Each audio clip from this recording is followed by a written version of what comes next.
What's up? What's up? What's happening? It's your boy Style King back in this thing one more time. I don't know how my audio sound, but hopefully it sound good. Hopefully everything good. I appreciate anybody that's rocking with the kid, man. So excuse me, cause I'm sitting here eating. I know y'all used to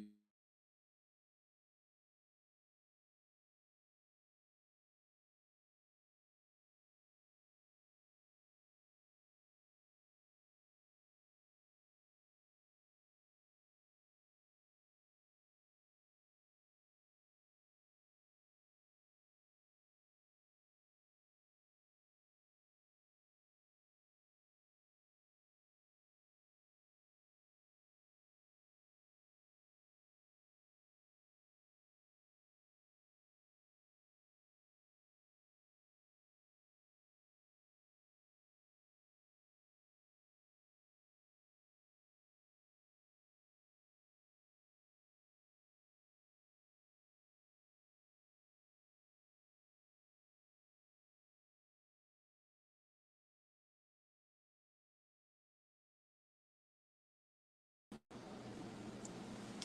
but am I back?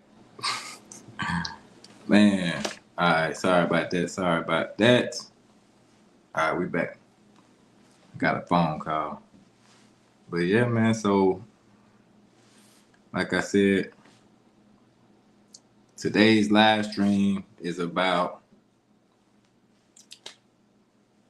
are you willing to do what it takes to live the life that you want to live? Are you willing to even endure the things that it will take for you to live the life that you want to live?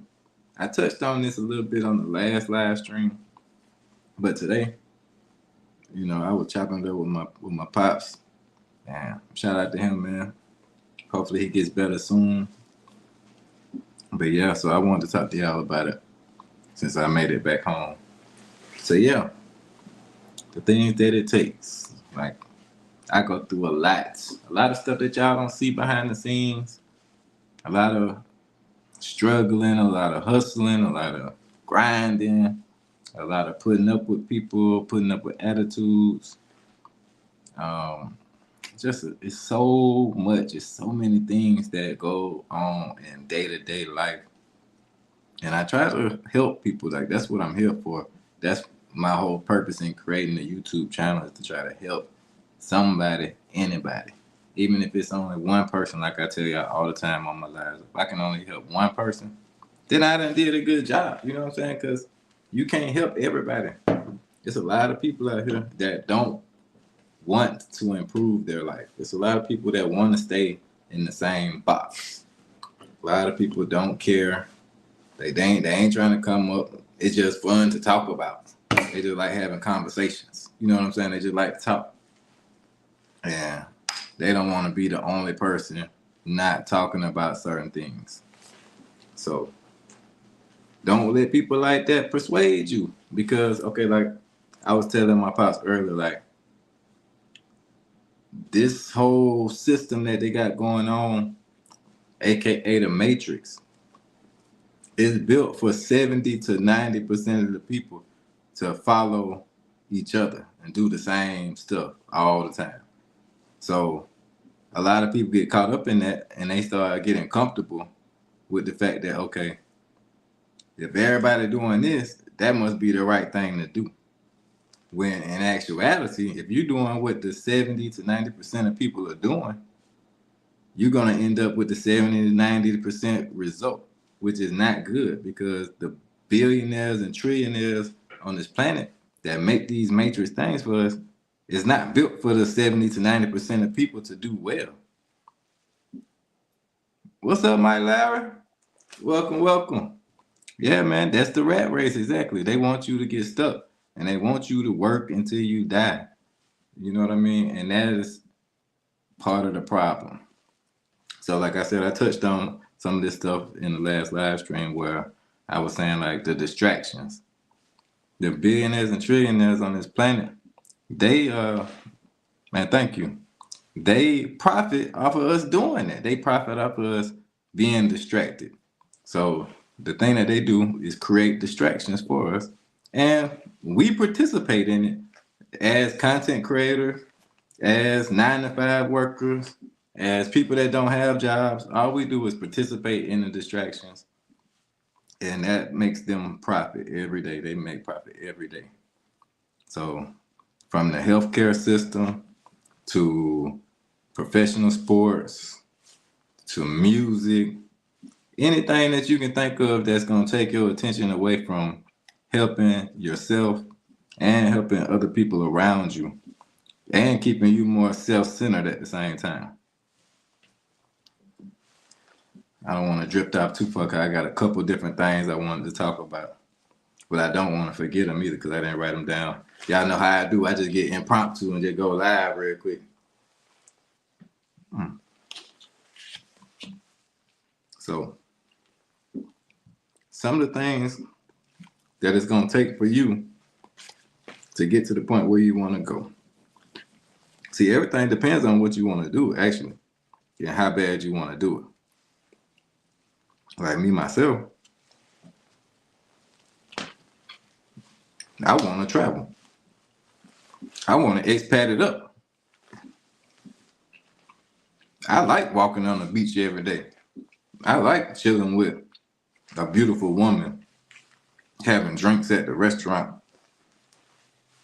You know what I mean? Like, I want a family that I can take care of and feel proud of my children, invest in my home. I want that. You know what I'm saying? Like, if it don't happen for me, then that's fine. I just keep on doing it solo, you know what I'm saying? And have the little relationships I have. But at the end of the day, you know what I mean? Like, I think that's something that is in us as men internally, that we want a legacy, you know what I'm saying, to leave behind something greater, something to pass on to the next generation, which is positive. And some people don't have that, you know what I mean? Like, and that's cool. Everybody don't have to be like that. Everybody don't have to want that, you know what I mean? So, but y'all see, if you done been on my channel before, you know I like to travel. Hey, we drinking the Presidente again. I appreciate y'all coming in the building. Please hit the like button. Subscribe to the new channel if you're not subscribed. I will be going live on that channel a lot more when I do my IRL streams next month from South America. I will be on the Style King Travel channel a lot more. So I think I can get that one probably monetized a lot faster than the Style King Marco channel.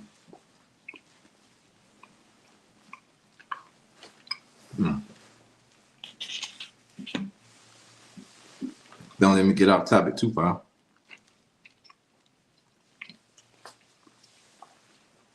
But yeah, man, shout out to the content creators that are really producing real content, not just clickbait, not just trying to get you to watch their videos, you know what I'm saying?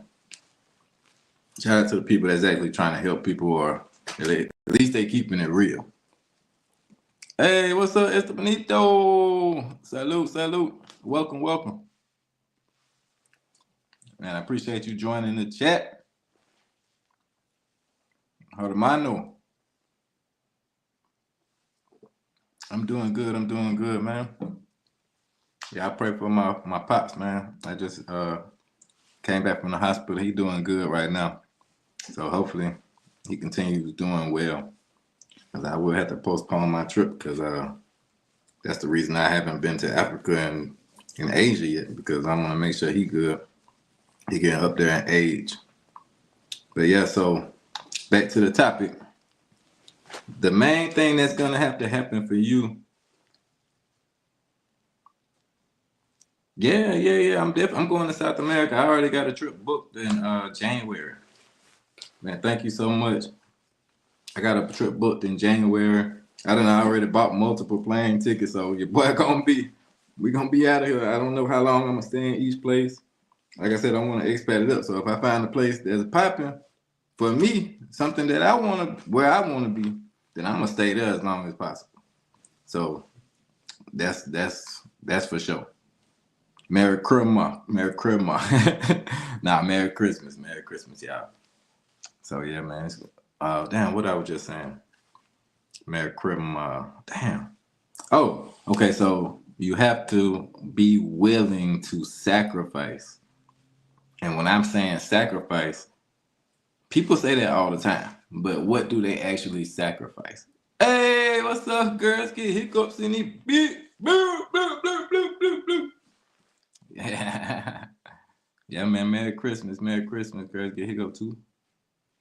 So yeah, sacrificing is the main thing that you're gonna have to do if you're not already like super successful, super rich. You know what I'm saying? But even those people are gonna have to sacrifice something. You're always gonna have to sacrifice something to get the things that you want. Because people that's already rich and successful, they're gonna have to sacrifice to get other things that money don't buy. All right, Espinito, salute, salute. What's up, Ronan? Salute, Ronan in the beat. Yeah, man. If you got some time, you can definitely come up and chop it up like this.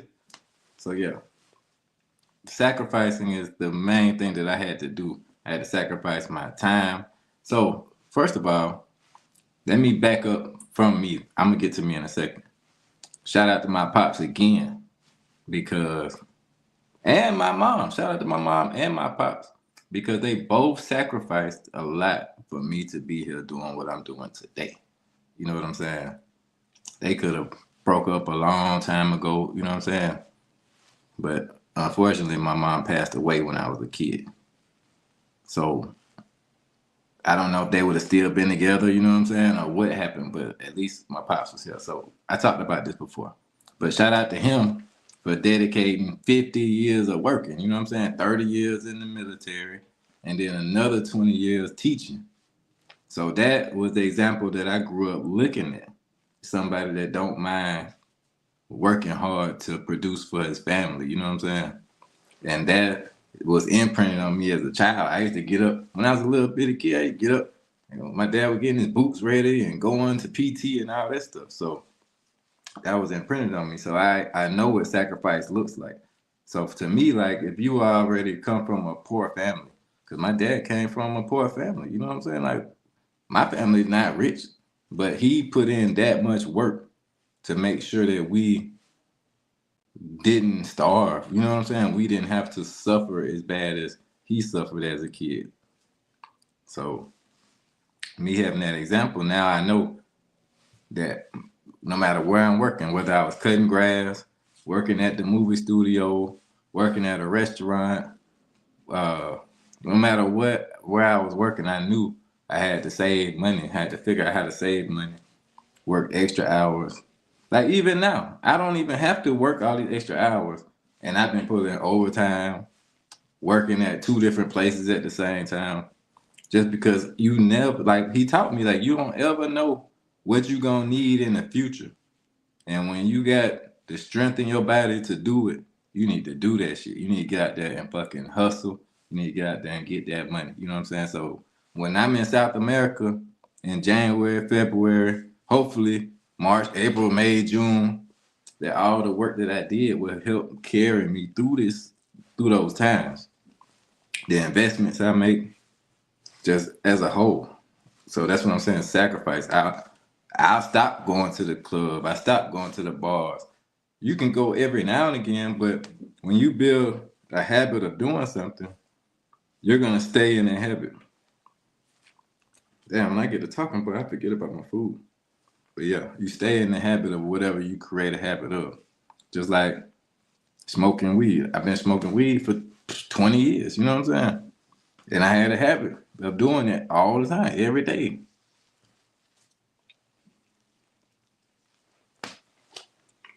But once I broke that habit, I don't even have a desire to do that right now. I thought about this the other day. I went down. I could smoke, but I don't even have a desire to do it. Like drinking. I drink every now and again. You know, when I'm overseas, sometimes I do a little bit more because I'm just chilling. You know what I'm saying? I ain't working like that. I ain't hustling like that. I'm just grinding, trying to get my YouTube off the ground, showing y'all the different locations, doing lives. So it's a lot more drinking involved.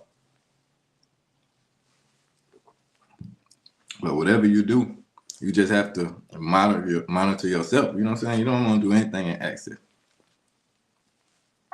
But yeah, let me think. Sacrifice. What else do I sacrifice? My time, my energy. And then after I do that to get the money, I sacrifice the money. And then I go get more money after I sacrifice the money. Like I said, with crypto stocks, those are the two main things. Like I said, the housing market. Only reason, the thing that made me think about getting into the housing market because I was a general manager of a restaurant, a chain of restaurants, and then I became an area manager.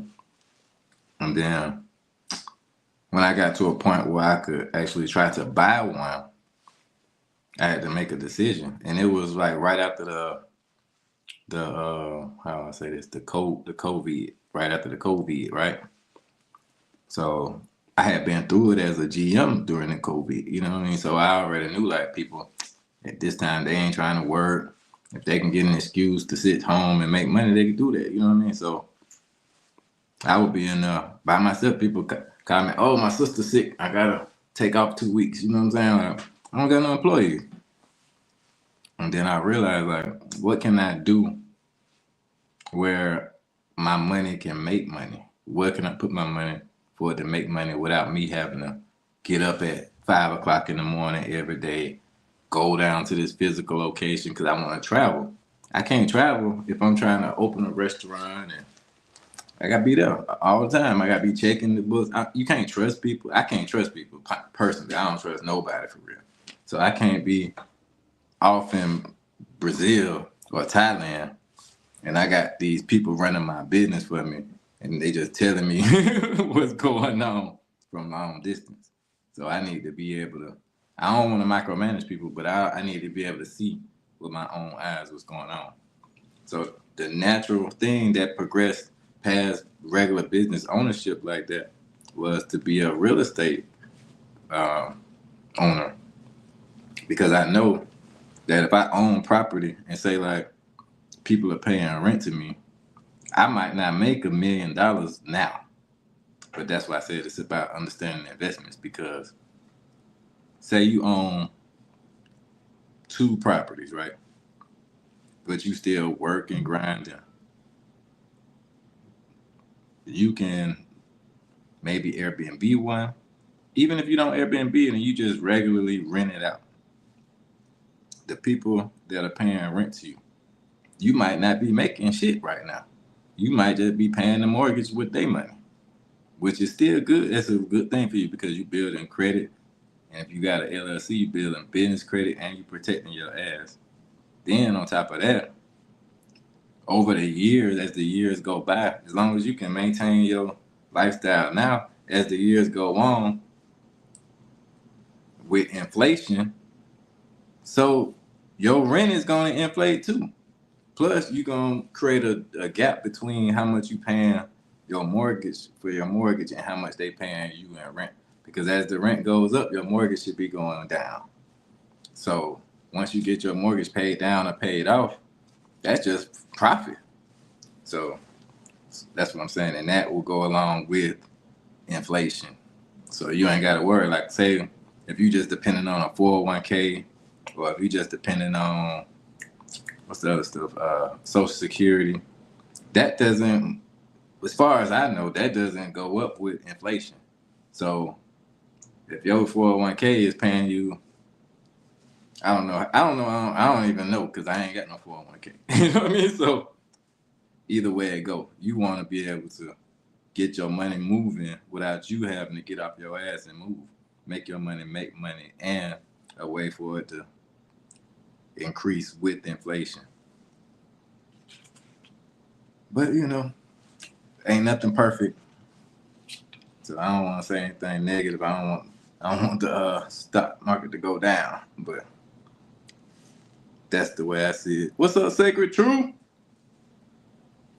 Man, Sacred Truth in the building. Wow, man, I gotta take a shot now. You got Sacred Truth in here? Definitely gotta take a shot now. Back on the Avion. What? Oh, you going to dinner? I thought we was eating together. I thought we was eating and drinking together. Girls get hiccups. But okay. I see you later, man. Damn, my girl got to go. Man, salute to you guys. But yeah, I'm just chopping it up. You know what I mean? I would love to get some of you guys' opinions. You know what I'm saying? Come kick it with me real quick. I ain't gonna stay on too long. Getting back no kickstand. You know what time it is? I just got home, like I said, but I just feel like I wanted to get this little message out to you guys. Okay. All right. Saludos, Passport Blueprint. You eat drinking with me, man. Is we eat drinking tonight? Like my boy Razor Ray. Salute to Razor Ray, man. Somebody drop that link in the chat. That's my dog right there. So, yeah, like I said. Oh, yeah. Oh, that's my dog. What's up, Ronin Travelers in the Hey. What's up? Feliz Navidad. Feliz Navidad, brother. Yes, sir. Feliz Navidad. Also, I've been practicing my Espanol. Poco Okay. and Poco. That's What's a up, good thing. Passport Blueprint? Feliz Navidad. Merry Christmas to both of you guys. Hey, Feliz Navidad back to you, brother. Passport Blueprint, man. Nice seeing y'all during the holidays. You know, Christmas Eve. I got a brisket on the grill right now, smoking.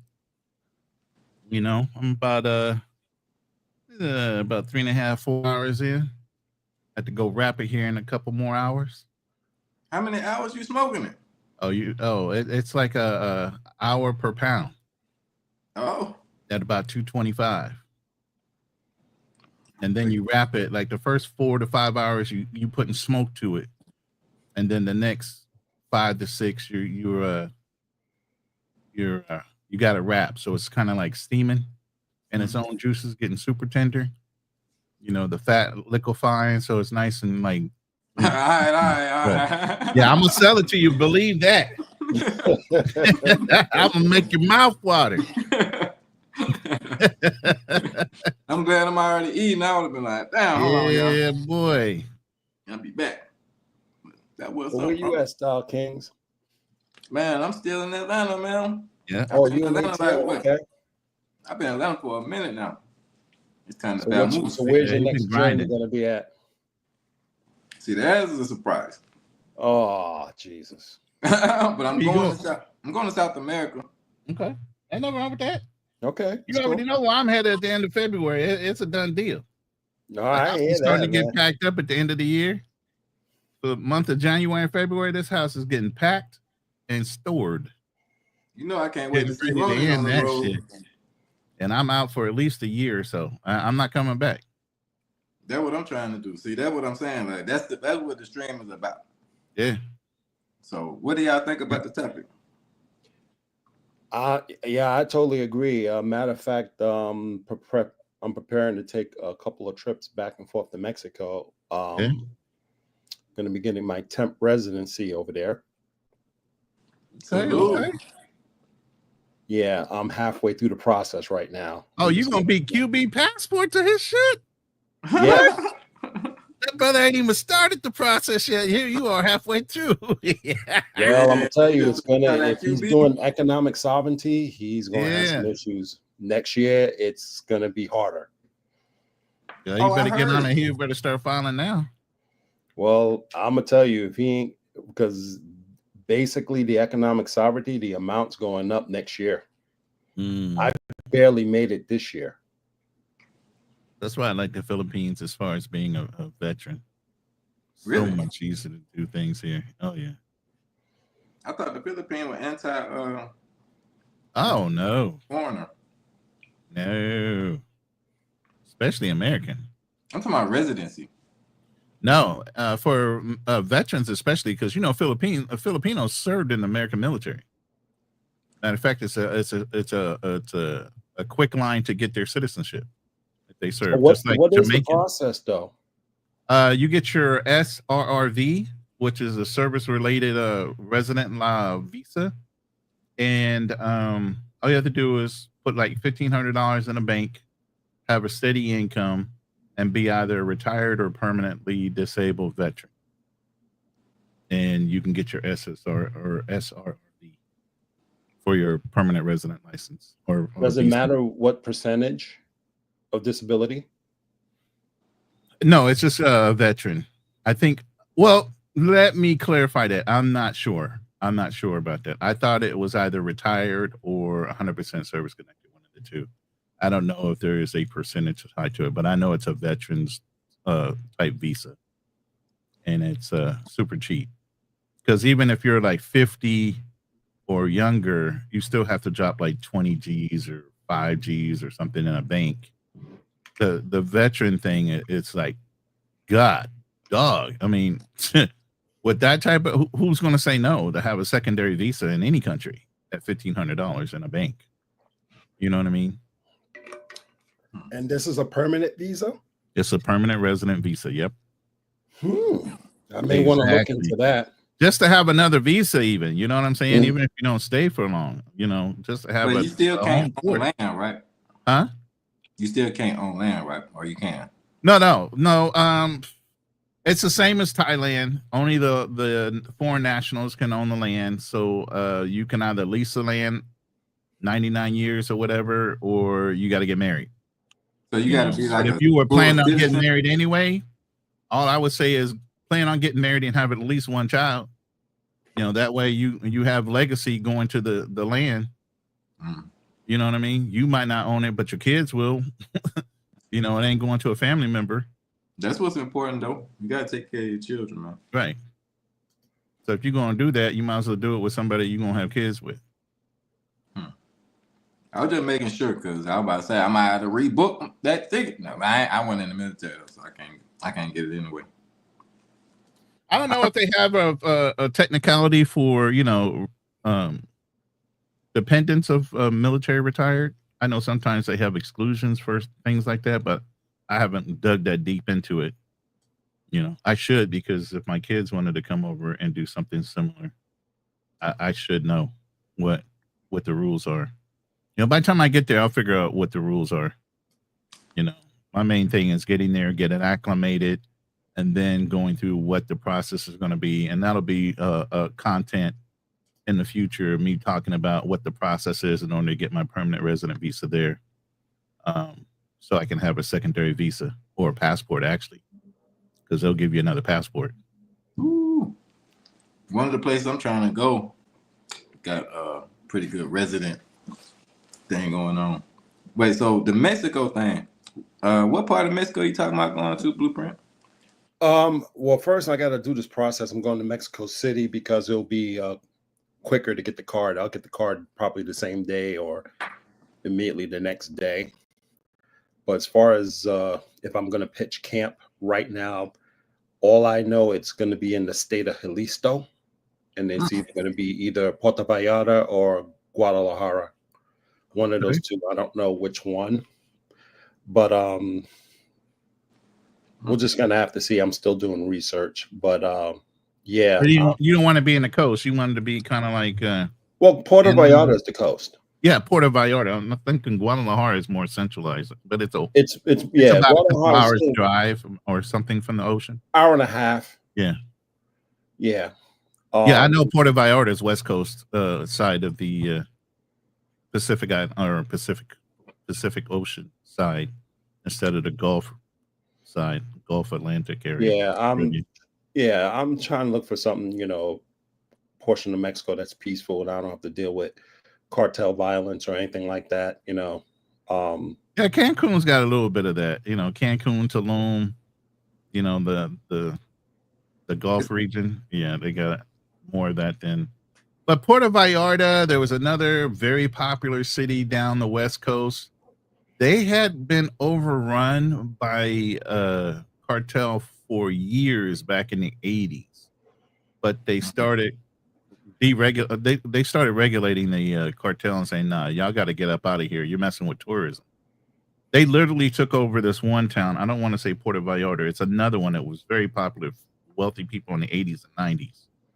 And they literally had, every hotel owner, casino owner, whoever had a bar down there, they were leveraging them and pretty much, running roughshod over the foreigners that were coming into the country. Wait, let me ask this question real quick. So, are you? Oh, Acapulco. Yeah, it could have been Acapulco or something like that. That sounds familiar. Yeah.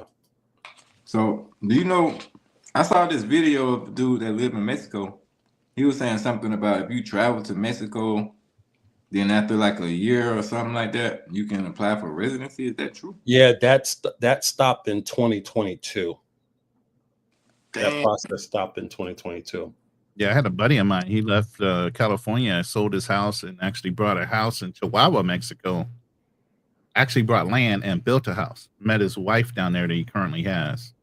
So he's happily married, has a custom-built house after selling his stuff out of California. Damn. Okay, so I was wondering about that because that's a good reason to make you go. But you said it stopped in 22.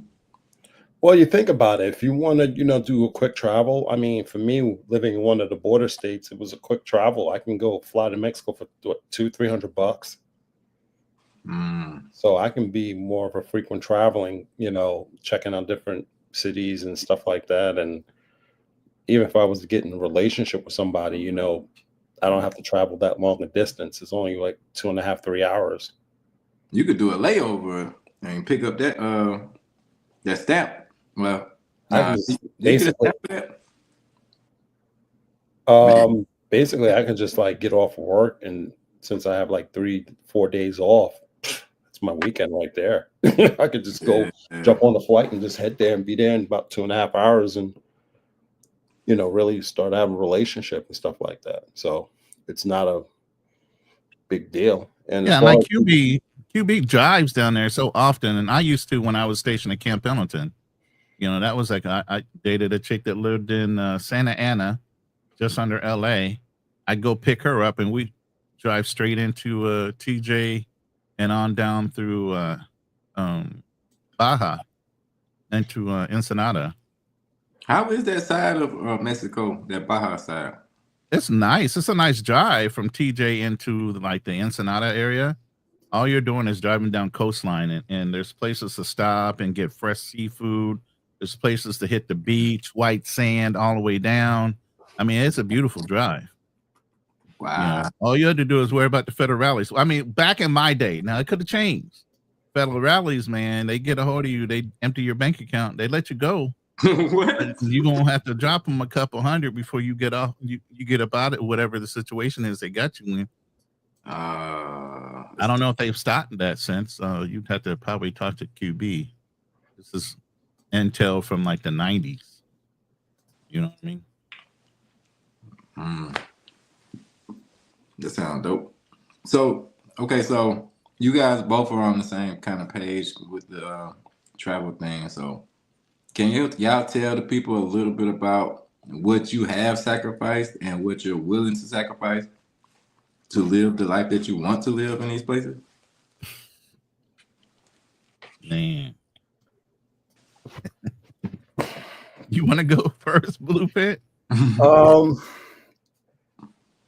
Basically, I haven't really sacrificed anything. It's just you got to prepare you to go overseas. If you really want to do that, I'm not per se sacrificing anything right now. I'm just, how should I say? A lot of guys, what I'm seeing a lot of guys doing is they're just picking up and moving. And me and Ronan talked about this before. A lot of guys are not established yet to do stuff like that. There's a lot of stuff still here in the United States you got to achieve and build up, you know, your 401k, pension, you know, things like that. You know, it's just, you know, we buy into a lot of this YouTube stuff that we see guys over there. And like I said, some of these guys, most of these guys are selling a dream. You know, there's Big really facts. no reality to it. So, you know, a lot of guys are sacrificing and they're going to end up being disappointed, you know, living a lifestyle of being fun, where here, you know, you have opportunities to grow, you know, you have an opportunity to make a lot of money, you know, six figures. We have a tech industry, we have an aviation industry, we have a medical industry where you can make buku dollars. Yeah, it sucks being in a rat race, but you can take all that, you can bank it, you know, put it in a 401k, let it grow, and then later on, you know, you can make those trips and stuff like that. And then you can even take your skill sets with you overseas. And Yeah, that's something you'll never leave behind. you'll never leave that behind. And a Once lot of you have them, guys are leaving those opportunities like that behind. Because some of these countries, you know, they'll give you a visa just because you have those skill sets, exactly. because they need them. But we're so interested in, you know, oh, these girls in 8 signs and 10s and this and that, yada yada. Okay, how you gonna eat? How you gonna, you know, buy things? How you gonna survive? How you gonna, you know, do all these things? You brought up YouTube is not an absolute. That's a good point. Content creation is not an absolute. It sure the hell ain't, brother. Yeah, look at me. Believe I'm that, still because trying to get monetized. YouTube can snatch your shit in a heartbeat. I know Style Kings are sitting there struggling with two pages now because they took one. Yep. You know, so I got demonetized before I even started. I didn't even know which one to log into, bro. I was like, damn, should I log into his old one? Should I log into his new one? Oh, damn. Hey, you know, we mostly streaming. Right. I keep the hope alive for the other channel, but you know, you never know. It could come back around. You know, I don't know what the algorithm is doing, but it's kind of crazy, man. They look at all kind of weird shit. I think, you know how many times I've had to challenge just to keep things monetized that should have never got hit. I literally have to tell them to look at it. I need a person to look at. I'll challenge it to where they have to have a person review it, bro, just so I can get it turned from a red to a green. I got a copyright strike on my first video I dropped on my new channel. What? And it was for my song. It was for your own song. Yep. Did they release it after you told them it was your song? I appealed it, but then it was like, nah, TuneCore. I think it was TuneCore. TuneCore was like, nah, it still stands or whatever, but I ain't get a strike for it, so I just left it up there. They playing games. Yeah, you got to fix that in the background with all your license or whatever you got for your licensed music. You got to fix that with whoever, and make sure that you're as far as your email addresses or whatever are inclusive of all music on anybody's channel that's running your music to promote it. I mean, I like that they own it. They can cut me the check if somebody. They cutting you a check, exactly. That's what I'm saying. But they at least need to acknowledge who the hell did it. You know what I'm saying? Doug, salute. It's Jay Clyde. D-Ward, Guns. Appreciate y'all stopping in. Salute, my brother. Feliz Navidad. Merry Christmas Eve for those that believe in Merry Christmas. But if y'all watched my live the other night, y'all know I don't be playing with Christmas. Oh, I like that. That was a great live, actually. I was driving and I don't be playing with Christmas like that. That was a great live y'all did on that. Yeah. That's why I say happy holidays for whichever holiday it might be. Y'all celebrating. Because y'all could be some Wiccans up in here. Y'all could be something else. You know what I'm saying? Wait, Roland, you didn't answer the question yet. What's that? Yeah. I don't know if I sacrifice, I prolong doing this because life happens. You know what I'm saying? When I was in the military, I loved being overseas. I mean, I felt a kinship with a lot of different cultures. Specifically, why I'm going back to the Philippines was I literally would walk down the street in the Philippines and little old ladies would start speaking Tagalog to me because I felt like I was so home there. You know what I mean? It didn't matter about the poverty part of it. You know, I could deal with that. It was the people. People made me feel really at home. You know what I mean? But Your military alone is a sacrifice, bro. well, I mean, that's what I chose to do with my life, and that was part of my service to my country. If you want to consider it a sacrifice, I considered it was an honor. You know what I mean? You know, other people can say it's a sacrifice, and that's cool. You know, it was an honor for me to serve my country. My country's done so much for me and my family and others. Why not give back some time that I You was had? just telling us how it was a sacrifice, though. You said that is going to help you when you get there. That's what I was saying. Like, Oh yeah, well, it's going to help you. It's an asset. I don't think it's sacrifice asset. I mean, hell, the fact that I've been over there so many times, like I said, is second nature for me to be there. It's just acclimating back into that culture, that you know, getting into the system. Obviously, the military has a very good system over there. Like I can go right into the VA there in Manila, get connected into with them. They have my bank over there, Navy Federal Credit Unions, right there in Manila. So I even have an international bank that's sitting right there that I've been banking with since 1986. You know what I'm saying? So I have a lot of pluses beside for the military advantages and my visa and all those things. I have so many pluses. And yes, BGC, and there's several very advanced cities. Medicine and hospitals are great there. And where I'm going to be living at, there's an airport right in that city. Even if I had to go to a doctor's appointment, I can pay 50, 60 bucks, hop a plane, go to my appointments, make a weekend of it or whatever, and then fly back to where I'm living. No big deal. Cost of living's like that. Mike Lowry putting in that work out there, sacrificing for us. I didn't know you were still in the you in the military, bro. I didn't know you were still in there. Get it in. Salute to you, Mike Lowry. Appreciate your time and service. Thank you, Mike Lowry. Hell yeah. So he sacrificing his time for us. So hopefully he can live the life he wants to live. Absolutely. But that's why I started off talking about like how my father sacrificed 30 years in the military, then another 20 years as a teacher. You know what I'm saying? That's 50 years dedicated to your family. You know what I'm saying? So I have to show my appreciation for that and return the favor to my hopefully family and the people that I got in my life that I love. So that's the type of example. So you doing that type of thing yourself, you know what I mean? Like that sets an example that we need in our community, for one. And for two, you can also influence people with your YouTube channel. That's what we need. So thank you for that. That's the sacrifice in itself. Again, you doing a YouTube channel. So that's why I say my thing is, as we get older, and like I was telling in other panels, and we've sat on some of these panels, Blueprint sat on these panels where, you know, for every day that there's YouTube and every day there's a traveler, there's somebody new getting a passport. There is a process. There's a cycle in, cycle out. Okay. There's a lot of young kids that are getting their passports. Why? Because the dating scene here in the United States suck. They have an identity with some of the YouTubers that are here. They've been encouraged. They're going to go ahead and try and see how dating is overseas before they decide to be stuck in the system here. That's against them. Okay. So you got a lot of young kids that might not respect me being an OG, think I'm a hater, or whatever position that they want to take, and the advice I give, that are aging in.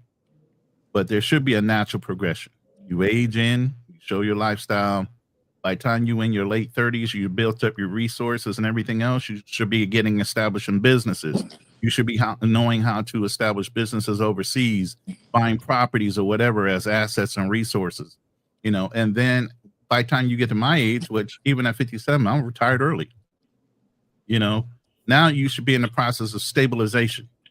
You should be showing how you're finding one steady chick, somebody of quality, not of quantity, and settling down and showing that lifestyle, what that looks like. That's my lane. You know, y'all ain't gonna see me up in no club at 57 years old trying to hang out with the girls. That ain't the kind of content I'm putting out. What do you think about that passport? Very true. I mean,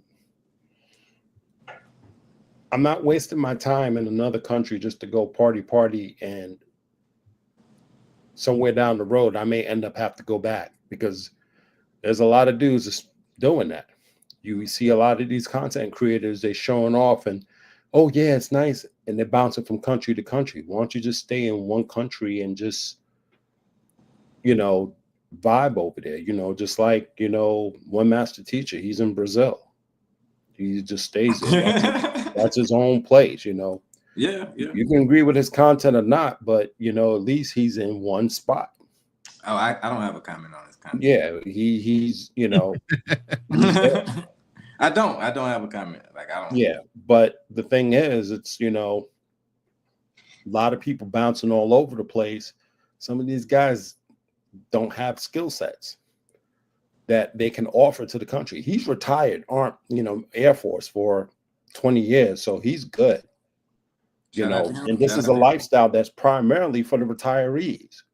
People who've done 20 years working in the United States and got a pension and SSI and all this other stuff, they can afford to do stuff like this. But when you're talking about young, you haven't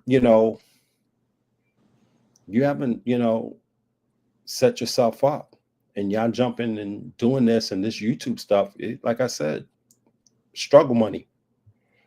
Yeah. It's struggle money. That eBay technology.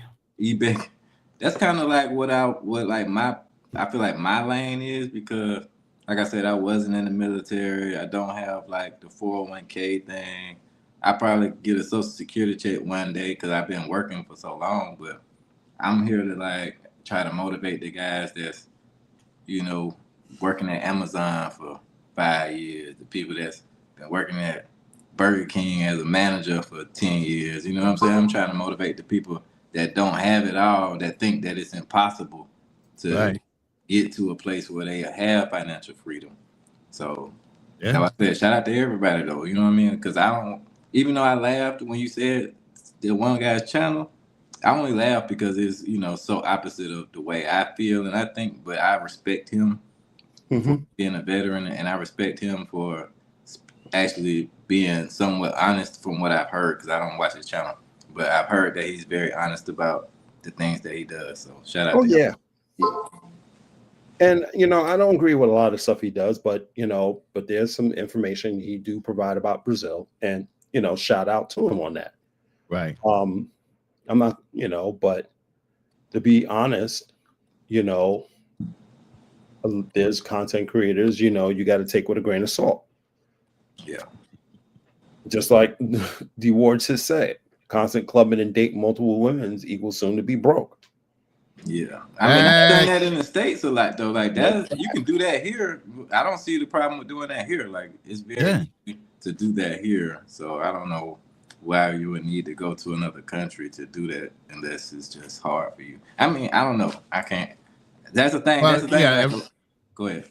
No, I mean, you don't know what's in somebody else's pocket, but yeah, there's a lot of things you're doing overseas that you can quite possibly just do here. Why go over there? Why spend the money?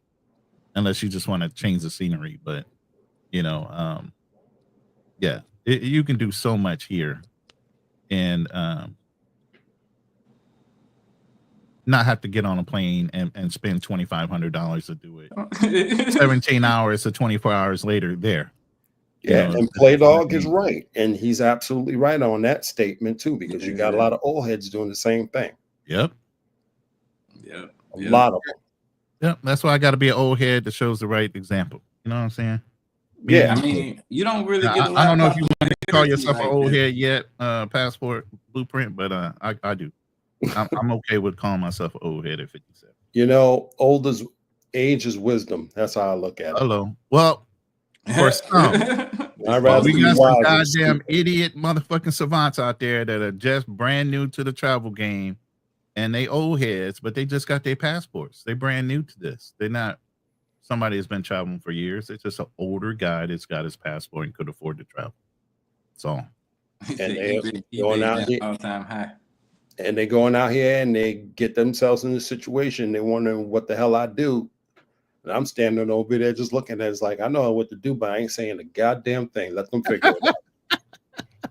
And that's what I'm gonna say. Like, it's harder. That's why people say you need to learn the language, because if you a green person to what's going on here, when you go overseas and they speaking a different language, you definitely gonna be green. Facts. Hold on 1 second. Yeah. I mean, they don't even, some of these dudes, I mean, with all the apps and stuff, they don't even bother to even spend like 30 minutes out of their day just learning the language. They don't. And it's embarrassing. He said, "Is Peso Man wise?" I'm going on the old heads that Player Dog is talking about. Doing almost 20 years. Hey, Gans. Hey, join the old heads club, bro. The wise men club. What's going on, Buck? Anyway, Hey, see, I bro. stepped away for a second to check what's going on with my my stuff on the grill, but I got these two things in. I'm gonna try them side by side. They're both the same product. It's just a different model. I know you ain't got that time. What's that? The time killer shit? Now, what these are actual translators, real-time translators. They're That's what I'm earbuds. talking about. Yeah, that's what I'm talking about. Yeah, they're What's up? earbuds. What's up, Liliana?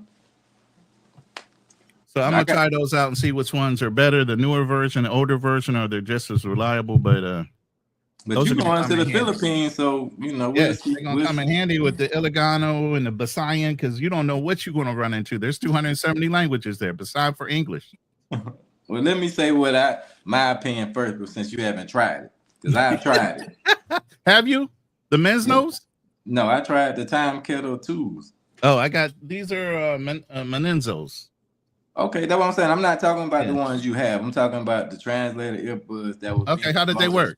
They was being promoted a couple of years ago by a lot of YouTubers. So how'd they work? Wait. Let me get a little backstory. I got to warm this one up. I mean, it's not bad, but so me as a person that was looking forward to my travels, I knew I was going to Dominican Republic, so I bought the Time Kettle 2 earbuds, you know. Mm-hmm. And when I got there, I don't know if you guys know how fast they freaking speak Spanish, but that shit is not translating as fast as you needed to translate. You know what I mean? Like they were speaking 100 miles an hour. That thing was like, I got every 2 to 3 words. It was slick. It was slick embarrassing because like I remember one chick, I'm like, hold on. Because they got it where you can like give the person the earbud. One earbud, right. Shit. Yeah. Mm-hmm. Man, she was laughing. You know what I'm saying? Like, I was like, damn, but this shit ain't gonna work right now. Like, they talk way too fast. And it's not translating the words correctly. Just like when you use Google Translate, it's not always gonna translate the words correctly because the way they talk, they might drag a word. Right. It changes to a different word. So it's very hard to use something like that with native speakers. But I'm not trying to dog out the technology. Maybe one day it'll catch up. Maybe it will. I don't know. Those things are expensive though. So if you, I mean, it's better. That's why I'm going to try them out first. I'm It's good to try to learn the language yourself because, boy, you don't want to be. But I've already started learning Iligano and Tagalog. My brother said I sent them shits back to Amazon. For the price of these, yeah, some of them I would too. You know, if it was running them like that. Hey, Roland. Once you try the AirPods Pro, bro, you can't go back, bro. You can't go back to a Bluetooth, man. Once you go to AirPods, man, it's a whole different story, bro. See, I'm not an Apple guy though, so but I can tell you this though. ChatGPT, the upgraded version with the voice mode. It picks up languages like nobody's business. You can literally tell it to hear a conversation and it tells you everything in English real time. You don't necessarily need those earbuds. I just wanted to try them out. Because I've had conversations with people with ChatGPT and it works fine. What's up, Butt Travel? Welcome to the conversation, bro. Hey, man, what's going on? Salute to the panel. Thanks for having me on. What's the topic today? What would you willing to sacrifice to do what you can, what you want to do? Man, I mean, you know, I listen to like Rolling Travels and and the other guy, what's his name? Fearless. Fearless? Yeah. Y'all be dropping gems. And I feel I feel like the young, even Star Kings be dropping gems. I feel like, and also Passport Blueprint. I feel like the young guys, man, especially this generation, they don't listen to the older folks. They're more arrogant. They were like, oh, man, he can't tell me anything and all that. The old guys, they trying to give the young guys like some hidden gems that they don't know about until they later found out later on in life. They'd be like, "Oh man, I wish I would listen to him and all that." That's the thing, man. These little young guys, they want instant gratification. They want instant results, but it doesn't work that way. You got to put in the work. You got to put in the work and all that, man.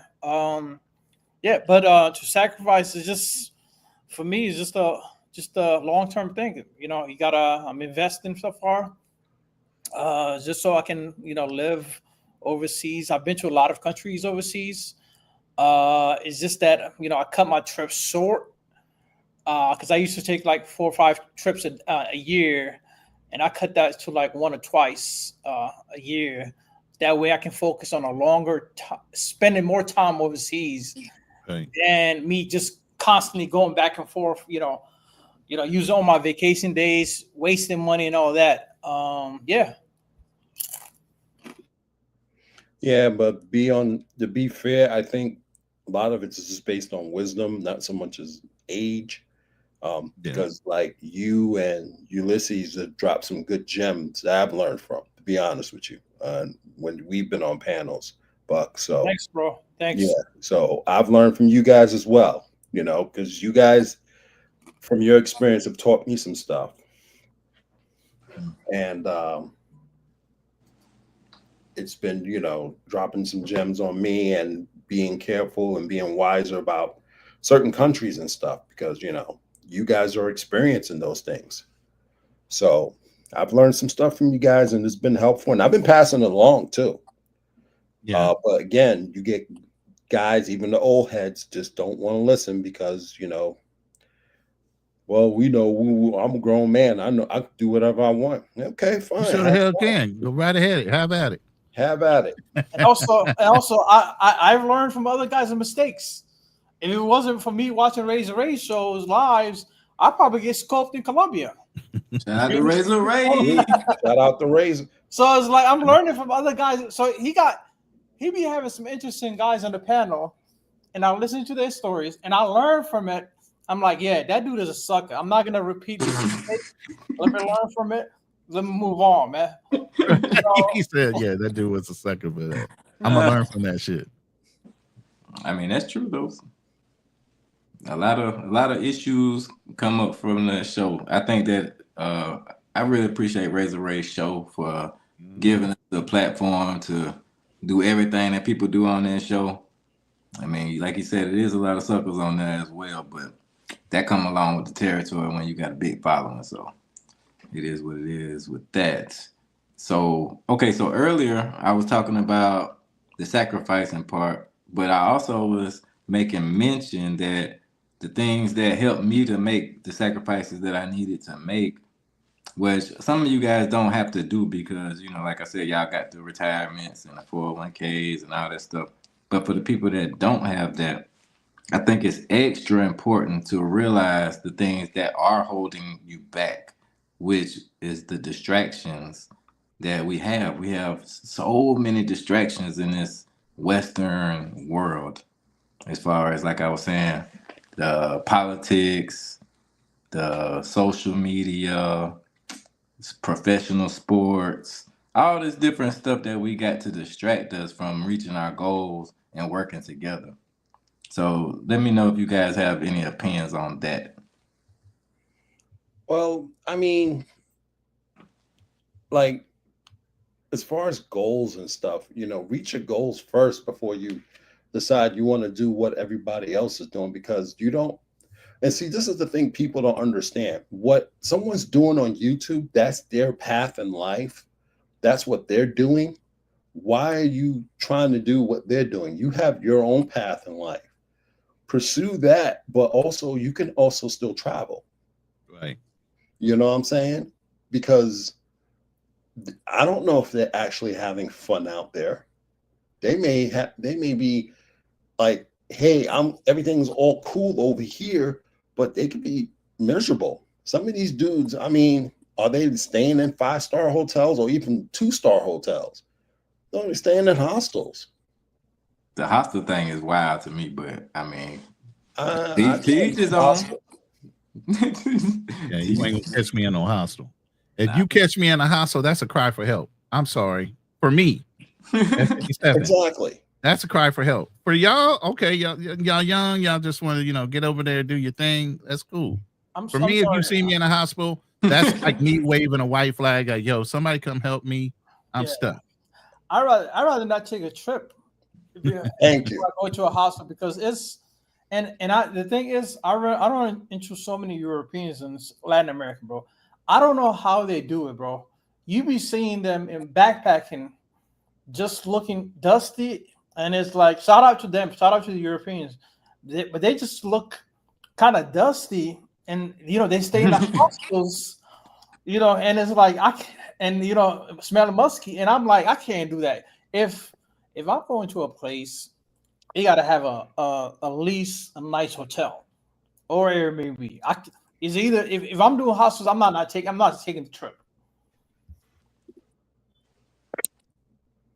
Okay. What's up, big gangs? What's going on? Salute to everybody. What up? Happy holidays, my brother. All right, thank you. That's my brisket. That's my brisket cooking right there. You see them temperatures? Damn. Wait. Oh, you. Hold on, Ronnie. You got the smoker that you can control from your phone. Yeah. Well, I got its own little controller, but yeah, same difference. Yeah. That's I tell right there. That's a man who knows how to barbecue right there. Okay. Mm-hmm. Yeah. Matter of fact, let me go spritz real quick. I'll be right back. What y'all know, I always say it's levels to this shit, right?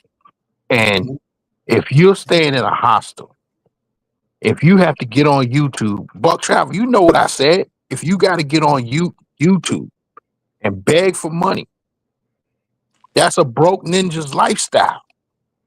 I can't travel like that. If I'm like that, I'm just gonna stay home. Everything got to be That's what I said. At least 4-star. Because I've stayed in when we first started doing this, all these spots. I stayed in the New Gardens. I stayed in the what was that? I can't remember the name of the spot we used to staying back over there by the casino. We did all of that, and as your level upgrades, your money upgrades, then your travel lifestyle should upgrade. 3 years into this, you shouldn't be staying in the same places that you were staying in when you first started traveling. I like that. Facts. I mean, 100% agree with you, Big Gains. I mean, I went from Airbnbs and doing like $20 Airbnbs a night, to staying in hotels overseas. Wait. What happened? What made you want to switch? Because I love the for me, it's just like I just had a bad experience with Airbnbs, and I was like, man. Speak on that. The thing is, like, also, then I watched this YouTube video where sometimes Airbnb owners have hidden cameras. Oh, shit. So, because since that's literally their property. Yeah, that's crazy. It's that can be a creepy shit. So I heard that. I was like, you know what? Let me move on. And the hotels are more safer. So if you want to bring the chica, they're always going to have a security guard. They're going to register her and all that. I mean, some Airbnbs you can't do that. So that's what I'm thinking. Like most of my Airbnbs have concierges though, but I don't go to the cheapest Airbnb though. You know what I mean? Like most of the time. So Airbnb is a tricky thing. Yeah. You know what I'm saying? They don't let you know exactly where the house or apartment is at. Really? So no, they don't. Not until after you send the deposit. Yeah, so they give you a proximity because it's somebody. Yeah, they give you a proximity. Yeah, They don't want you pulling up, doing nothing crazy. You know, somebody, like I said, I'm an Airbnb. You know, you get ratings on your Airbnb, right? How are you guys rated on your Airbnb status? I got 5 stars on both sides, baby. On both sides, baby. 5 stars too. So I'm like, yo, I ain't never had any kind of issue like with some Airbnb guy trying to be like a little shady with me. No, some of them. Now these third world. Now my profile picture has me in my suit. Yeah. So it's a whole perception thing too. But do you go to Airbnbs when you overseas? Yeah. Okay. All right. So I don't really have too many problems, but I have had like the camera. I had on my first thing in Santo Domingo, dude had like a camera on the balcony. I was like, "What the fuck you watching us on the balcony?" Yeah, I was thinking about getting one of those camera detector things. I don't know if they work or not, but I was planning on getting one because I heard they did do that. So now y'all really making me think before I go anywhere, should I get one of those? Depending on where I wind up at. And like the trip that I'm about to go on, I already paid for my first Airbnb, and the host was like, "Oh, I'm gonna send you the house rules a couple days before you get here." I was like, "What the fuck?" That should already be printed. It is already be in that shit. It is. They already, because I'm a host now. You know what I'm saying? So I know the rules. Right. So I'm like, the rules are already posted. Like, what the fuck you talking about? Then she was like, "Oh, don't worry about it." I'm like, "Man, this motherfucker crazy." So that's the thing about these other countries. Sometimes they try to like break the rules. Like I had one of them say that they was gonna come and check the house before I left. I don't know if it's because of how I look. I don't like to try to cry the racism thing, but sometimes I'm like, sometimes that's exactly what it is. That's why, like, you can't come check the house before I leave. Like that's against policy. Like you can get kicked off of Airbnb as a host for doing that. So, I mean, you know, you kind of gotta know the rules. I even had somebody try to charge me a power bill after I left in Santo Domingo. You know what I mean? But I didn't read the fine print on that one, so that was my fault. But I definitely enjoy the Airbnb experience. Like I've been in like hotels, but for some reason I just don't like the hotel vibe. You know what I'm saying? Like it's a different vibe a little bit. I mean, I like to cook for myself sometimes. Sometimes I don't want to go out, you know, and that Airbnb, depending on how you got it set up, man, you throw down up in there, have your girl throw down up in there, you know, just go by the local grocery store, get your things and do your thing up. You know what I'm saying? I definitely love that part about Airbnb because you can get to know your chica a little better. She can cook. Mm-hmm. You can save a little couple dollars. You know what I'm saying? All that going out 3 times a day get a little. It's not even a money aspect. It's more of like I definitely want to know how she cook because like the chica that I had in Santo Domingo on my vlog, you know what I'm saying? Like Baby Joker could cook, you know what I'm saying? And she was super young, but she could really cook. And then, you know, like the juices and all them smoothies and stuff they make in the restaurants, she was making them at the house. They were 10 times better with the real fresh ingredients, you know what I'm saying? Mm-hmm. Where she was making it fresh right there on the spot without the water added. Right. So, by the way, we're in an open panel. I got the link tagged to the top of my chat. You guys are more than welcome to chop it up. Merry Christmas Eve. You know, we just chopping it up, talking about, you know, would you be willing to do whatever it took in order to live the way you want? Yeah, so Big Gains, do you want to chime in on like any sacrifices that you've had to make to live the lifestyle that you want to live overseas, or are you interested into being an expat, or are you more into the, you know, just visiting thing? Oh no. When I go back to Medellin, I'm looking for apartments. I'm also looking for apartments in Santo Domingo. You know, this will be, God willing, my last winter in New York City. I don't want to deal with no more winters. So, God willing, I will be gone next year from the day after Thanksgiving. Well, no, I will be around for Christmas, but like right after Christmas or right after New Year's until it's warm enough to pull those motorcycles back out. You know what I'm saying? No, I'm not. I am not like one of the guys that was in my comments say, "Yo, motorcycle season is all year round." No, it's not. Not when the temperature is 20 degrees. Hold on, I don't want to stop you. I want you to keep going. It is down in Phoenix. I have to say, down in Arizona, motorcycle season is all year round. Hey, I got somebody backstage. I don't know who it is. What's her name? Atum Kima. Havoc came up. He was Yeah. counted up, but I don't know who that is. So you gotta. He got to verify. I don't know who he came through. I don't know. I don't think he came through my channel, but I done had a couple of incidents with people coming on the live stream. But go ahead, as big long as guy. he ain't no streaker. Yeah, what I'm saying. I done had. Remember, I don't know if you was on that stream, but it was folk crazy. Nothing against you, bro, but I got to see a little bit more. Like you got to comment. Yeah, you need to put your face up on the can. Yeah, but like I was saying, yeah. So when I go back out there, I'm looking for apartments. Nice. You know, But it sounds like I you're mean, looking for apartments in 2 different countries, like Medellin and jumping back and forth. You going how? No. I'm not going to jump back and forth. I'm going to make a decision. Oh, okay. You know, right? I mean, I know guys who do that. Like I got a partner from around my way right now. He was living in Sosúa, and he just bounced out of there and went to Brazil. But as of yet, he hasn't given up the apartment in Sosúa. Well, I can say I like Santo Domingo, man. Shout out to Santo Domingo. I had one of my subscribers talking about getting me back down now. But yeah, shout out to Santo Domingo. They definitely got some fly spots out there too. Right. So what made you well, okay, so what about some of the sacrifices? Or have you had to make any sacrifices? Because I don't know your life like this. The sacrifice was 23 years working for the city of New York. Hello. Out there in this cold, plowing that snow, salting these streets, cleaning the streets.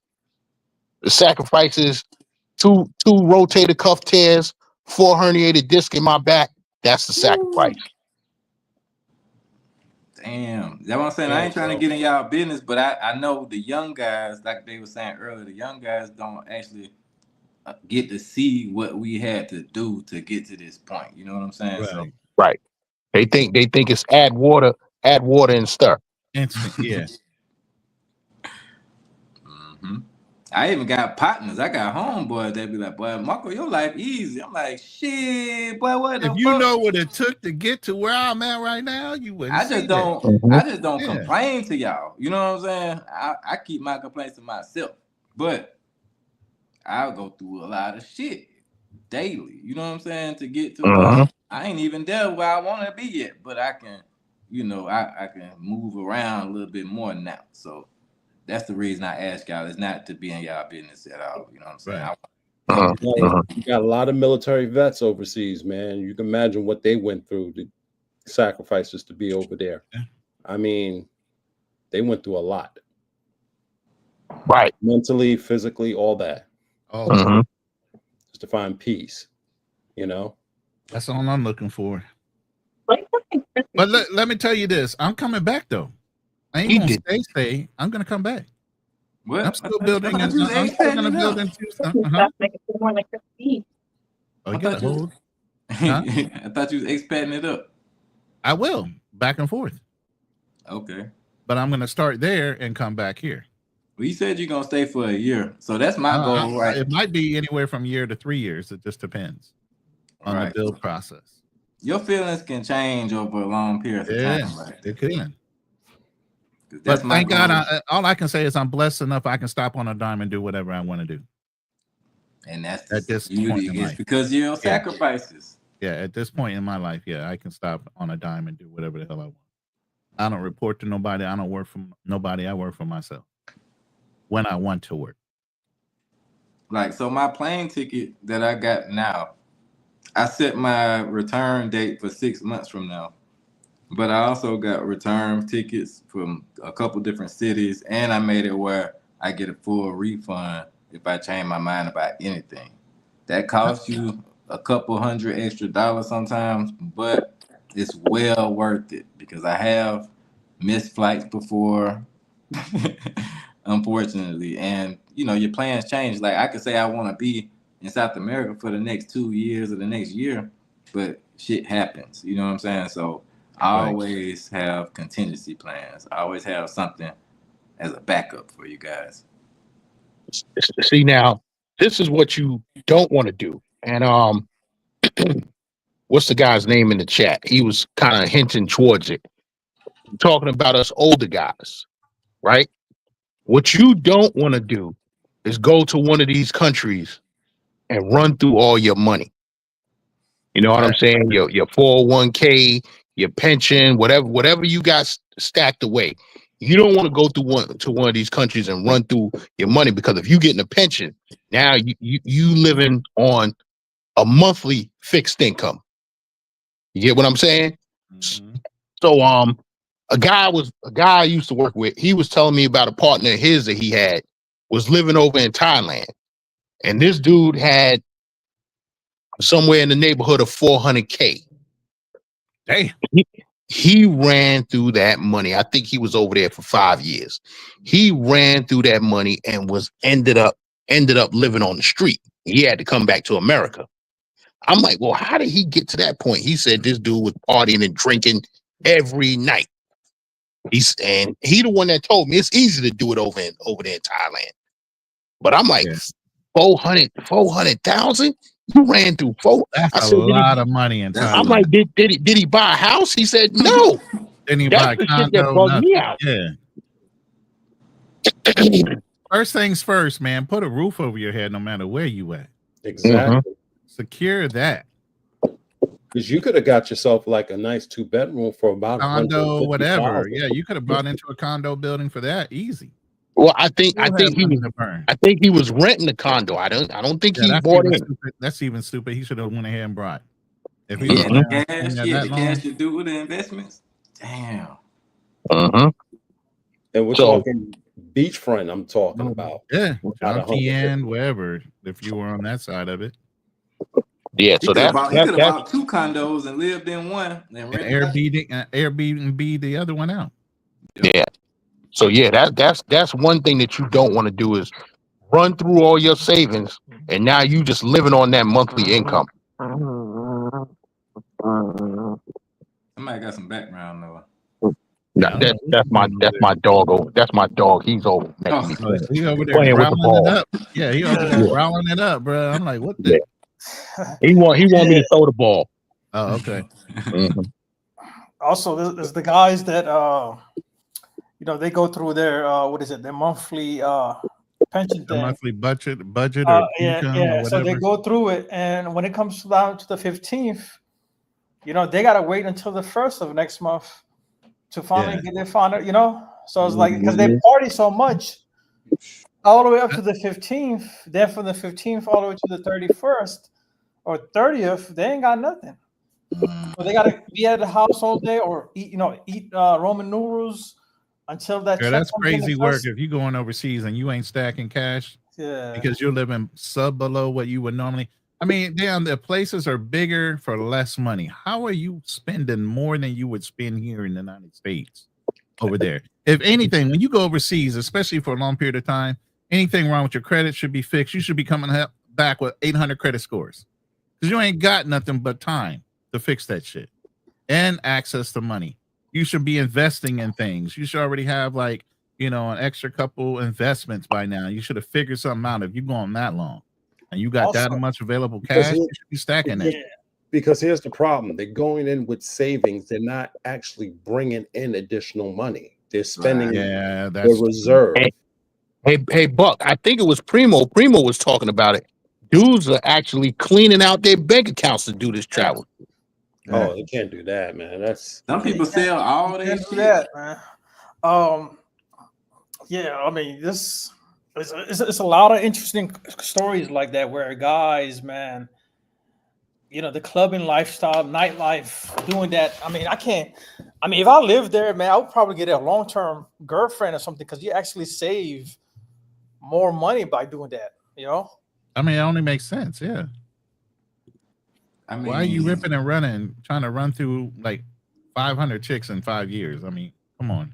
I mean, that's the kind of thing that kind of deters me about Thailand. Like, no shade on Thailand, but it's hard for me to find somebody that's out there that's really promoting the channel where they got a real long-term girlfriend that's not from the strip club or whatever they got. I know they got like different kind of clubs, but bar girls. It's hard for me to find a channel where it's not a bar girl. You know what I'm saying? Like where they got a long-term relationship. I know it's out. I know it's out there, but the popular channels are destroying I it. mean, there's a foot massage girl count. I mean, Come on, man. just saying.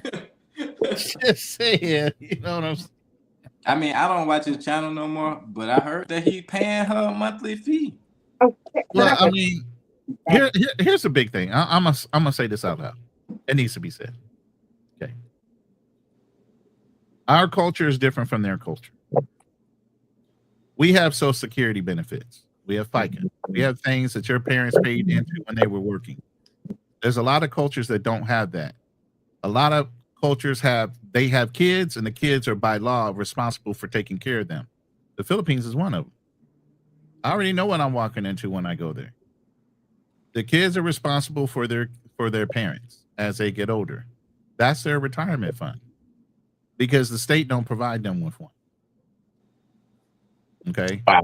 So you got to understand some of these cultures are already built in why they have 10, 11, 15 kids. Because they looking for those kids to help them out when they get older. Mm-hmm.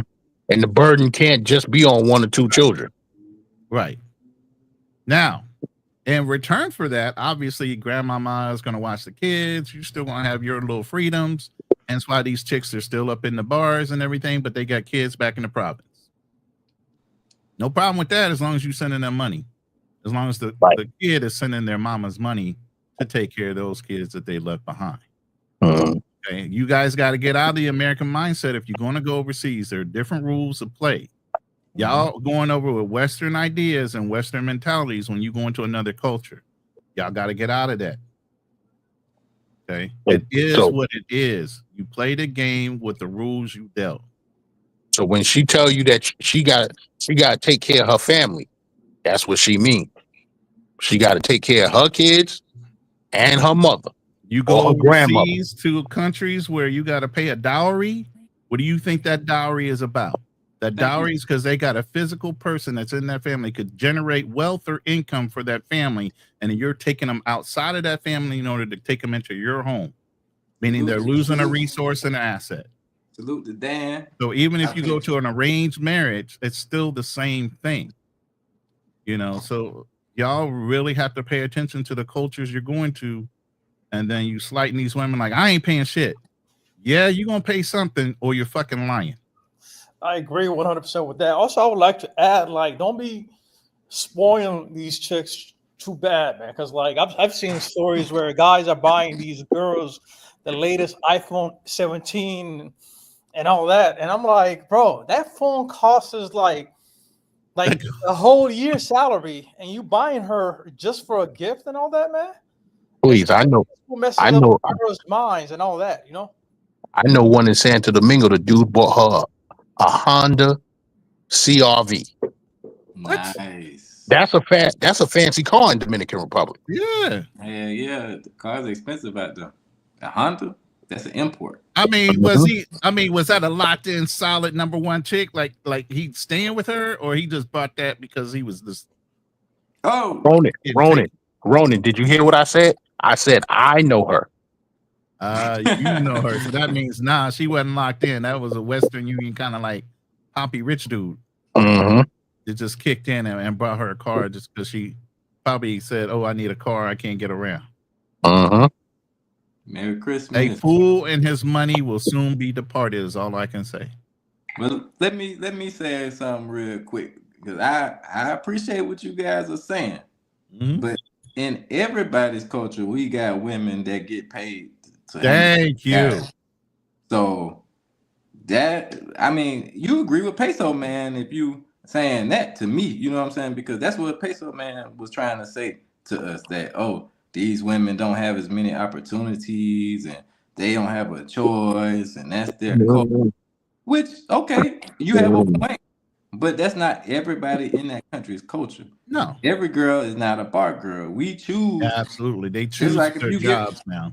If you get with a stripper here, you know what I'm saying? Like, yeah, it's a stripping culture. I'm from Atlanta. This is the strip club capital. You know what I'm saying? So I done been with strippers. You know what I'm saying? Right. So I understand it's a strip club culture here. But Right. that don't mean that's who I want a wife. That don't mean I'm gonna pay her Exactly. a salary to not go to work. You know what I'm saying? That don't mean I'm gonna do all that stuff. You make that choice as a man to do what you want to do, in my opinion. You know what I'm saying? So Right. that's what I was asking when I was asking like why I don't see that. You know what I'm saying? Is it because I mean I'm sure it's reasons why I don't see it that much, but I think that as a successful I guy, hate to say it like this though. you I can have seen find it. I've go. seen YouTubers. They're just not white. I mean, they're just not black. They're Wow. white.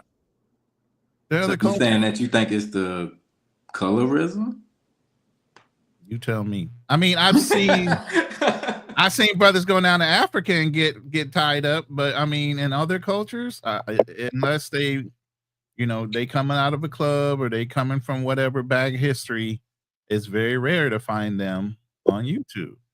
Now, I know my brothers that I deal with, Fearless and Black Man Travels, they married two good Dominican women, professional, and Fearless's wife has got a master's degree in psychology, and Black Man's Travels girl is highly certified in the hotel industry, and management level. With like Spanish America, for example, like Right. me myself, I have ran into that a lot in Spanish America, Dominican Republic, Brazil, Ecuador. Like right now, I was just I was talking to my pops about this. One of the baddest girls that I met in Ecuador, I was telling her where I was about to go, and she was like, "Oh, give me a ticket." And I'm like, "Hell no, bitch, you ain't did shit to make me want to get you a ticket nowhere." You know what I'm saying? Like I told y'all, she wanted me to take her to the Galapagos. And I knew if I took her with me to anywhere, that shit gonna help my channel pop. You know what I'm saying? But that is not what that's not what I'm about, bro. Like if I was that type of person, my music would be popping. You know what I'm saying? Right. I would be a clout chaser. You know what I'm saying? I would be about that shit. I don't give a fuck if y'all don't like the video. I don't give a damn about nothing. I told y'all I'm here to help people. So as long as I'm putting out the message that I want to put out to help somebody, that's what it's about. You know what I'm saying? All that clout chasing shit, all that clickbait shit. Like I'm not finna do none of that, man. That's not my character. That's not what I'm about. So it's cool. I don't hate on nobody for doing that. That's why I didn't say nothing about the I mean, other good guy. on you standing on principle, and that's what my channel is about as well. Standing on principle, not just following what it takes in order to get clicks and views. Just telling the truth the way it is. I'm Like I saying you tell you got guys, paper. You don't got to do that. but like I tell you guys, man, I got kids ranging from 28 up to 38. I got grown as men as sons. There's nothing I'm telling y'all that I don't tell my own kids. Facts. And I just got off the phone with two of my grandchildren. That's the kind of life I'm living. I'm older than y'all. I've been there, done it. Now I'm just trying to impart it back. You can take it how you want to take it. YouTube checks would be nice. Yeah. But at the same time, like I'm surviving without this shit. So right. Yeah, I said it on one of my videos the other day. I said, yo, I don't do this YouTube shit for monetization. I do it to share some information and to pass some of my time and for kicks and giggles. You know what I'm saying? Mhm. So, but if YouTube want to send me a coin, it's not like I'm going to say no and send it back. You know what I'm saying? Right. You know, because I'm a hustler. Whatever way I can get my hands on a coin, I'm gonna do it. You know, but you're not gonna see me up here begging for cash apps and none of that other stuff. Oh, y'all want to ask a question? Send a donation. Yeah, I because got the one of bottom those line here. of this whole thing is like we're just passing information. Yeah. In reality, we don't care. We're not hating on anybody. We're just, telling you guys, hey, this is a good way to travel. This is a safe way to travel. This is what we experience, and we just want to share it with you guys because, it's dangerous out there, dude. It is. Traveling is dangerous. Look at the stuff that's going on in the world. We're just trying to make you guys safer and more knowledgeable about traveling. We give you this information, but Y'all want to sit here and talk about we hating on what? We don't care because we don't have to tell you guys this. We let you guys continue going astray and getting in trouble. Continue to crash out like some of the examples that are on here. You know, Somebody what I'm saying? said y'all was hating. No. Oh, they always say the old guys. Yeah, you'll hear people complain about the OGs are just hating. They don't want to see us live. That sounds like the that T Hunter shit that's going on right now. My philosophy is let them, we hating, fine. Okay, you can just not listen and just go and get yourself in trouble. Don't look for us when you need help. When you Right. Yeah, just stay where you at. You in that freaking jail in Brazil and you trying to figure out how to get out. Looking at you and that's it. Yeah. Yeah. I'm not trying to. I want you to have fun. You know what I'm saying? Mm-hmm. But I don't want you crashing out. You know what I'm saying? A lot of us done on this travel shit. Let me put it like this. The shit that Jay Rello does, motherfuckers been doing that shit. I was Jay Rello before Jay Rello, but we wasn't putting it on YouTube. You know what I'm saying? There's always situations that go on in these places, but now you out here putting it on YouTube for clickbait. You know what I'm saying? And it wasn't clickbait. That motherfucker really got into that shit. Did you see? It's bad. It's worse. It's even bad. Did you see him on Sin City today? No, he was. Trust me. Yes, he's about to set YouTube on fire. He said that he did. He said that. Yes, he's on his way to Thailand, and he said, "Buck Travel, you listening?" He said that he didn't get in. He didn't go to Sasua. He doesn't like this whole pay for play nonsense. Like, yo, this is how you came on YouTube. Yeah. You know what I'm saying? So, and I told him, I said, listen, if you didn't like this whole pay for play nonsense, you went to Sasua on the first trip. Why did you go back on the second trip? Because I know a whole lot of guys who went there once. They say, yo, I'm not down for this pay for play shit. I don't do this shit. And they never went back.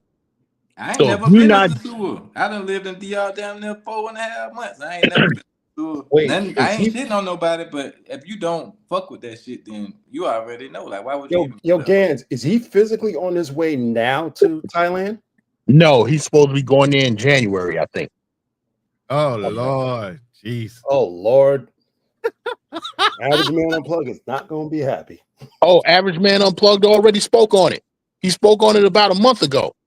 Oh, I know. And he's not going to be happy because Average is leaving on Friday for Thailand. He's going to be there for like a month and a half. Mm-hmm. So everybody told him, like, yo, if you really on this, not trying to pay for it, why are you going to all the red light districts? You're in all the red light districts and showing your crash outs. This is what you're about. That got kidnapped. One thing I kind of like respect about guys like Big Boss. Like Big Boss he would just call himself number one monger in the space, right? And I respect him for that. He actually practices what he preaches. He says it out loud. But there's some other guys in a space who are grifters. Who they go to these red light districts and they say, "Oh, I'm only messing with regular girls and all that." Bro, you go to Sasua, you go to Cartagena, you go to Pattaya, Thailand. I mean, you telling me you only meeting regular girls out there? You're not going to places like Europe. You're not going places like Japan, whatever. But you going to the top most red light districts in the world, and you saying, "Oh, I don't mess with those P4B girls." I mean, I call cap on that. I call 100% cap on that. If you go into those red light district areas, you grifting and you messing with those P4B girls. That would be vicious if Jay Rillo and Tom Young LaChong hooked up. Oh, Jesus. So the guy in the Philippines, he passed away. That they said he passed away. Yeah, there's an older Yeah. guy. He's a well-established YouTuber that's there. He was married. No, Built I'm a talking house. about, not him. I'm talking about the guy. She asked about the guy that got kidnapped. Oh yeah, that guy got Yeah. shot and killed in I think the first night or so that The first day, they yeah. wound up dumping him in the ocean. He went And, to the they most finally violent found him. area of Philippines. People He don't went realize to the Philippines is there's a- lit, man. Philippines is the most lit. southern half of the Philippines has actually Taliban Yeah. Muslims there. Damn, I didn't realize that. Yeah, and they had a peace treaty right now since like I think 2019, 2020, 2009, something like that. But every once in a while there'll be a bombing of some type in a grocery store or something like that, a kidnapping every once in a while, you know. But this kid down in that area acting like a loan shark didn't help. Yeah, You out there flaunting the fact that you have extra money to loan out and living in the hood, but that's and crazy. living in the hood, right? I seen one of his videos. I don't know if it was Razor Ray that posted it, but I seen some of Probably the so. Razor did a lot of coverage on that kid. Now, I was just talking about an old man that died in the Philippines not more than a couple days ago that everybody's honoring and speaking. Oh yeah, you talking about that guy? You know what's ironic? He had a video just a week before he died of him talking about 10 ways, something like 10 ways that guys, when they get to Philippines, how they die or something like that. And it was just ironic. Some of the stuff he covered actually happened to him, you know? So unfortunately. Yeah, he had a stroke. Yeah, he had a stroke and basically succumbed to it.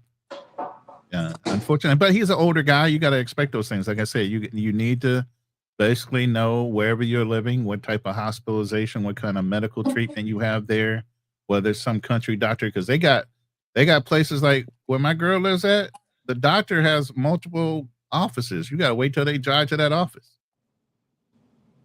They make their rounds. So you could be sitting there a minute. Huh. Yeah. So yeah, you better pick and choose where you're gonna live depending on your health standard. That's what I was gonna ask you earlier when you was talking about being in the Philippines, because so for example, Santo Domingo, like me myself, like I'm still, you know, close to being, I look in shape, but I feel like I'm, you know what I mean, getting a little up there. So me as me trying to be an expat, like I pay attention to the fucking hospitals, the traffic, all that shit. Like I was driving in Santo Domingo for months and I liked it, but I also realized like Santo Domingo might not be the place for me. That's one reason, is because the traffic is so crazy and bad that the ambulances can't get to you. If you have emergency, God forbid, you know what I'm saying, and you need to get to the hospital, that shit could take 3 hours, 4 hours, and you could be close to the hospital. I've seen people get into car accidents right there in front of my condo, and they lay out on the street. They laid out, stretched out on the street for hours, and before they even get to them. So I can imagine how long it takes for them to get to emergency services. So yeah, that's crazy. That's like, you got to think about things like that before you just jump ship. Yeah, you do. Let me ask you, Style King, what's the area of Santo Domingo I want to be in? If I want to, I'm going out there in February. Where do I want to be at? In my opinion, I love the Melicon area. Is my favorite area. Right. Is that where all the big brand hotels are at? Yeah, they got a lot of great hotels right there. A lot of great Airbnbs, a lot of condos for sale over there. Mm-hmm. I mean, it's kind of like the Piantini area, but not quite as bougie. They got casinos. They got everything you need right there. Restaurants. I mean, and then the views are crazy. You know what I'm saying? Like, that's, to me, is the best place that I like there. I lived in damn Santo Domingo Este my first time, and that was straight, but like that's not the place where you gonna see no tourists and shit. Like, they were like, what the fuck you doing on this side of town?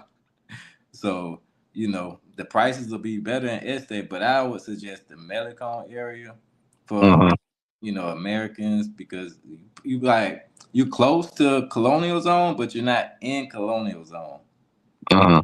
Because colonial zone to me is like more rustic. It's old. The buildings are old. You're gonna have it's gonna be hard to get hot water type shit. No, So I don't want to be over there. I want to be where the tourists is at.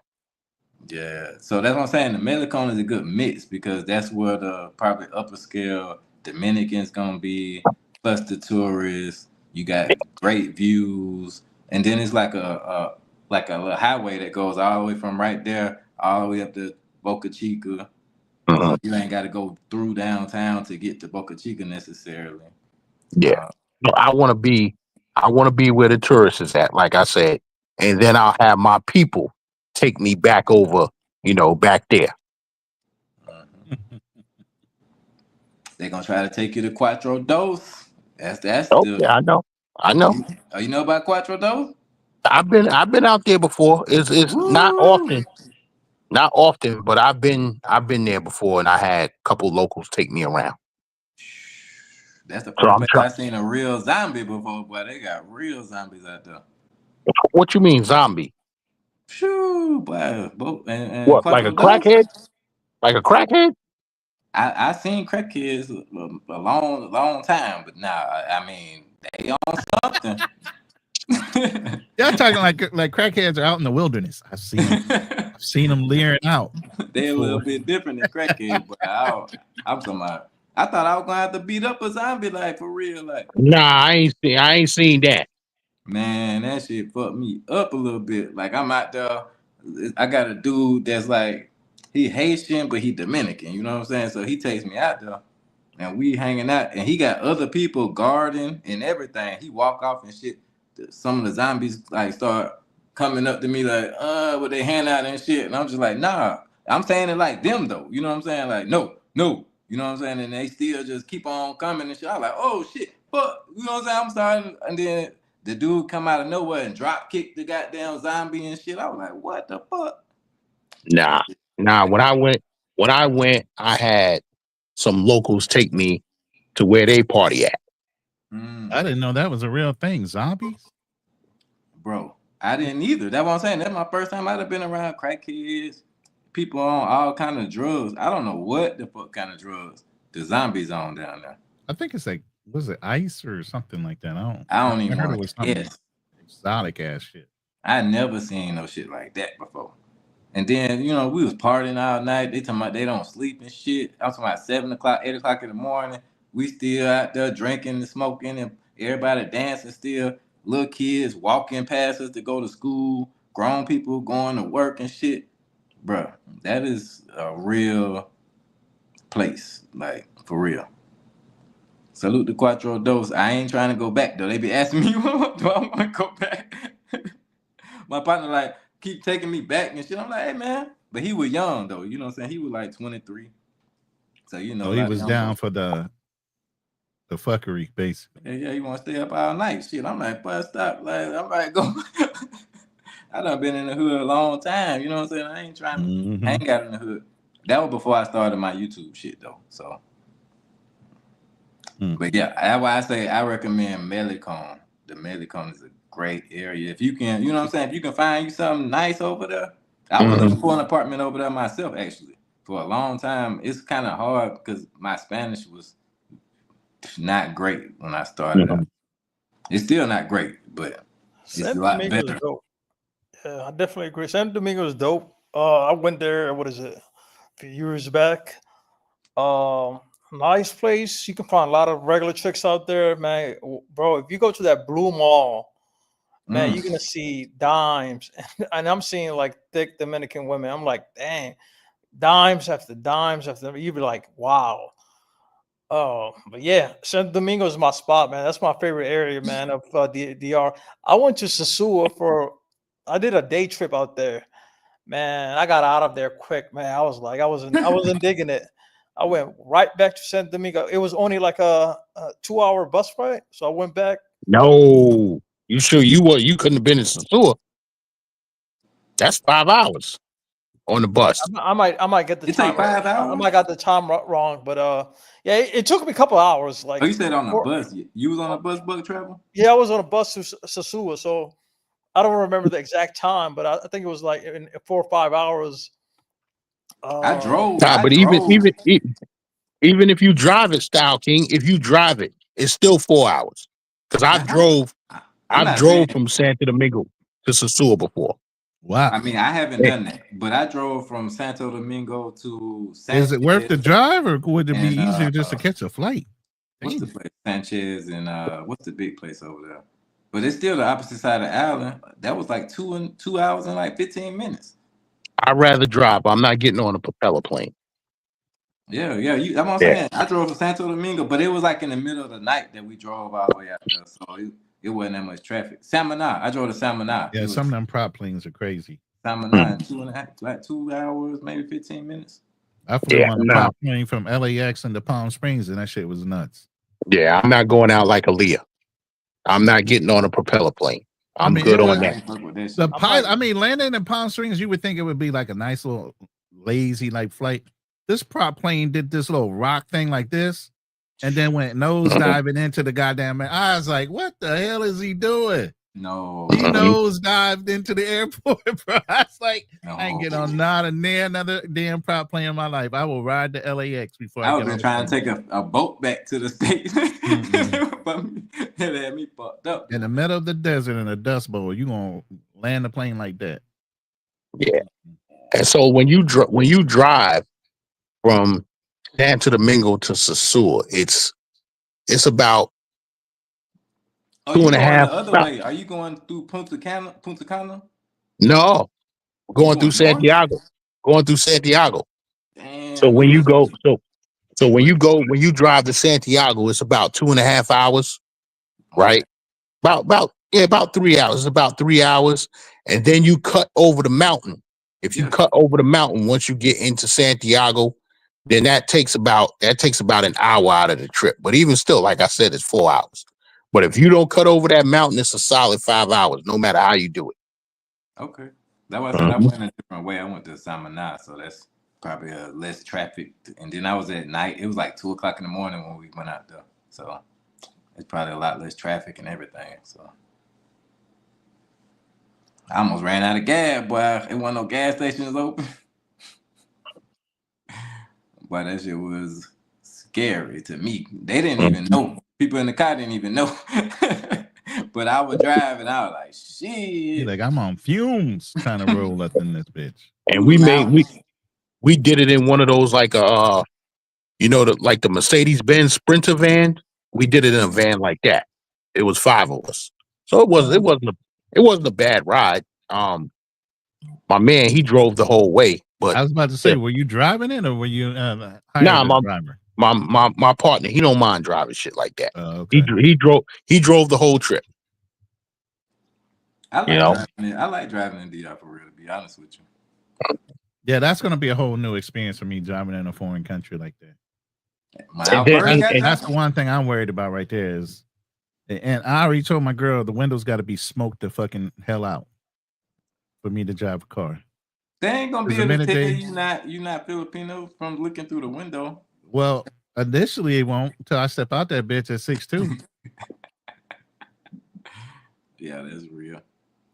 So I gotta warn you about 12 though. Like when you driving shit anywhere, but especially driving from Santo Domingo to Boca Chica. I know y'all been there. You might have. I know Big Gang's been there, but that was years ago though. But like driving there yourself, the police have checkpoints on the way there where they'll walk out into the street and try to stop your car. Oh yeah, I've seen them do that. Mm-hmm. And hey, Ronan, they don't have the gun where it's checking your speed. If you blowing, they got them what they call them chains what they put across the highway to pop your tires. Oh hell no!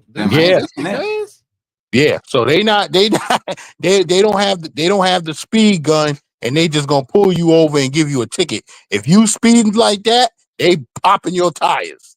They got like they'll have they'll have a cop sitting in the cut with the speed gun. You know what I'm saying? But Mhm. when he clocks you, he's radioing ahead to that crew that's on the highway. Damn. You know what I'm saying? Go ahead and throw out those nails if he runs by us, right? Yeah. Yep. Man, so I mean, so some advice that something that I do when I'm in third world countries, not third world, I don't want to say that, but countries that are not the United States, things that I try to do is like, especially like when I was in Dominican Republic, I would always separate my money. You know what I'm saying? Like you want to have different stashes in different places, just like, plan on the worst. You know what I'm saying? Because it's not necessarily, I never have been, knock on wood, robbed, but 12, they want compensation for having to talk to your ass sometimes. So if you only got a couple hundred pesos in one pocket, you pull that out, then you could just bless them with that, be on your way. You know what I'm saying? But if you pull out 5,000 pesos, that's different. You know what I'm saying? So you want to be like cognizant that they want some help sometimes. No shade on the 12, but that's, kind of the way things work in some countries. So instead of getting a ticket, having to go back and do all the extra shit, you can just couple hundred pesos ain't shit to us. You know what I'm saying? So you can bless them with that. You know what I'm saying? Be on your way.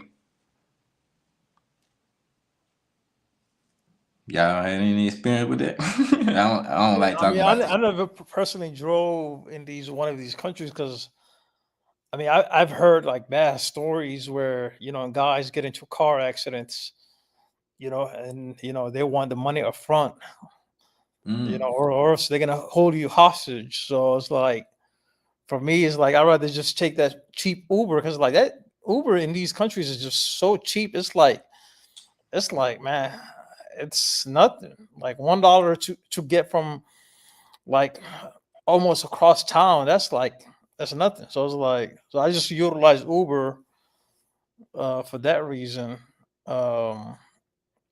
Because I'm not gonna rent a car and get into, especially DR. DR is notorious for this. When you get into a car accident, it's like they got some kind of insurance scam, where they just trying to want the money up front. So it's just I just heard so many stories regarding that. I was like, nah, I'm just good with.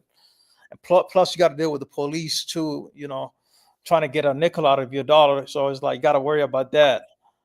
Yeah, I was taking Uber everywhere in Colombia, both Medellin and Cartagena. And that shit was cheap, right? It was mad cheap.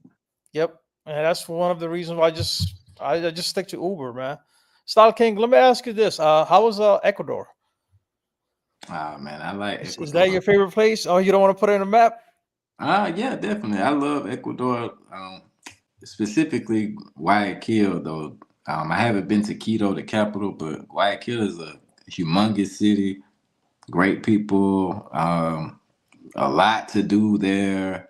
But at the same time, you get all those warnings about how dangerous it is. So I didn't really move around as much as I did in DR because I was only there for a month and I was in DR like 4 or 5 months. So, and multiple times. So, I mean, but I loved it. Like I said, I didn't get a chance. So that's what I try to tell people as well, because like when you live in these places, it's going to be a different experience versus just visiting. And I think that the actual colorism problem that they have in South America and Spanish speaking countries in general plays a big part in how you interact with a lot of people. We just don't necessarily know it, you know what I'm saying? But it doesn't matter at this point, you know what I mean? You just gotta go for what you know. And living there, I think it would open me up to a lot more people because they have a pretty much a perception of who you are. You know what I'm saying? Like me, I got dreads and all kind of shit going on. So they got a perception of that. You know what I mean? Like I've had girls tell me like, oh, black people do all the crime and why you got that ugly hairstyle. But at the same time, she want to kick it with me. You know what I'm saying? So I have a lot of the ratchet girls coming at me when she want that bad boy. Yeah. I mean, that's what I'm saying. That's a lot of issues worldwide though. So that's why I say, like, if you want to really have something real, you got to be willing to expat. You know what I'm saying? Or you either gonna bring her back here, but just when you doing the transactional thing, then you just got to go for what you know. So I love Ecuador though. I mean, Ecuador is nice. Like I didn't get a chance to meet too many good girls. I met a couple bad girls, and I had a lot of fun. But I would have to actually live there, I think, to get more acclimated. And Yeah, I think that's one of QB's favorite places. He always talks about Guayaquil. But I actually want to check out Ecuador because I want to try a new country, and I was thinking between Guayaquil and also Quito. I heard very good things about both cities. I just don't know because I've heard that Quito is like the what is it, the Bogota of Ecuador. Then Guayaquil is more of a Cartagena vibe, beach vibe. That's what I nah, heard. I went. No, I went. I went. it's not. It's not a. It doesn't have a beach. No. So Guayaquil is more like, if you think about it, Guayaquil is situated into the country, kind of like how Bangkok is versus Pattaya. So like Guayaquil sits on a river that goes into the country, kind of like Buenos Aires. You know what I'm saying? Yeah. So it's no beaches or nothing like that, but it is like the Melicon type area. You would have to go to like Salinas, Montanita, or Manta to go to a beach town in that area. But those are like 2 hours away, 3 hours away, 4 hours away. And I'm mad that I didn't get to go to Manta, Would you but say like it's more of a Santo Domingo vibe? Because like yeah, how Santo Domingo doesn't have a beach, but you have to go to Wandalio or Boca Chica for the beach. yeah, definitely. But see, the thing that I liked about Guayaquil was it was less tourism. So that's the part that I really loved about it, because when you do find women that are willing to talk to a stranger, somebody that's not from there, they don't have as many. I mean, they got the colorism and the racism, but they don't have as many tourist expectations as like when I went to Medellin. Medellin overrun with tourists, and Santo Domingo. They got a lot of tourism. So the women have expectations of you before they even get to know you, before they talk to you. So that plays a big role to me, because I'm not the natural, just regular 80% of Americans that's tourists. You know what I'm saying? So if you look at me, you might think one thing, but once you actually get to know me, you're gonna be like, fuck, this motherfucker is different. So that plays a big role to me, and I appreciate the things about Guayaquil with no tourism. Like I seen some Asian tourism, like Chinese people and stuff like that, but I didn't see any really. I don't think I met any Americans there when I was in Guayaquil. No. Now, how's the nightlife out there? Is there more of do you get more Ecuadorian chicks or you get more of a Colombian chicks and other Venezuelan chicks? How's the nightlife? That is a great question. That is an awesome question. So in Guayaquil, they have a very, very diverse population.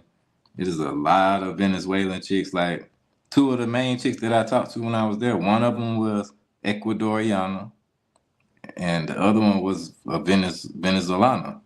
So they got everything now: the Venezolanas, the Ecuadorianas, Colombianas. I had a couple Colombianas, and it's very diverse versus like other places where you're gonna have specifically a lot of Dominicans or a lot of Colombians. It's very diverse in Guayaquil. Yeah, you Hey, over fellas, there I'm saying gonna, I'm gonna jump off. I gotta finish setting up for Christmas. But yo, thanks for bringing me up. Y'all have a good night. Merry Christmas to you and your families. All right. for you, sir. Merry Christmas to you, Gant. Or should I say All happy right. holidays?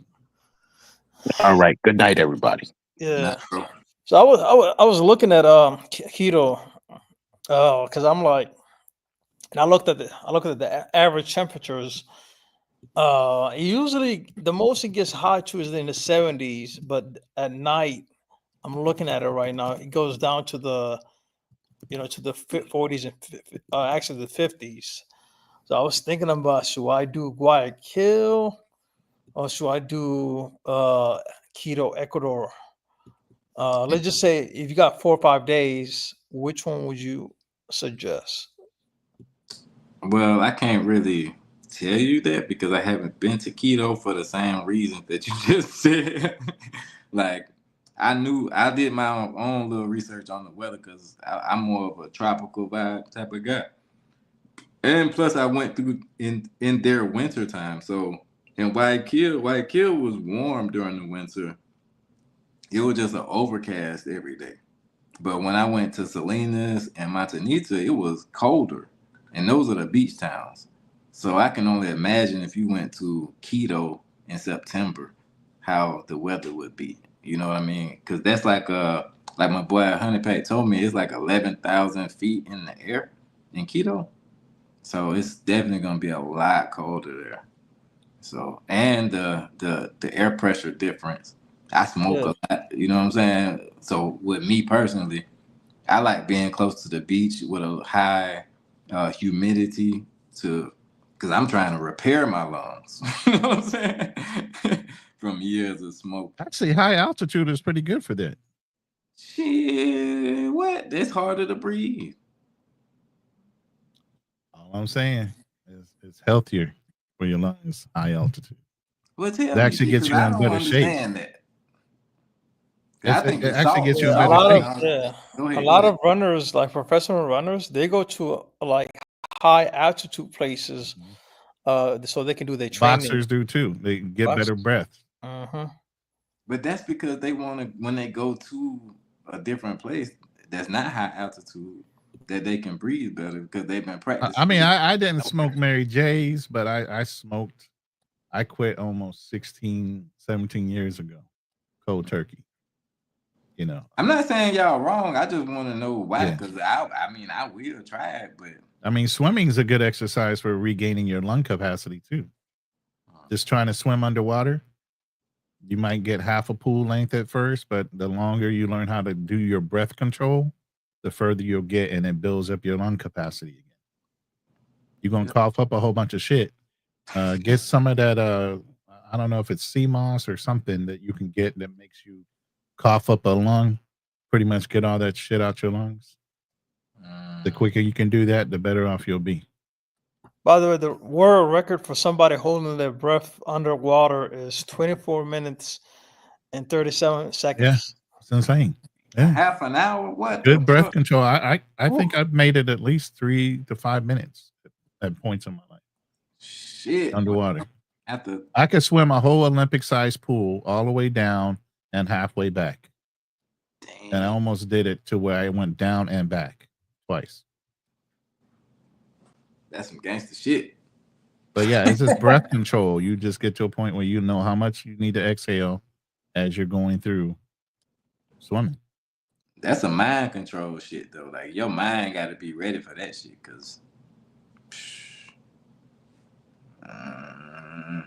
it's not just your lungs. You definitely got to have it up here. Oh yeah. There's a combination of things you got to do for breath control. Can't be freaking the fuck out because you feel like I need to take a breath in. You're gonna fuck yourself up and just take a whole bunch of water in your lungs. So yeah, and the way those guys are doing it, they're swimming down deep anyway. They're deep divers that are doing that.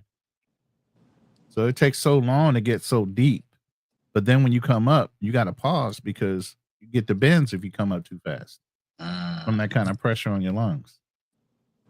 Like my boy Honey Pack was telling me, like he was saying that Quito is actually probably for him. He said Quito is a better city. Like when I got to Guayaquil, he pulled up on me and had a chica. I can't remember what he said her profession was, but she spoke good English and everything. Like we chopped it up, had a great meal. You know what I'm saying? Really cool dude.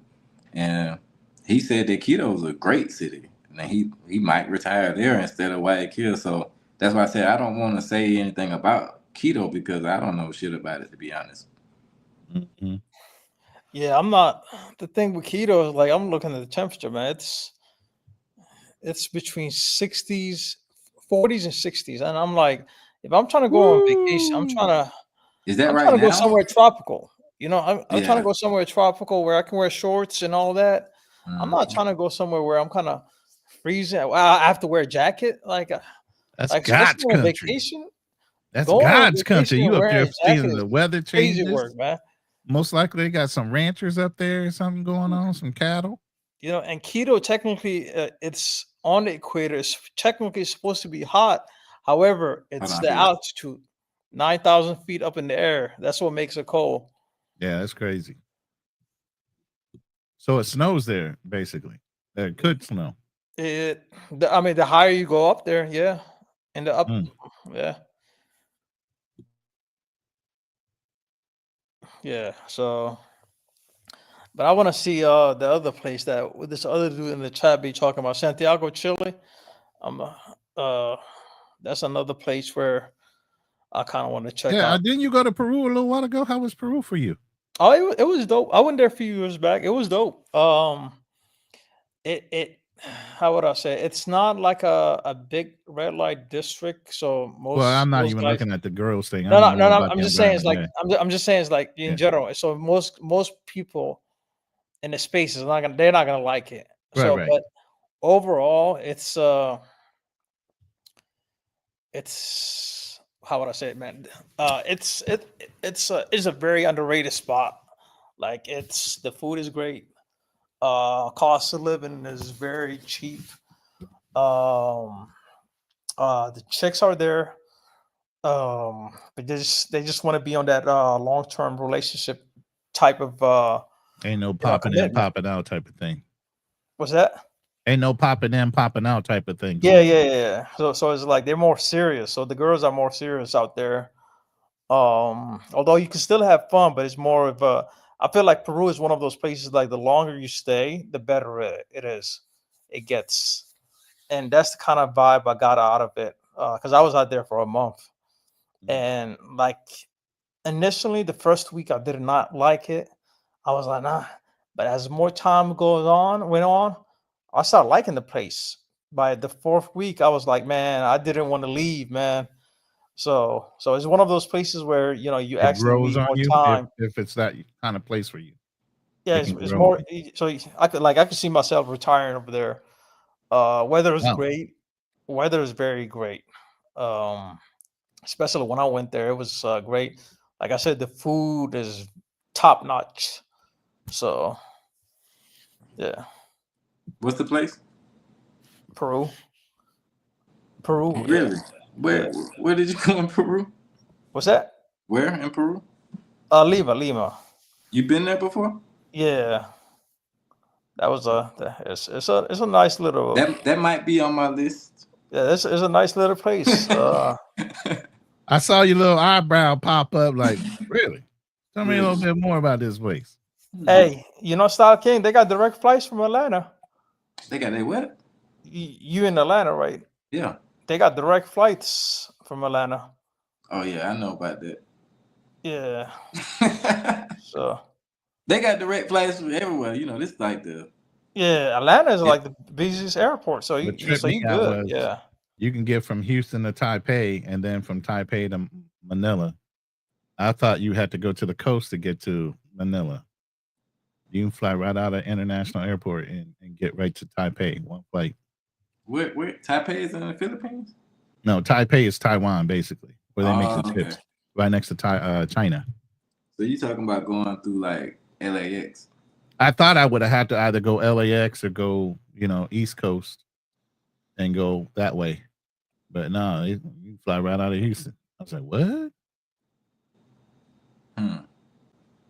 Yeah, man. So Lima is definitely on my list. I mean, one of the countries that I want to visit, but I kind of took it off my list for this trip, is El Salvador. So, El Salvador, they adopted Bitcoin as a national currency. Yeah.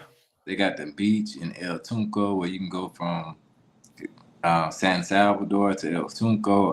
I even seen one YouTuber do it in the same night. Went to El Tunco, then came back to El Salvador. I'll be right back. I got to go spritz again. All right. So, yeah, I think that El Salvador is a place that should be visited. But, I mean, I just couldn't fit it into this trip. But one day I might hit it up if I don't like the places I go. So like, okay, wait. So like, Guayaquil. Let me go back to that real quick because, like I said, I'm looking for a place to live, and the reasons that I don't want to live there at the moment, because I might, if I don't like the other places I go, I might double back to Guayaquil because it's like number one so far. So anywhere you go, gonna have drawbacks. So like right now, Guayaquil, the major drawbacks for me is the police, which is a good thing and a bad thing. But like I said, a lot of the media has us, a person that looks like me is more looked at as a criminal. I've been followed by the police. I've been harassed by the police a lot in Ecuador. Overseas? Yeah. I mean, What? Where was Ecuador, this? Ecuador was the worst place that I've been harassed, though. Dang. So I really, me personally, I never had any. What is it? I'm trying to remember. I never had a bad experience with the police, and I've been over 11 countries. I never had like. I'm trying to remember where I had the. Peru. It was actually. I had a bad experience out there, and Peru was actually one of my favorite places. But here's the thing, they were looking out for me. So I didn't know it, but I was in a bad neighborhood of Peru. And it was a very bad neighborhood. And one of the cops, came up to me and he was like, I mean, what's going on? What are you doing over here? And I was just walking around and just, trying to find my way out of here. And he said, he stopped me. And he said, yeah, this is a very bad neighborhood. So, so it's like he was just more of looking out for me, a very high crime neighborhood. So he just gave me a tip. So, I took the Uber out of there and just exited. But yeah, he stopped me and he was just giving me a tip. I don't know if but I was in the wrong area. So yeah, but that's the only place. I mean, I haven't experienced anything like an arrest or like some kind of profile thing. Granted, like I said, I'm just in these countries for like a week or two at a time, but I haven't had any crazy experience with the police, yet so far in these countries. And I say yet, so I haven't been all these countries. well, I never seen you. I don't think Buck travel, but you can see one me. thing I will say that about so I'm trying to remember if anything happened to me in Tokyo. Nah, that wasn't that. I haven't had a bad experience out there in Tokyo, so I'm trying to remember. I mean, I only had a bad experience with some of the locals in these countries. Like for example, in DR, I was at a Boca Chica. I was eating. I was smoking my cigar, right? And this homeless Dominican dude came up to me, and he said, "Give me money." So I gave him a spare of change, and he took it, and I gave it to him, and he looked at it, and he was like, "This is not enough." So he threw that whole change at me. What? Yes, bro. I was literally man, I got so mad that I was about to stump this dude out, but I was like, there was a police officer like 15 feet away from us, and I was like, dang, he got me amped up. I was like, this dude is ungrateful. What like I just gave him. It's like the U.S. equivalent to like 75 cents in Dominican pesos. And he just got angry, just said, "Yeah, this is not enough." So he just threw it back at me. And I'm like, son. yeah, that's the only experience. Yeah. Thank God. Yeah. This shit right there. Wow. Yeah. I mean, I was having a good, the thing is, man, he got me on a good day, man. Cause like I was having a good day, vibing out. If he caught me on a bad day, man, it'll be I would be fighting that dude, bro. That's like straight up disrespect, man. Super disrespectful. That is super disrespectful. You give someone a change and he just throw it back at you and saying, "This is not enough." Oh man, yeah. So Man, shout out to you for keeping your cool. Though. I just kept my cool. I just like, you know what, let me just, walk away from this situation. Like I said, I was just having a good day that day because I was linking up with a chick. I was supposed to link up with a chick an hour from that incident. So I was like, and I was just having an overall good day, but just you walk tried away. to bless him. You tried to bless him with some dinero. Yeah, and he was just ungrateful. That ain't enough, Buck. It ain't enough. He told me it ain't enough, and he threw it back at me. Damn. That shit is Honestly, like that's what Grateful talking about. ass. That's In the words of Floyd, the audacity. And ever since after that incident, I learned. Look, ever since after the incident, I haven't been donated to one, or I haven't given money to anybody overseas. I was like, nope, not nobody, bro.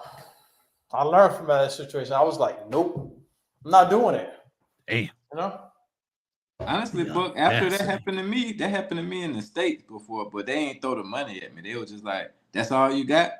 And I was like, this was at the West End in Atlanta. And I gave him like $2 maybe, and he was like, that's all you got? I was like, what the fuck? Man, I don't even know what I said to him.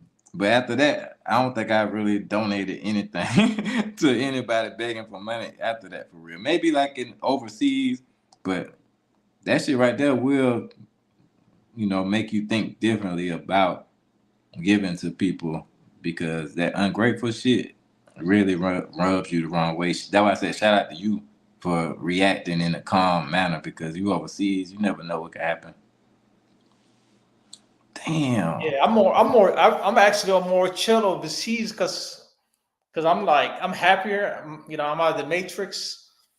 So my mood is gonna be better. So it's like I'm not more inclined to get mad over little stuff.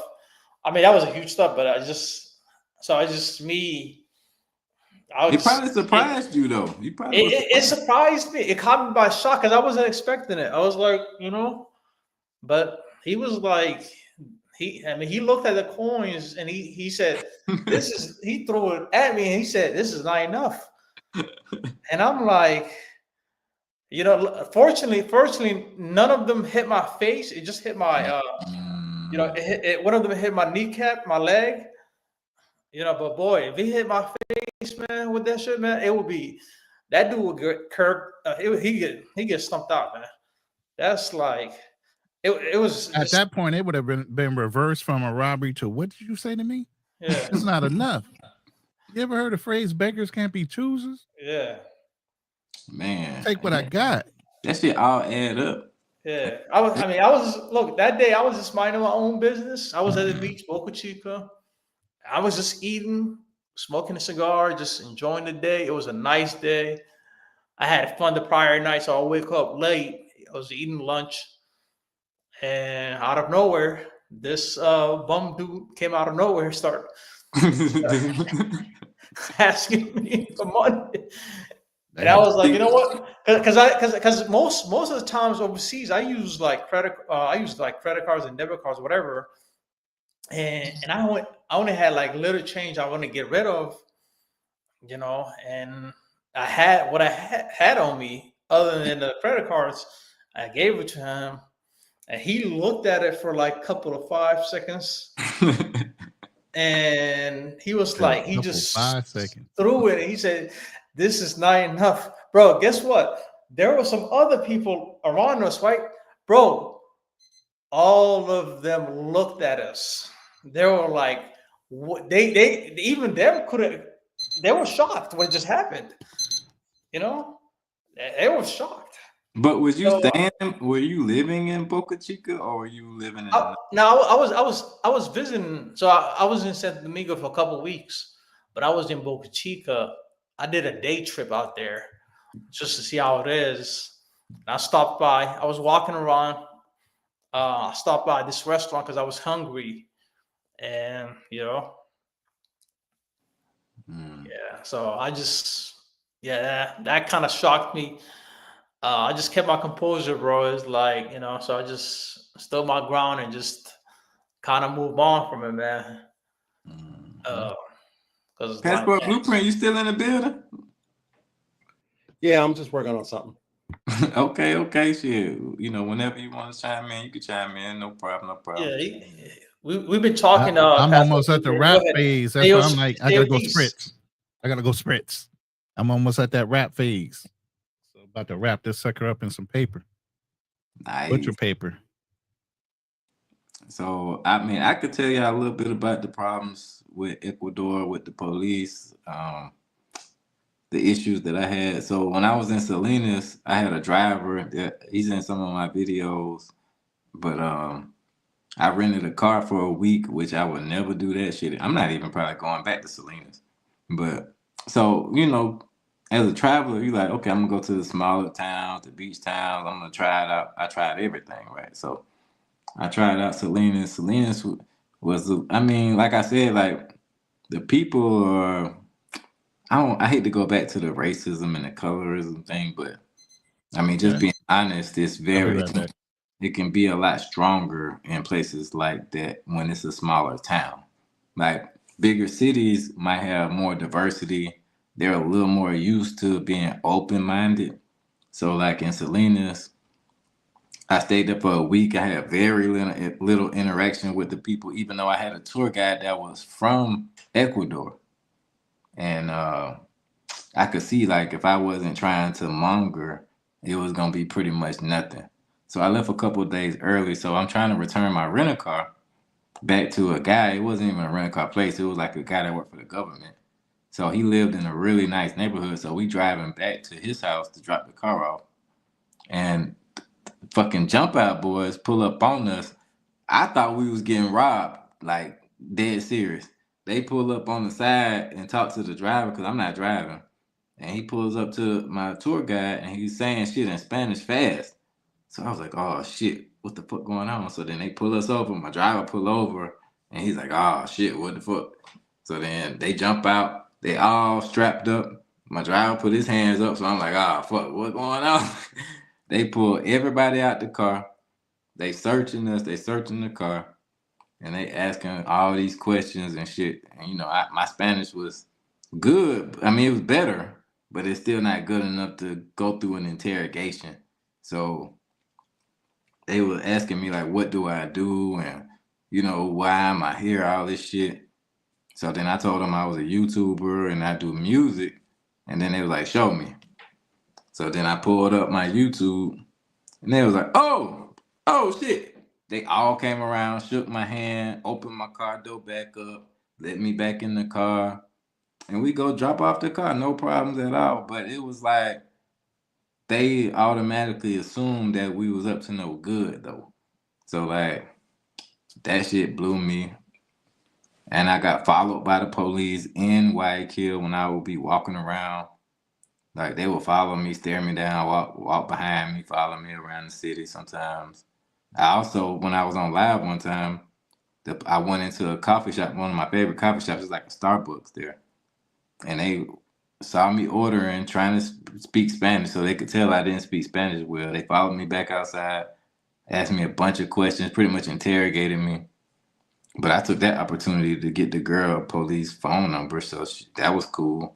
But it's just a lot of different things with the police that just didn't really sit well with me as far as like living there.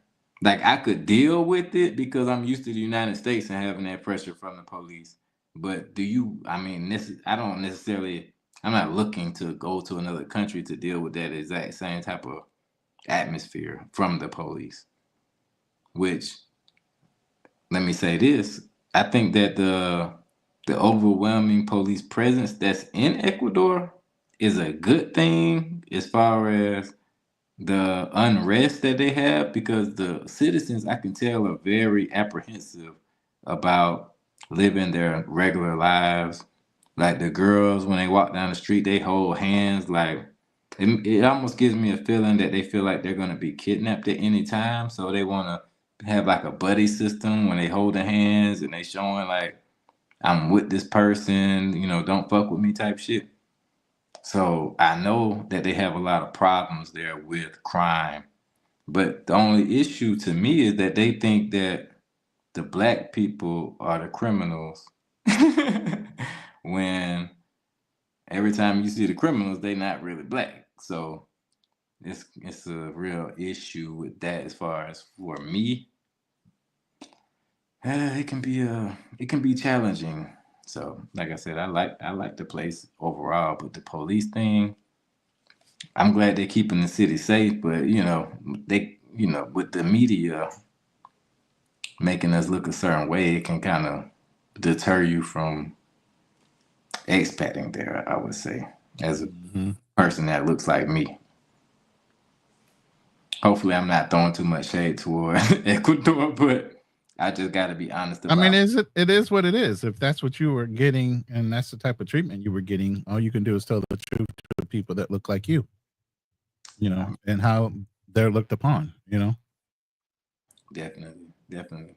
Shit, the girl that was telling me all that shit about the black people do crime, why you got the ugly hairstyle, she was fucking with me. Like, she still hit me up and asked me when I'm coming back. And she only like one shade lighter than me. And she was like, oh, my brother's black. And I'm like, your brother black? To an American, you like, what the fuck were you talking about? Right.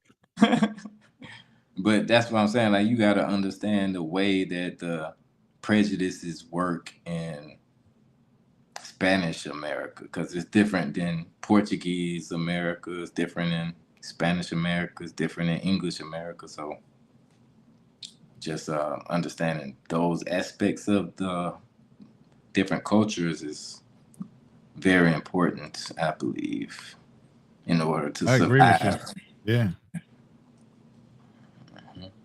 I mean, I think a lot of times we try to ignore those things.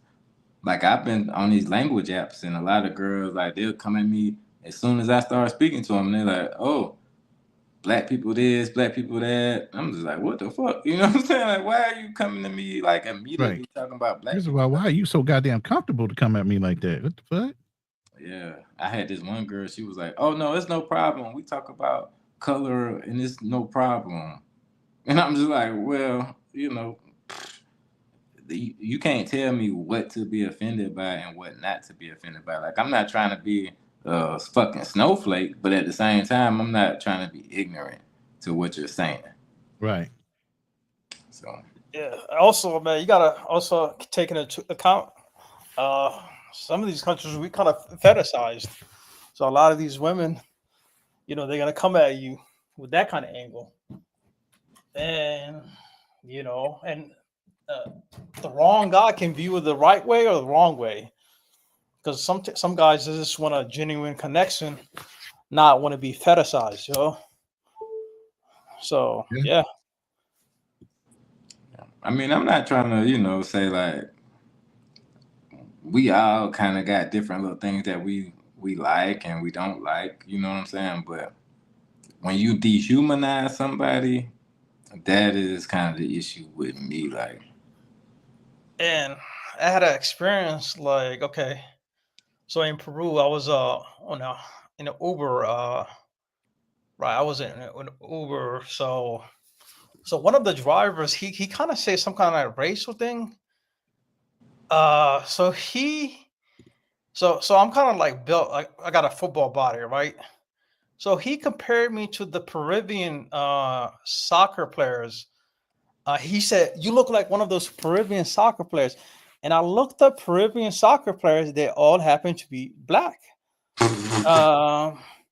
And he's more indigenous looking. And I was like, yeah, I didn't know. I was like, because at first I was like, oh, okay, that's good. That's a compliment.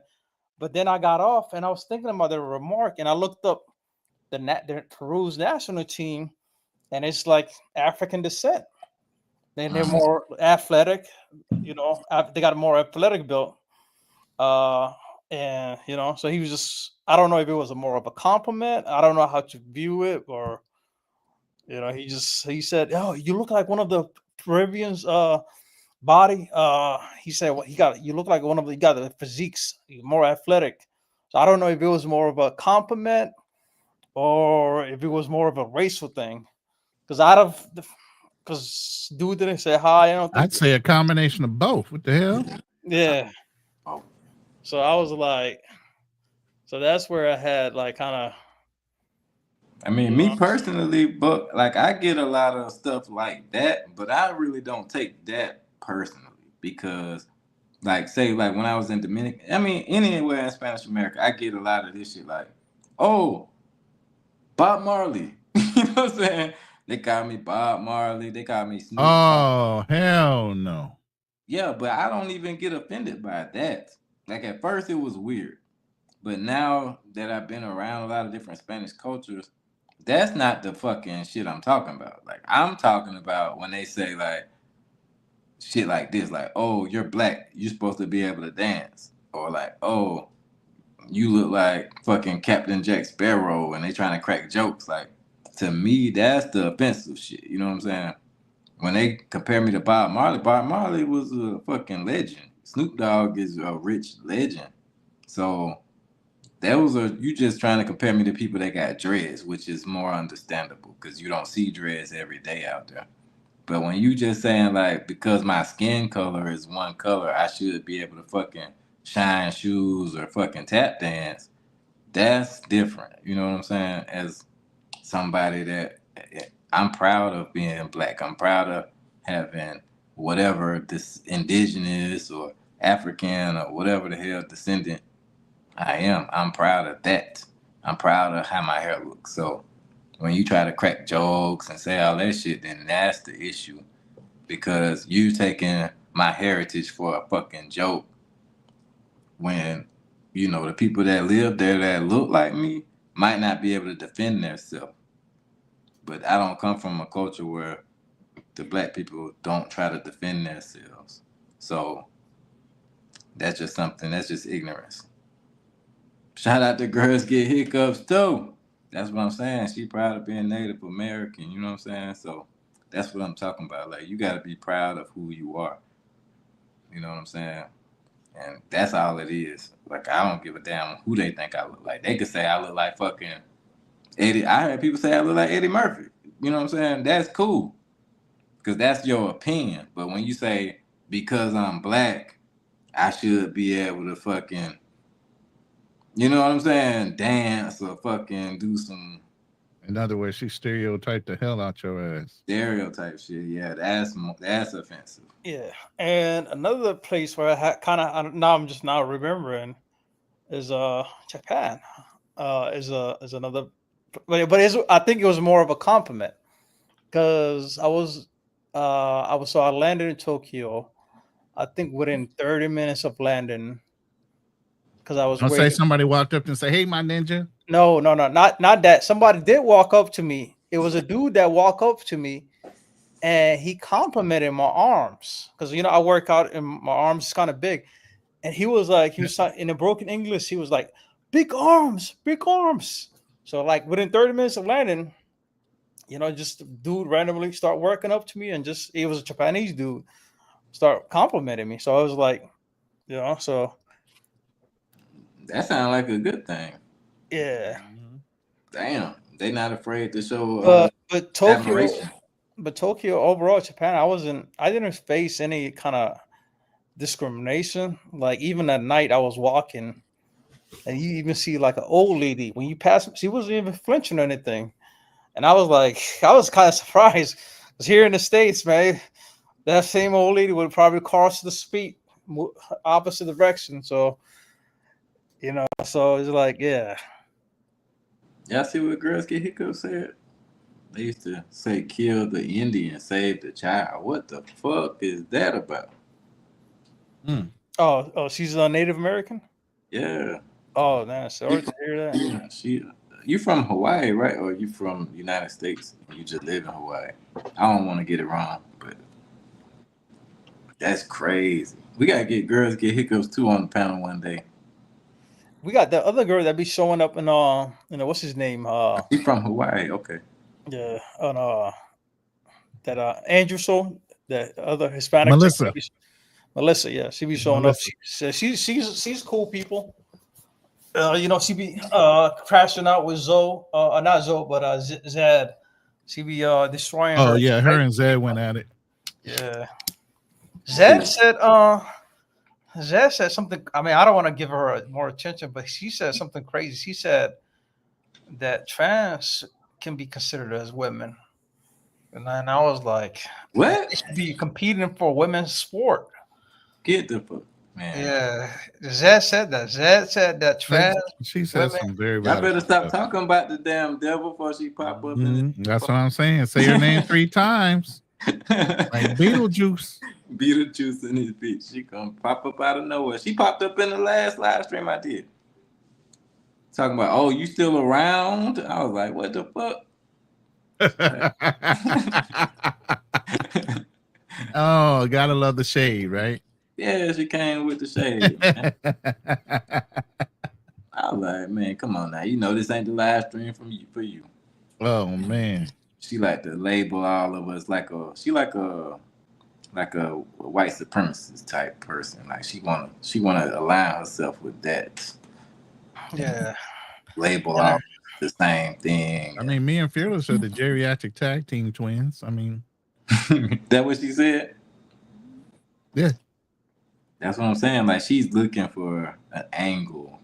She stayed on the live stream for about 15 minutes, then she logged out and tried to find somebody else because I don't have anything for her. Like she's null and void in my chat. You know what I'm saying? Because it's pretty much in mine too. She's been blocked again. I don't even got to block her. She logged out because it's nothing for her. She used to follow me. She like you though, Ronan. Oh, her sister loves me, which is ridiculous. She only saw me one time. Next thing I know, she's been in everybody's chat. Where's Ronan?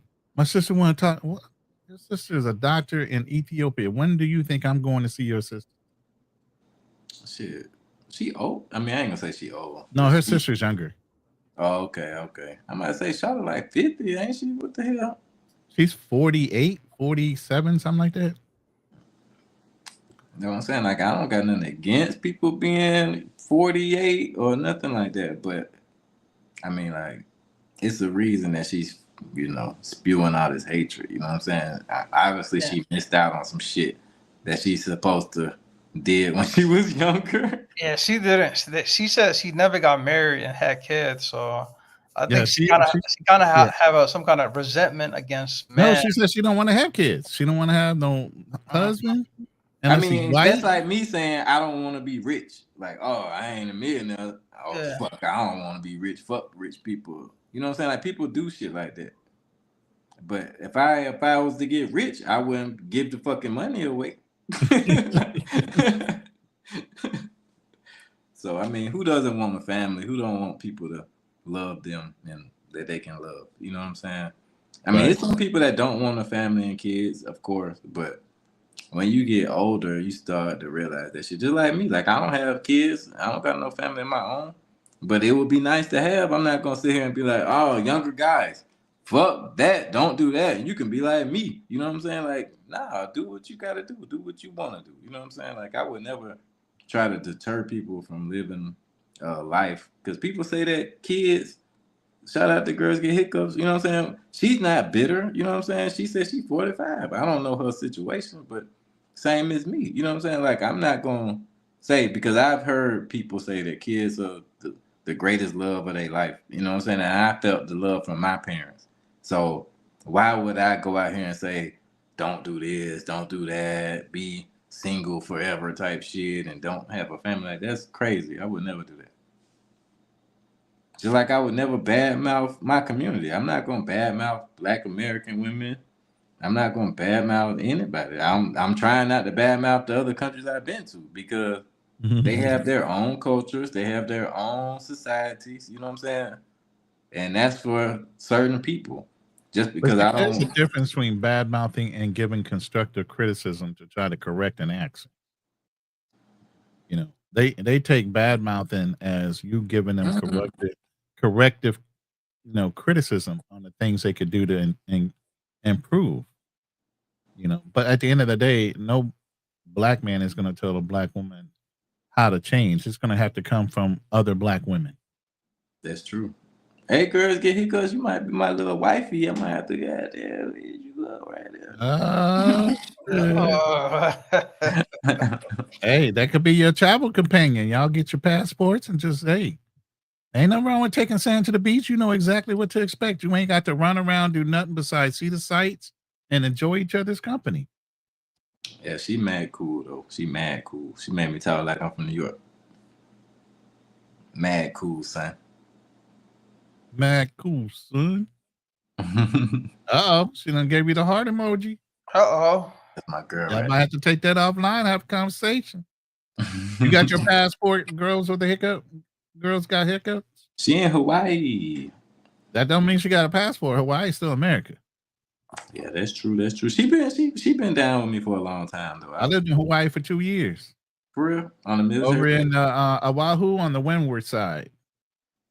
In Marine Corps Base, Kaneohe Bay. I know Hawaii is super expensive, so she ain't got to worry about me popping up on her. There's two pay rates. There's the Kama Aina rate, and then there's the tourist rate. If you say Kama Aina, that's a local rate. You literally have to say it if they don't know that you're Hawaiian. And if you live there, they give you like a little purple flower that you put on your ID card in case you get challenged. But if you say Kama Aina, you get a different rate. I wonder if she get that rate. Kaneohe is in your town. Oh, that's your town? Oh, okay. So you know the base really well. The Marine Corps Air Ground Combat Center. Well, they changed it to I forgot what they named it after I left. But it's just a Marine Air Base that's on the windward side in that area.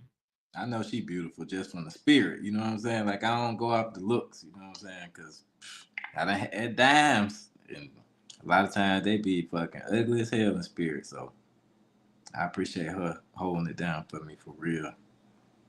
But yeah, man, y'all definitely look into that. I think that she said she lived close to Windward Mall. But yeah, so what I was saying about the sacrificing thing, like, I think that just looking into the different things, like I said, the distractions, I've been good at trying to block a lot of the distractions to get to where I want to go. Like I said, I want to expat it up, and it's just so many distractions. Like when I was going live from Colombia and Ecuador, every other person, not every other person, but maybe every other fifth person that got into my live stream was, who you voting for? Do you this and do you that? So it's just so many distractions. You can't even fucking do a live without somebody trying to distract you with the fucking politics. You know what I'm saying? You go to work, they say, did you watch the game last night? You know what I'm saying? So it keeps you engaged. And I'm not gonna say the bullshit, because it's good to have a life, good to have things that you want to do for leisure. But when you let your leisure get in the way of what you need to do as a person, that is the distraction. Because, I mean, I've been a victim of it too myself. I can get on YouTube Shorts, I can get on the Reels on Instagram, TikTok, and just scroll, because they got something different every 5 seconds on there. You can find something different, and it'll keep you engaged. I done been on this shit for an hour, 2 hours. But at the end of the day, you got to focus on what you need to do, because if you do not, that is the whole purpose. You know what I'm saying? We know that they got organizations that are built to keep us distracted. We know that they will come and murder somebody that's trying to lead us in the right direction. So you have to, as yourself personally, if you want something, you got to focus on that.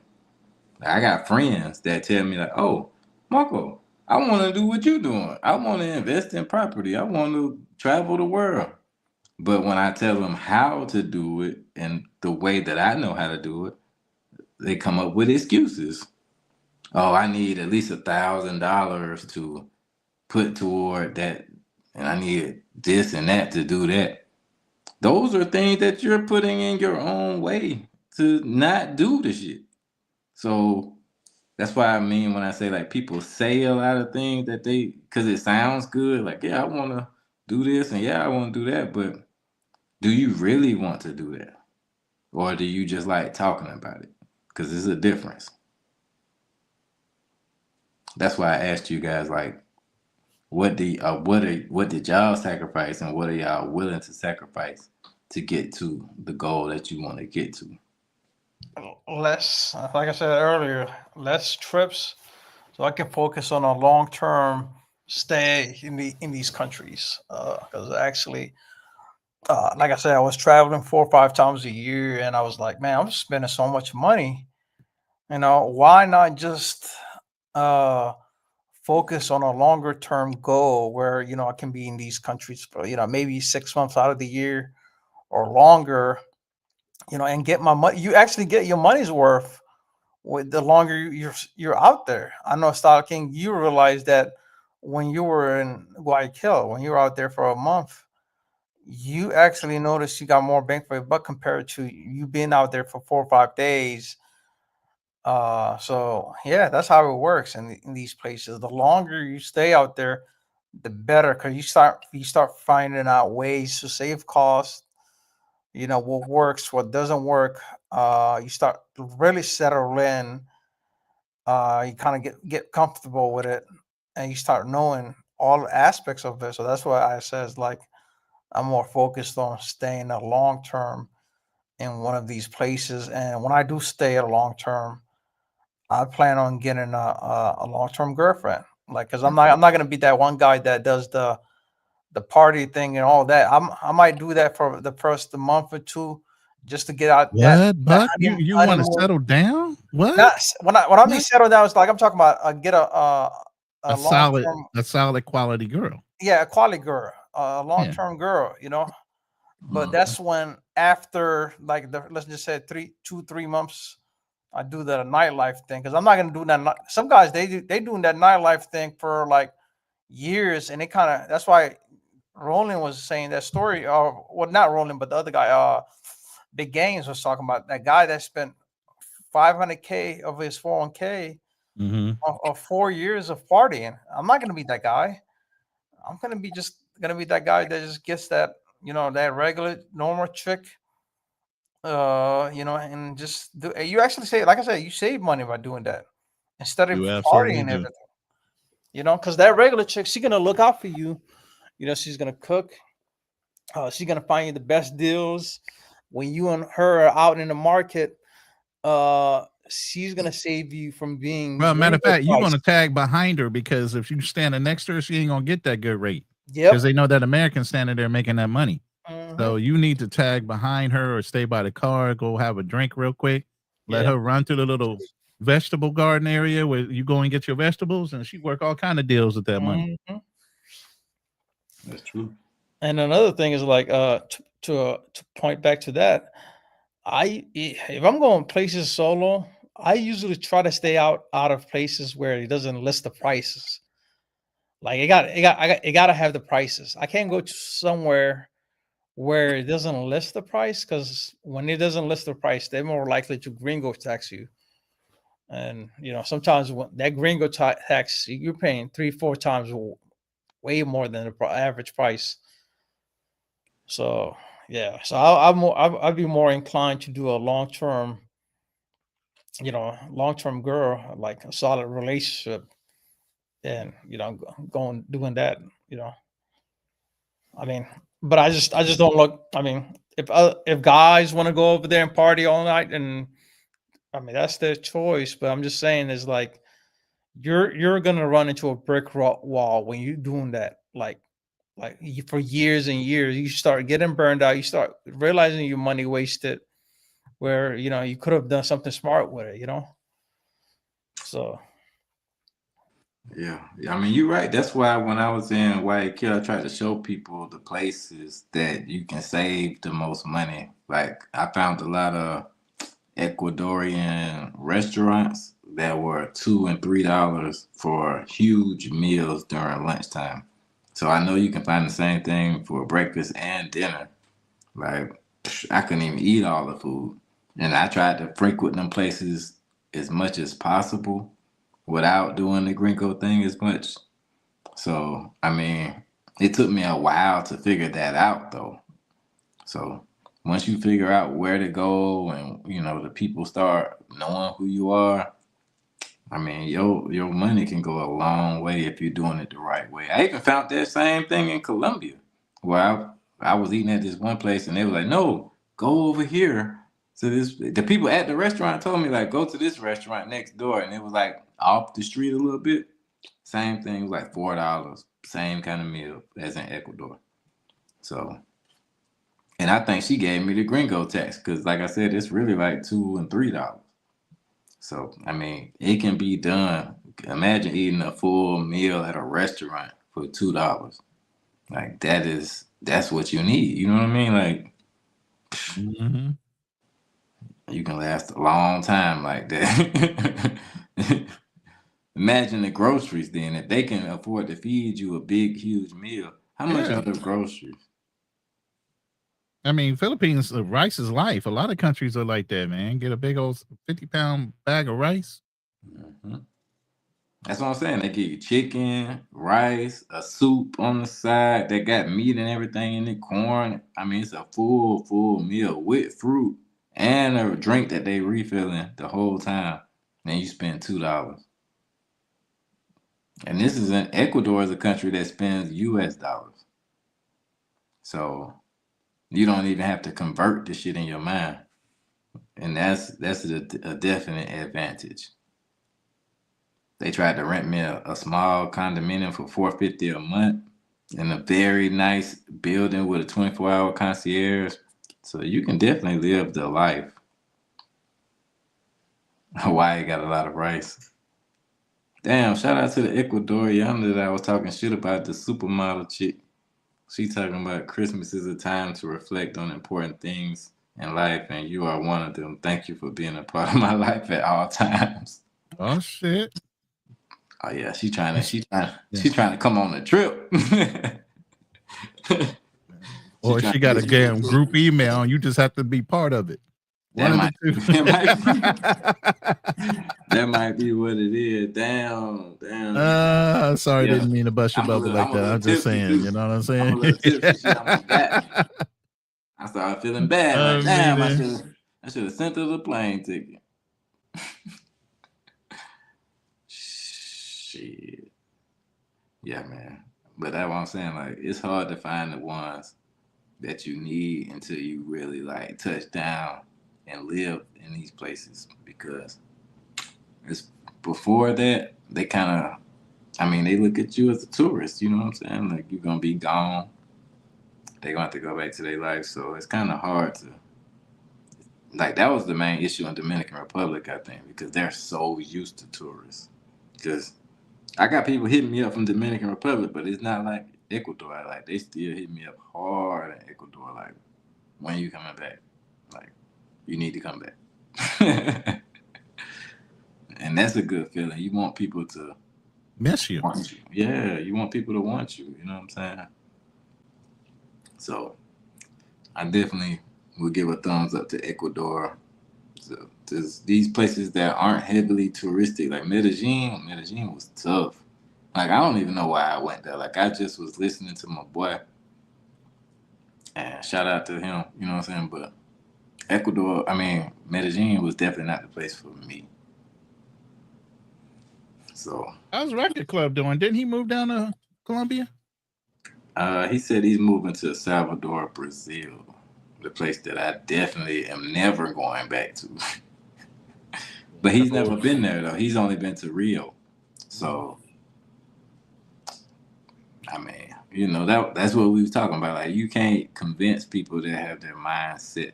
Like, no matter what I say, he's like, no, I'm going to Salvador. And that's his prerogative. You know what I'm saying? Like, he's a younger guy. He has things in place already. He has chicks that he knows already. But see, like, to me, the thing that I realized being there was, like, even because I've had people hook me up with chicks in Salvador. And I also hooked up with chicks that was from Buenos Aires in Salvador.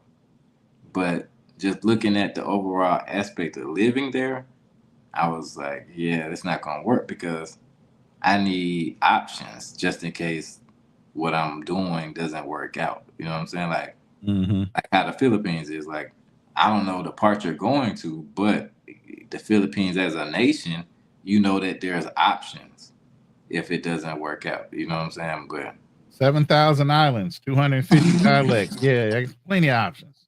So many options you can't even explore them all in one lifetime. Exactly. So in Salvador, I didn't get that feeling. I got the feeling of it's no options. You're gonna have to join. Cash Poppy. You're gonna have to fucking join a organization just to meet somebody. Like I was with an American chick. She was a feminist, and she took me to her dojo where she was learning karate. And so she was like, "Well, if you want to have a real relationship, let me have these people, everybody here tell you how they met their significant other." She went around the room. How did you meet your girlfriend? How did you meet your husband? How did you meet your, you know what I mean? Like that. And everybody there told a story of, well, my mother's sister knows this person and they hooked us up. It was that type of thing. So nobody. Yeah. Introduction is the best way. Yeah. Right. That's a great thing. But at the same time, as being a foreigner, it does make it harder because you have to, like I said, join an organization. You're going to be there a while to even get small options. You know what I mean? So, I mean, I'm not trying to say it's the worst thing, but at the same time, you have to be prepared to live there already before you are able to have the serious options that you want. And that's something that I was like, along with the feminism and the colorism and all this other shit, I was like, yeah, I don't know if I'm prepared to just put a bunch of money down to get a place and live here to only have one option. And then if that doesn't work out, then I gotta, you know what I mean, start all over. That's tough. Yeah. I would definitely like a little bit more optionality. Me personally. But you know, life ain't perfect, you know what I'm saying? Like it just right on what you're looking for. I hope that it's a place that I can go where it's a little more options, but they still have women that really want serious relationships. But we'll see. So I know that a lot of times me and you, Ronan, we talk about what's the word? When you are like the breadwinner, what is it called? Shit, I can't think of the word right now. Hypergamy. Hypergamy, yeah. Yeah, so with the hypergamy thing, I'm a little 50-50. I don't like to say 50-50, but I'm a little 50-50 on the hypergamy thing because see, I don't even say 50-50. It's 100-100. Relationships yeah, but I'm not talking about. 100. I'm not talking about in relationships. I'm saying like as far as thinking, paying the bills. No, I don't mind paying the bills, but what I'm saying is, a lot of people think the hypergamy thing is the natural way of things, right? Would you agree or disagree? It is a natural way of things to me. So you agree that it's the natural way of things? Yeah, hypergamy is built into a woman's nature. Right. That's how she's always going to want the best genetics, the best of what is available in her area. Wait, so you saying hypergamy is genetics? It's a whole bunch of things combined, but it's always a thing where women are always looking to move up. Good night. Good night. Okay. So you saying as far as looks and being able to provide, protect, yeah, all that is rolled up into what a woman is looking for in hypergamy, and what a man is looking for, and as a I forgot the man's version of it, but it's right in the same realm. Men will always marry down and bring a woman up. Women will always marry up. Okay, men are not going to marry somebody above them. Forget that. You get what I'm saying? They're just not, because they don't want to have to deal with the headaches that come with that. They're always going to marry down and bring a woman up to your level. So what about the United States? What do you think is the problem with that? Because it seems like the women here don't follow the hypergamy rule. Oh, of course they do. But they Here's the thing: a woman thinks she can reach. All of them think they're 9s and 10s. They lie to each other. Oh, girl, you look good. No, bitch, you don't. Just stay down there with the 4s and 3s that you belong to. Okay. You know, they are not realistic in their aspirations. They think all of them are queens and dime pieces, and half of them ain't even that. You know what I mean? So at the end of the day, and for good reason, some brothers might get hard up. They get beer goggles. You know, it's 2:00 in the morning, the club's closing, and you just want to dot something because you in a mood. So sometimes you might have a guy that might be a 7, 8 kind of guy. He dots a 3 or 4, and now all of a sudden she thinks she races to get that guy all the time. Okay, so in the United States, so would you say like a guy? Okay, so I mean, just speaking on my experience, like when I was in the streets when I was younger, I didn't have the financial aspect where they might have thought I had the financial aspect, but I don't have the same financial aspect edge that I have now. But I'm not interested in the same level of street shit that I was interested in then. Mm-hmm. So in that aspect, like they like to say, the women like the Pookies and Ray Rays that have babies and you know what I mean, be in relationships with. So so you saying that's hypergamous to be with the Pookies and Ray Rays because they feel like they can be protected by the street. In a shit. woman's mind eye, that's a street hood rat chick. Who's the big shot? Who's the big guy on campus? The drug dealer, the corner man. The guy's got the paper. The rapper. You get what I'm saying? The NBA star. You know, those are the guys that they're gonna go after because that's their mentality coming out the hood. But I mean, from my experience, it's not always just the hood girls. Like the good girls like street niggas too. Yeah, in some ways, yeah, they do. But here's the thing. Some of those girls, they got fathers. So daddy's in the ear like, hell no, you ain't bringing that ninja over to my house. If you're going to do it, you're going to do it outside my house. They're going to put their foot down. And then, of course, the girl's going to go through her little cycle of denial and you know, being, you know, what's the word that I'm trying to find right now? Rebellious. Rebellious. And she's going to mess around with the Pookie, realize that daddy was right, and she's going to get her ass in line because daddy's still sitting there. It's so why are guys grabbing their passports and getting the fuck on if it's women that's willing to deal with real men? I mean, I know it's because they don't know where to find them. I found plenty. I'm sure you found plenty in the United States. I don't have a problem dating in the United States. I just happen to meet a problem dating. Right. Dating is different than. No, I ain't had I've been married twice, both American girls. I ain't moved overseas or married overseas. I met them here. I mean, not to be. And I got other ones on my list that would be glad to have me as a husband. But I mean, me too. But that don't mean I want to marry them. Exactly. So it's a reason I don't want to marry them. And the reason is either what? Society's rules and how it makes it easier for them to want if they don't like, instead of working through a relationship issue, saying, I'm not happy and just take half your shit. So you're saying it's the laws in general, it's not the women. Women have I mean, if the laws were different and they held women more accountable for their mistakes and their choices in life, it wouldn't be no sweat off a man's back to stay here in America and marry. Okay, I can agree with that because that's what I'm saying. Like they can do. Because at the end of the day, the best women are here in America. I ain't gonna lie. You got every choice in the world right here. No, every choice in the world. Yeah. I don't. And they already speak our language. They understand our culture. It's the programming and the laws that make men want to go overseas.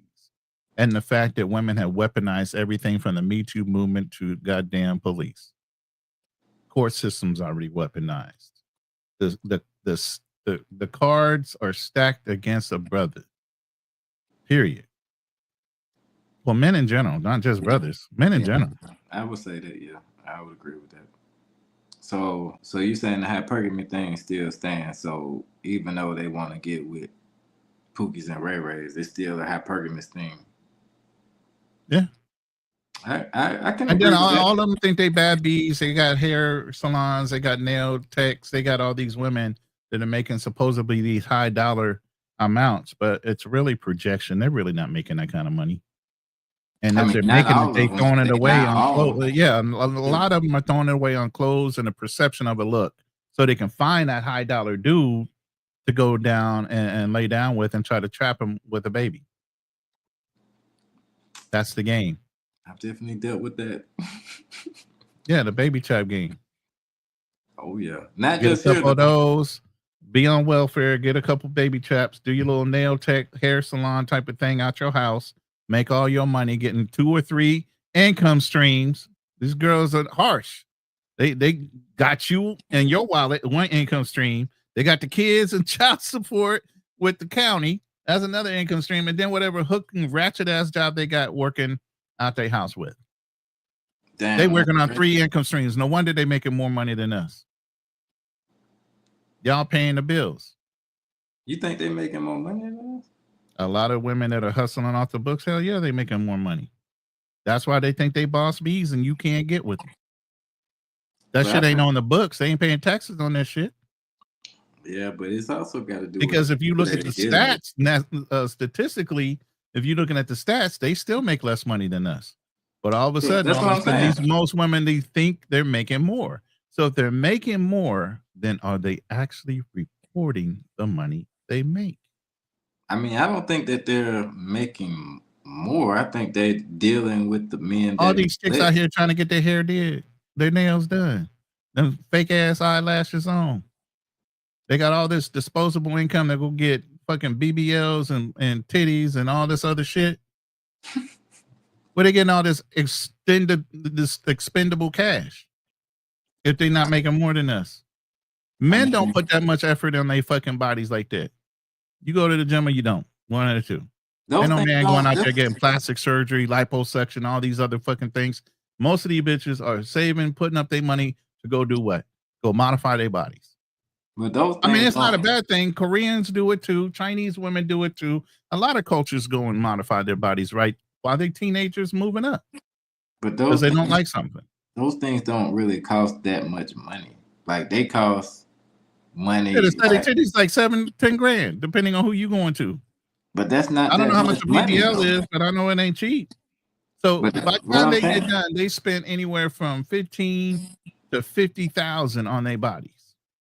Buck sleeping. He might be. He did be falling on panels. Oh, Buck, yeah. But that's not really that much money when you think about it, though, Ronnie. Like to flip a house, to remodel a house, to buy homes and all that kind of stuff that's different money. Like you can go to DR, Colombia, get you a BBL for a lot less than that. You know what I'm saying? And risk your life on the table. How many of them ain't coming home? Shit, I think the best surgeons in Colombia because the girl. Yeah, but a lot of women are dying from BBLs legitimately if they find the wrong surgeon.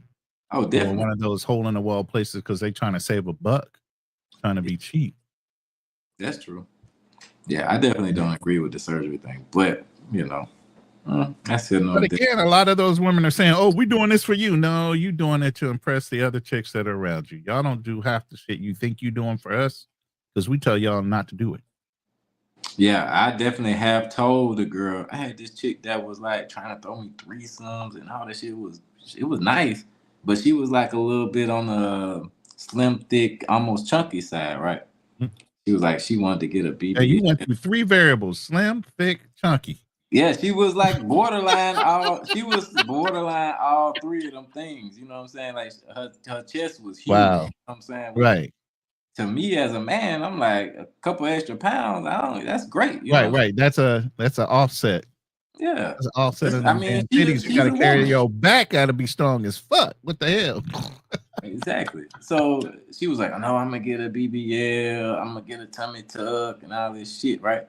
So I was like, "I don't think you should do that." And then she was very interested in me, like so interested in me that she was bringing other girls to the table to impress me and keep me around. Oh shit, y'all went shopping together in the club. Like, like she's showing me the girls, you know what I'm saying? Oh, Like, I like chicks that like to hunt with you and take your prey home with you. so You know what I'm saying? Yo, how's that chick right there? Yo, let's take that one home. the problem came Go get in. her. She actually went and got the BBL because I was telling her don't do that shit. So she Mhm. goes and does the shit anyway, right? Did she get a legitimate one, or she go get pumped up? with the Nah, she silicone? got no. What she got was not a BBL. She got a breast reduction, which is not what I want. exactly what you then didn't want. she got a tummy tuck at the same time. Mhm. Boy, she came out looking like the damn Ray Rice out that bitch. You know what I'm saying? She was out there Looking like a strong lineman. She ain't get no shoulder reduction. Oh damn! So I was like, oh man, that shit. You're walking out there, goddamn pumped. Yeah, that shit fucked me up, bro. Like, You know, you don't like WWE. You don't like getting wrestled in the room, tossed around and shit. I couldn't do it. I couldn't do it. Get over here. So Throw your ass on the damn bed. it was over. Make you feel helpless. I kind of felt sorry for her. You know what I'm saying? She got fired from her job and everything. Like, Oh wow! Just because of the surgery, or for some other reason? well, she was like, she worked for a corporate company, and she was like missing too many days for Recovery from the recovery. surgeries. Yeah, so they canned her ass because she probably wasn't doing a great job to begin with. I assume because you did some shit that you didn't need to do at the same time and took all that time off. So, yep. So it was all bad for her after that surgery. You know what I'm saying? But maybe maybe her back felt better. So, that's a trade off. You know what I mean? Yeah, I know some women that get breast reductions and say their backs are killing them, and and I feel for them, but I'm just like, that's a blessing you got on your chest. You know how many women would kill for that shit? You know how many women go every day and spend $5 to $10 grand on what you got on your chest naturally? I can't imagine being like, oh, I'm packing. My hips hurting. My legs hurting, carrying around.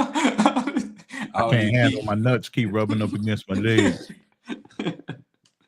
Well, they do, but I'm just saying, I'm gonna just suffer through this shit. Right. You know what I'm saying? Right. I'll use baby powder to prevent chafing. You know what I'm saying? I ain't getting no reduction. I'm telling you. It's not happening. But like I said, I ain't trying to be insensitive.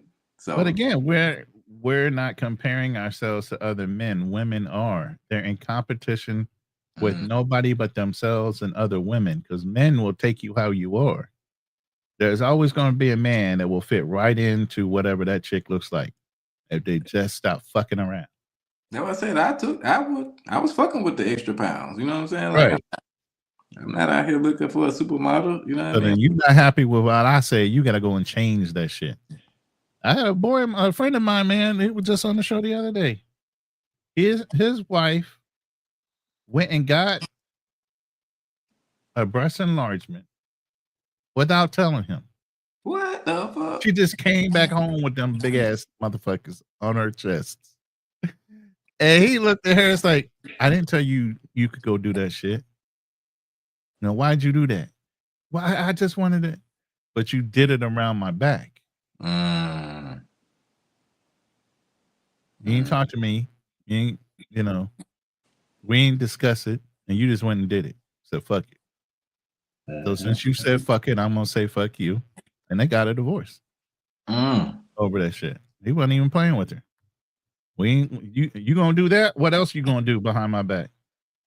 I ain't mad at Without talking to me. I'm saying, like, okay, so that's a good example of something that I use kind of to test the temperature of a relationship that I'm in. So in a lighter sense, like the first chick that I was having a relationship with in Dominican Republic, this was a good test for her because I already felt she was very narcissistic. So when I was down there, and she would get her nails done all the time, not ask me for shit to do that though. Right. So one day I was just like, let me see where her mind is at. I was like, why don't you get? I just made up a color. You know what I'm saying? Because she never asked me, and I done had chicks that like me for real, for real. Yeah. They want Like, me to be. Yeah, daddy, what color nails you want me to come back with today? Kind of thing. Exactly. You know what I'm saying? Exactly. And she never would even think about that, but you leaving me to go do the shit. So it had to cross your mind a little bit. You know what I'm saying? And if it doesn't, then I'm just like, okay, so how do you fucking feel about me? You know what I'm saying? So I could tell she was like, yeah, you know what I'm saying? Well, what color fuck do you want? You know what I'm saying? Damn, with the attitude and everything, huh? I mean, I could kind of, she didn't really have an attitude about it, but I could tell she didn't really, you know what I'm saying? It wasn't. She And wasn't that's down with the cool. conversation. It don't have to be about me, but at the same time, they're just like, as a guy, like if I'm, you know what I'm saying, you want your girl to like the shit you rocking. You know what I'm saying? If Right. you like her like that.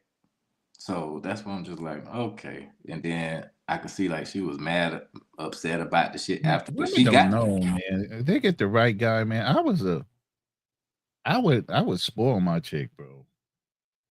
Like if we were gonna do a date or something, bro, I would take her literally to the mall. I go shop for an outfit for her, take her to a beauty salon, and I tell her exactly what I want her hair to look like. I walk out the salon while she getting her hair done. I go pick out a couple outfits, whatever. Come back, pick my girl up, look at her hair. She's like, "Oh, I like the choices you made." She had no arguments. Yeah, I mean, I don't mind that shit. I seen on No Excuses, he did an interview recently in Africa with a chick, and she Yeah. That was a couple months ago, but it was a replay. I know which one you're talking about. Yeah. Well, he was saying like, well, the girl was on the interview was saying like, and I've had girls in DR say the same shit. What's up, HB Gun Global?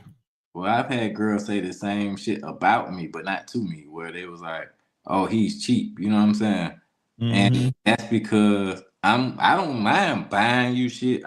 If you my girl, I buy you whatever. Right, I spoil the fuck out of you if you're my girl. If you're not my girl, you ain't getting half the shit I could potentially give you. And you ain't even know I'm gonna do that shit. I'm gonna play like I'm broke until I got you. But I'm saying if you my girl, we gonna have the same lifestyle. I'm not gonna be up here living a lifestyle that you not fucking living, right? Oh, facts. But I'm not fucking a trick where I'm just going, nothing against tricks, but I'm not a trick. So I'm not just giving you money in your fucking hand and you living with me, eating with me, you know what I'm saying, sleeping with me. So what the fuck do I gotta give you money in your hand for? And she was like, oh, the guys that don't just give me money, they just want to pay for everything. They are fucking cheap. And what she say? I forgot the word already. But that's what she was saying. Like they ain't shit type shit. Like what the fuck? Why do you need somebody to give you money in your hand if that's your dude? You know what I'm saying? Right. He's already providing for you. What do you need to buy? You just want to hold his money in your hand just for the fuck of it? Hey, HP, we in an open panel. We just chopping it up on New Year's Eve, man. You can come up. The link's at the top of the chat. It's Christmas Eve. Damn, Ronan. What did I say? You said New Year's Eve. Right. I'm thinking about that brisket. I'm looking at the time. I'm like, yo, I'm gonna have to go wrap this motherfucker real quick. You know, I dealt with that all the time overseas. Yep. And yeah, it was in Africa too. Yeah. That what she said, stingy or some shit like that.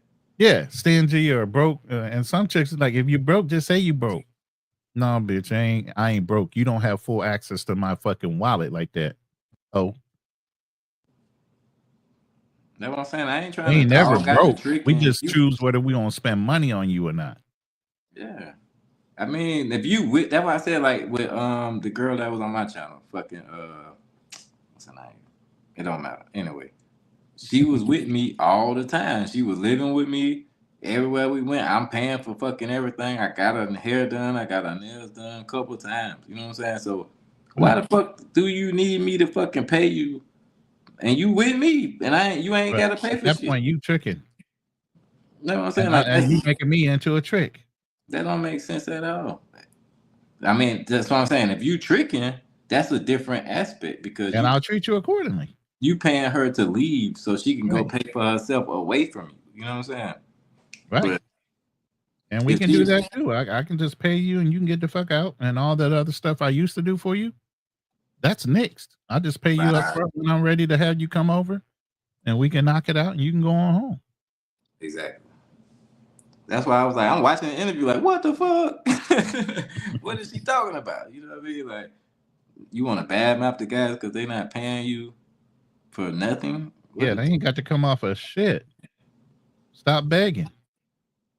Go get your own job. Make your own money. Y'all And supposed to she be was a bad bitches. beautiful. She was beautiful. I mean, she wasn't the finest, but she was very cute. It's She's- kind of disappointing to hear that. She's all right. She was. all right.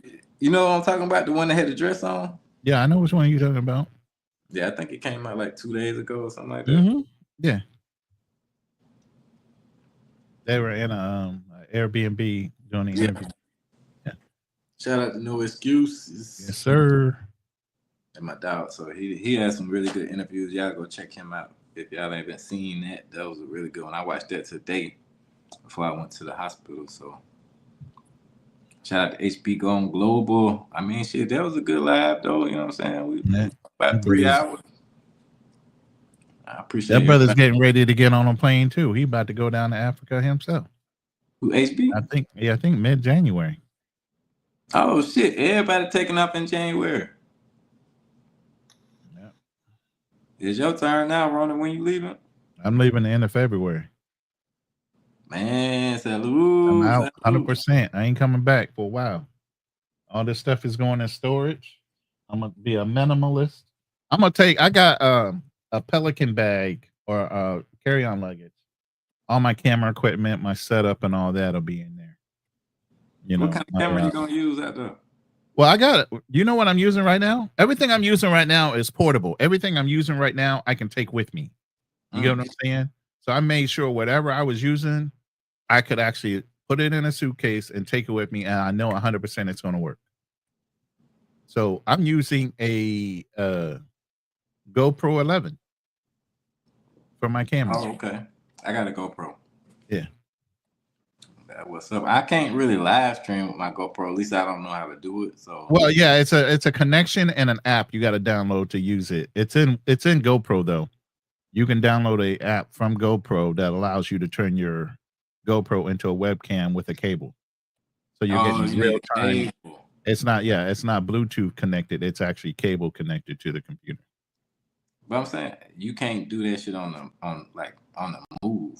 Yeah, you can. Oh, well, on the move, then you would just turn it into a Bluetooth camera and connect it to your phone as the operational camera. But yeah, that's how people do walk and talks. Now you So use GoPro connecting, on yeah, live. Yeah. Well, damn. Yeah. See, you learn something new every day, guys. You know what I'm saying? You got to be open to learning because I didn't know that. I've been trying, but I just use my phone. Shit. yeah. You just Bluetooth connect it, and then when it asks you in StreamYard what camera you're using, it should give that webcam as an option or the GoPro as an option. Wow, I'm gonna have to check that out. But I don't really. Well, no, that's a good option. I'm not mad at that. I mean, it shoots at 4K, so it's like crystal clear. I had this other cam on here because I've gone through evolutions. I'm going to make a little video of how many evolutions my setup has gone through to get to where I'm at right now. But I had this camera before. It was Yeah. fuzzy as fuck. Ain't when that I the, used it. that's the 4K shit though, ain't it? No, 1080p? this one did 1080p. Yeah, it does 1080p, but when I was filming with it on here, it always made it look fuzzy. It wasn't crystal. He said you It can't take wasn't the edgy. AR-15 with you. No, I can't. That's going into storage. Actually, that's going to a buddy of mine that lives in Kansas. I know he's not going to shoot it. And if I left my guns with my son would be in the damn range every day shooting them motherfuckers, man. Wearing them bitches out. Wearing them out. He's CCW trained though. He's an instructor. Ah, shit. So he would be shooting them for real. And I'm like, nah, you ain't gonna wear out my shit by the time I get back. And then I have a brother of mine. He's gonna be working on my my SUV. He's gonna do some body work on it, paint it. I already got a lift kit on it, and then I'm gonna have him do the interior. So by the time I come back, I'll have a fresh ride. I got one of those battery things. I can't remember what it's called. A battery maintainer. Yeah. But the last two times. Oh yeah, if you gone for long, like years. Plus, you got to start your car every so often because the gas can kind of get a little stale. So, but he's gonna have it. I'll trust him with it as long as I'm gone. He ain't gonna do nothing with it. I spent $1,500 last time when I came back from Colombia, Ecuador. I had to spend $1,500 to get my shit back riding right. Yeah, that's why I'm gonna have him go ahead and work on it while I'm gone. Because all it's gonna do is sit in storage if I don't. And since I know somebody that does the body work and does everything like that, everything I want done to it, I can have done to it and write it off because it's gonna be branded. It's gonna be black and like a rust orange. Okay. What kind of car is it? It's a Expedition. Oh, nice. Four-wheel drive. Yeah. So I got it already lifted, wide ass tires on it. I got the bull bar on it. Oh shit! So yeah, I'm a big dude, man. I ain't gonna ride no little ass car, man. I can't get in them motherfuckers like that and feel comfortable. Me and this other brother, man, we used to sit in the car and it was a Honda Corolla back in the day, man. It was a stick too. So he driving the stick. I'm sitting on one side. My shoulder's wide as fuck. His shoulder's wide as fuck. We sitting there rubbing shoulders, trying to sit in that motherfucker, trying to ride down the street in a goddamn Toyota Corolla. No, man, I gotta be in the truck. Can't be in a little ass car. That's the standard right there. You be seeing big ass dudes in little ass car, and then you see a little ass dude. I ain't no clowns. You can stuff me in no clown car, man. No. I see a dude that's like well, that's terrible gas mileage. I don't give a fuck. You be the smallest dude in the goddamn F850. Yeah. Or some little chick that got to climb up with the goddamn ladder. He got to jump out the car. And jump out. I'm like, what the fuck is going on, man? Right. You got some, and I live down here in Texas too, so they all over the place here, man. Lifted, roll bars, all that shit down here. So we got the same thing, but probably not as much as in Texas, though. I agree. Man, shout out to them folks with the Presidentes. I was gonna ship the truck over there if I was gonna stay longer, but no, I'm gonna come back and build the car a house here, so I don't want to ship everything over there. Plus, everything is a different plug. They have 220 for voltage over there versus 110. So I would still have to have a converter hooked into some type of Hey, who is Mercy? Who is Mercy Justice? Oh, he's a guy. He's one of my followers. He's cool. You can let him up. I know him. What's up, Mercy? Hey, what's up, man? What's up? Happy Merry Christmas Eve, as people say. Or happy holidays, whichever way you're going. Happy holidays to you too. Yeah, happy Kwanzaa. If you're a Kwanzaa guy, I don't know. I don't want to, everybody gets offended nowadays if you say the wrong goddamn thing. Oh, God. Hey, I'm sorry I had to jump off earlier. It's all right, man. You got things to do. I might have to go pull this damn I was at brisket off this grill and wrap it real quick. While y'all I was at work. I'm at work right now. And it's beautiful working remote at home. Oh yeah, you can work anytime of the day. Yeah. You got something to say about the topic then? Who? Blueprint? Mercy. He already did. It's Mercy that needs to.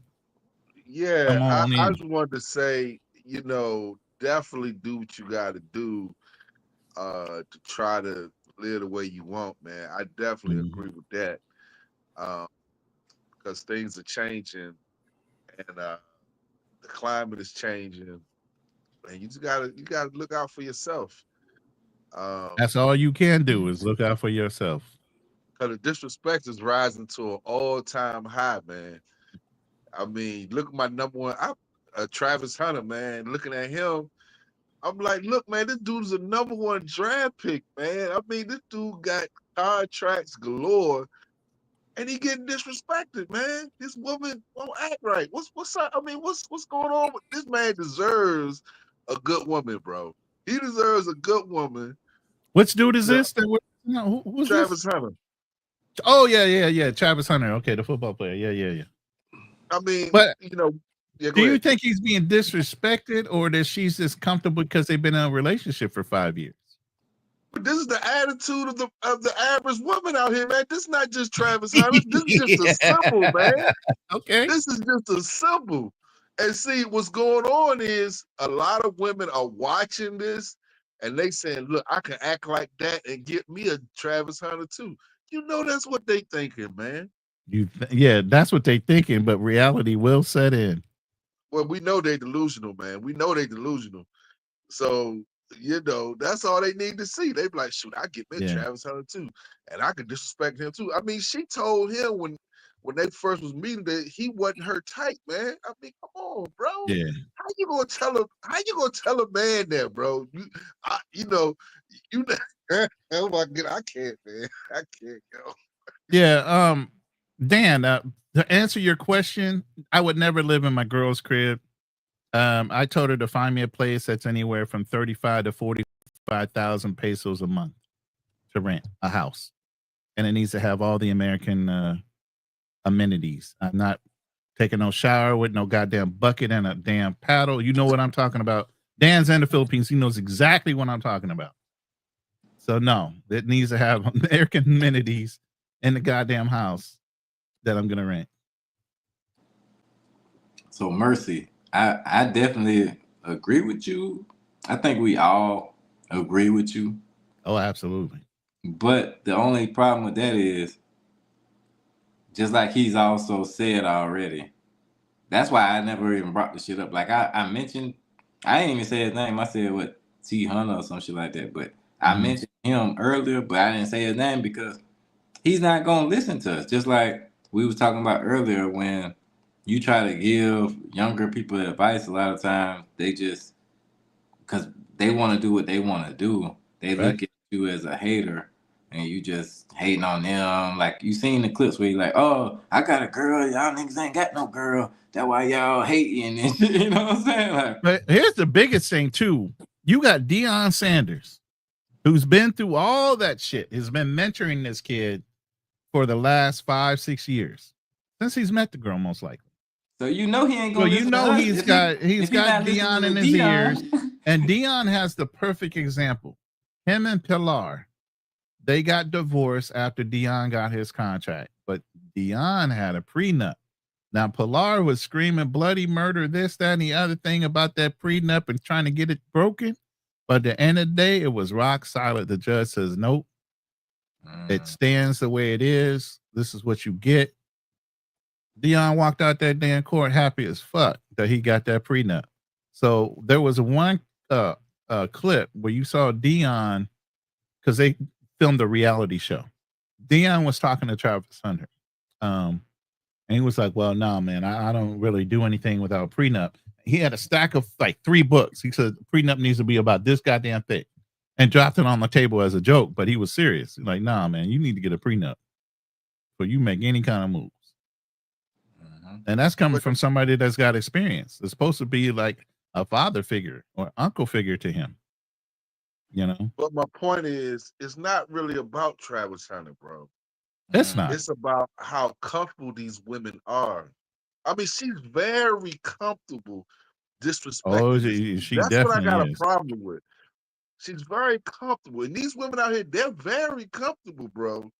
I mean, you know, it's not an uneasy. Like when I got my passport and I go overseas, the attitude of women are totally different, bro. Mm-hmm. That's because in those countries, a man can still put hands on a woman and they don't get that taste slap at their mouth. I'm not condoning it, but it was something to be said when a woman feared that a man will slap the taste out their mouth for saying the wrong fucking thing. Well, let me give a little pushback on that. Okay. Some women, I mean, you're right in some senses, but there are some women that plays the game just like the American women that's overseas. Mm-hmm. There are some women that do play those games. So you have to be careful with the women overseas as well. Got to have a vetting plan when you vet these women, because we hear about these scams left and right. Yeah, I agree with you. All right, fellas, I'm going to go wrap my I'll be right back. I'm going to be here, but I'm going to be muted for a second. I got to go. I got a brisket on the smoker right now. I got to go wrap it. All right. But the competition, though, bro, The competition overseas is thick, though. Okay, you want to act up? I got 15 other broads that will take your position and will do a better job. Come on, you have to agree to that, man. That's why the competition is too thick. You know, they just can't do that. I mean, they can, but I mean, I ain't gonna lie, man. If you allow yourself to go through that, I mean, every man gonna make their own decision, you know. So I mean, we can't, you know, a man could be taken advantage of. We know that, but some of these dudes just be, you know, they just do them. You know, I mean, you're a man, you gotta make your own decisions. I mean, that can happen. But you know, a lot of times there's red flags, there's signs. Dudes just out here, they just letting it happen to them, man. They that's what they doing, man. That's what they doing. But I still think the level is different, bro. Because this dude's a #1 Heisman Trophy winner. We ain't talking about a regular dude. We talking about a Heisman Trophy winner. I mean, his reputation should be protected, bro. And I agree with you. and then some of it falls on him too. He need to vet better. I mean, I'm not saying he don't need to vet better, but I still think it's the general attitude of women in this country. The level of disrespect is just off the chain, man. I'm sorry, it's just off the chain, I think that another thing that you kind of hit on is that like the women in our own community, not to shit on them, but at the same time, they have first right to refusal. You know what I'm saying? Because they are always there in some aspect before people outside of our community. So, in order for him to even get with her, I'm sure that it was plenty FBA girls that he wanted to be with before he even tried to talk to her.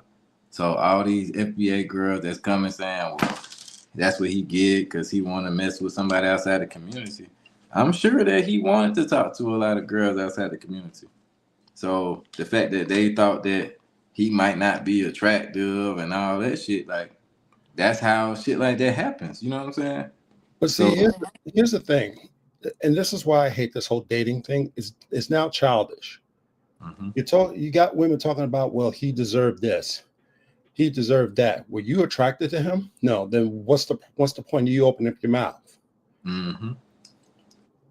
Yep. What's the point?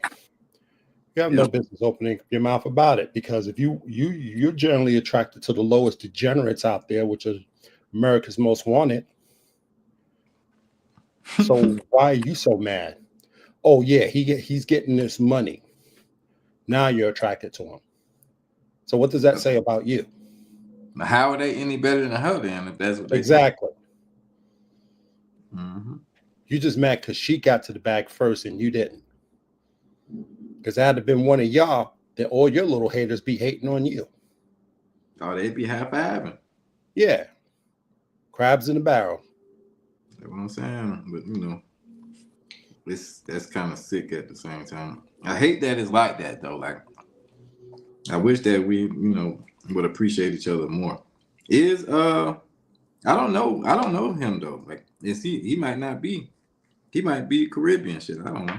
Well, it doesn't matter at this point. It's like, if he ain't going to listen to advice, then, all he has to do is he has to learn on his own.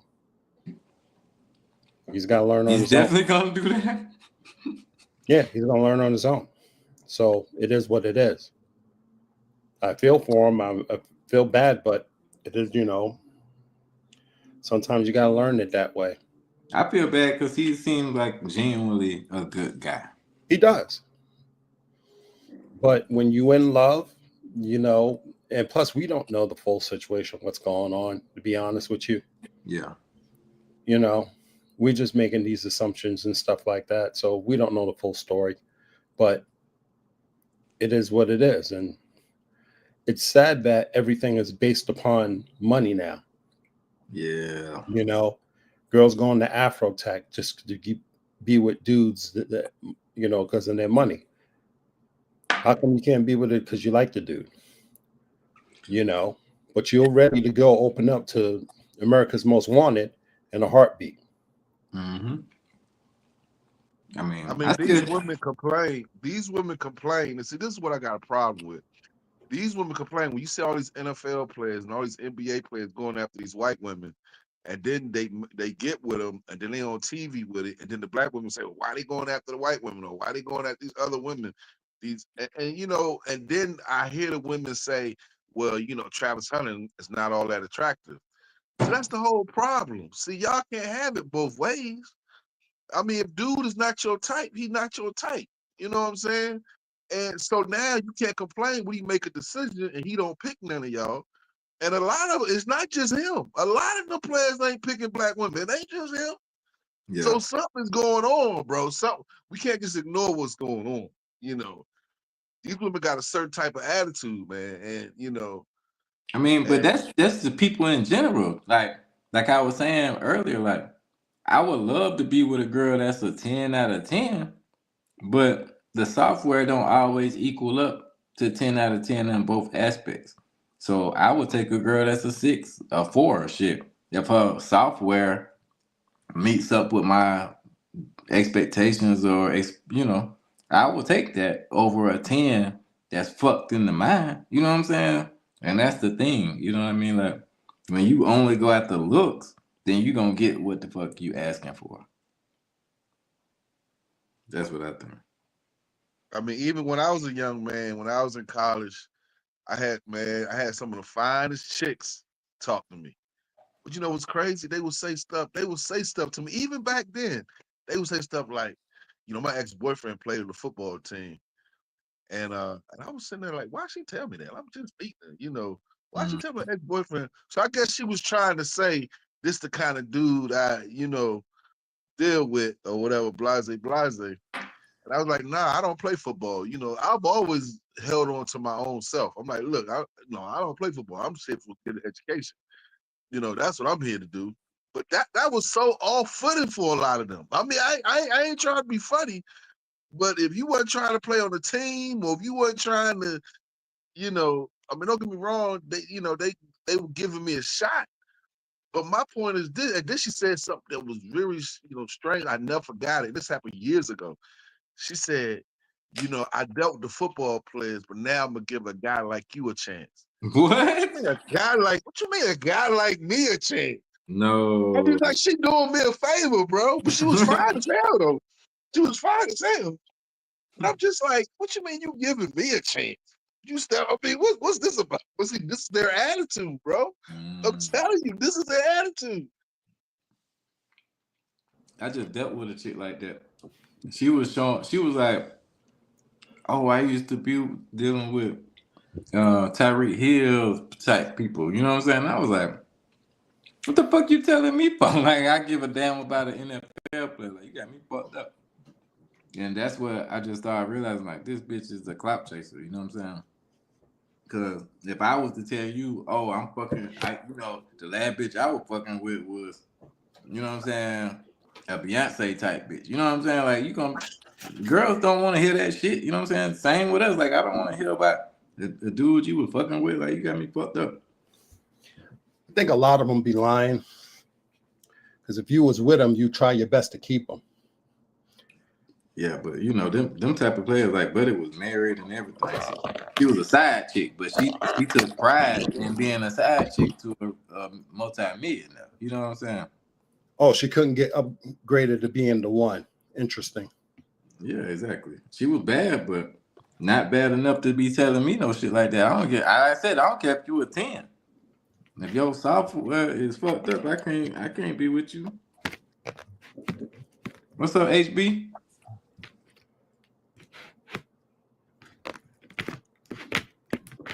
Where he go? Oh, he there.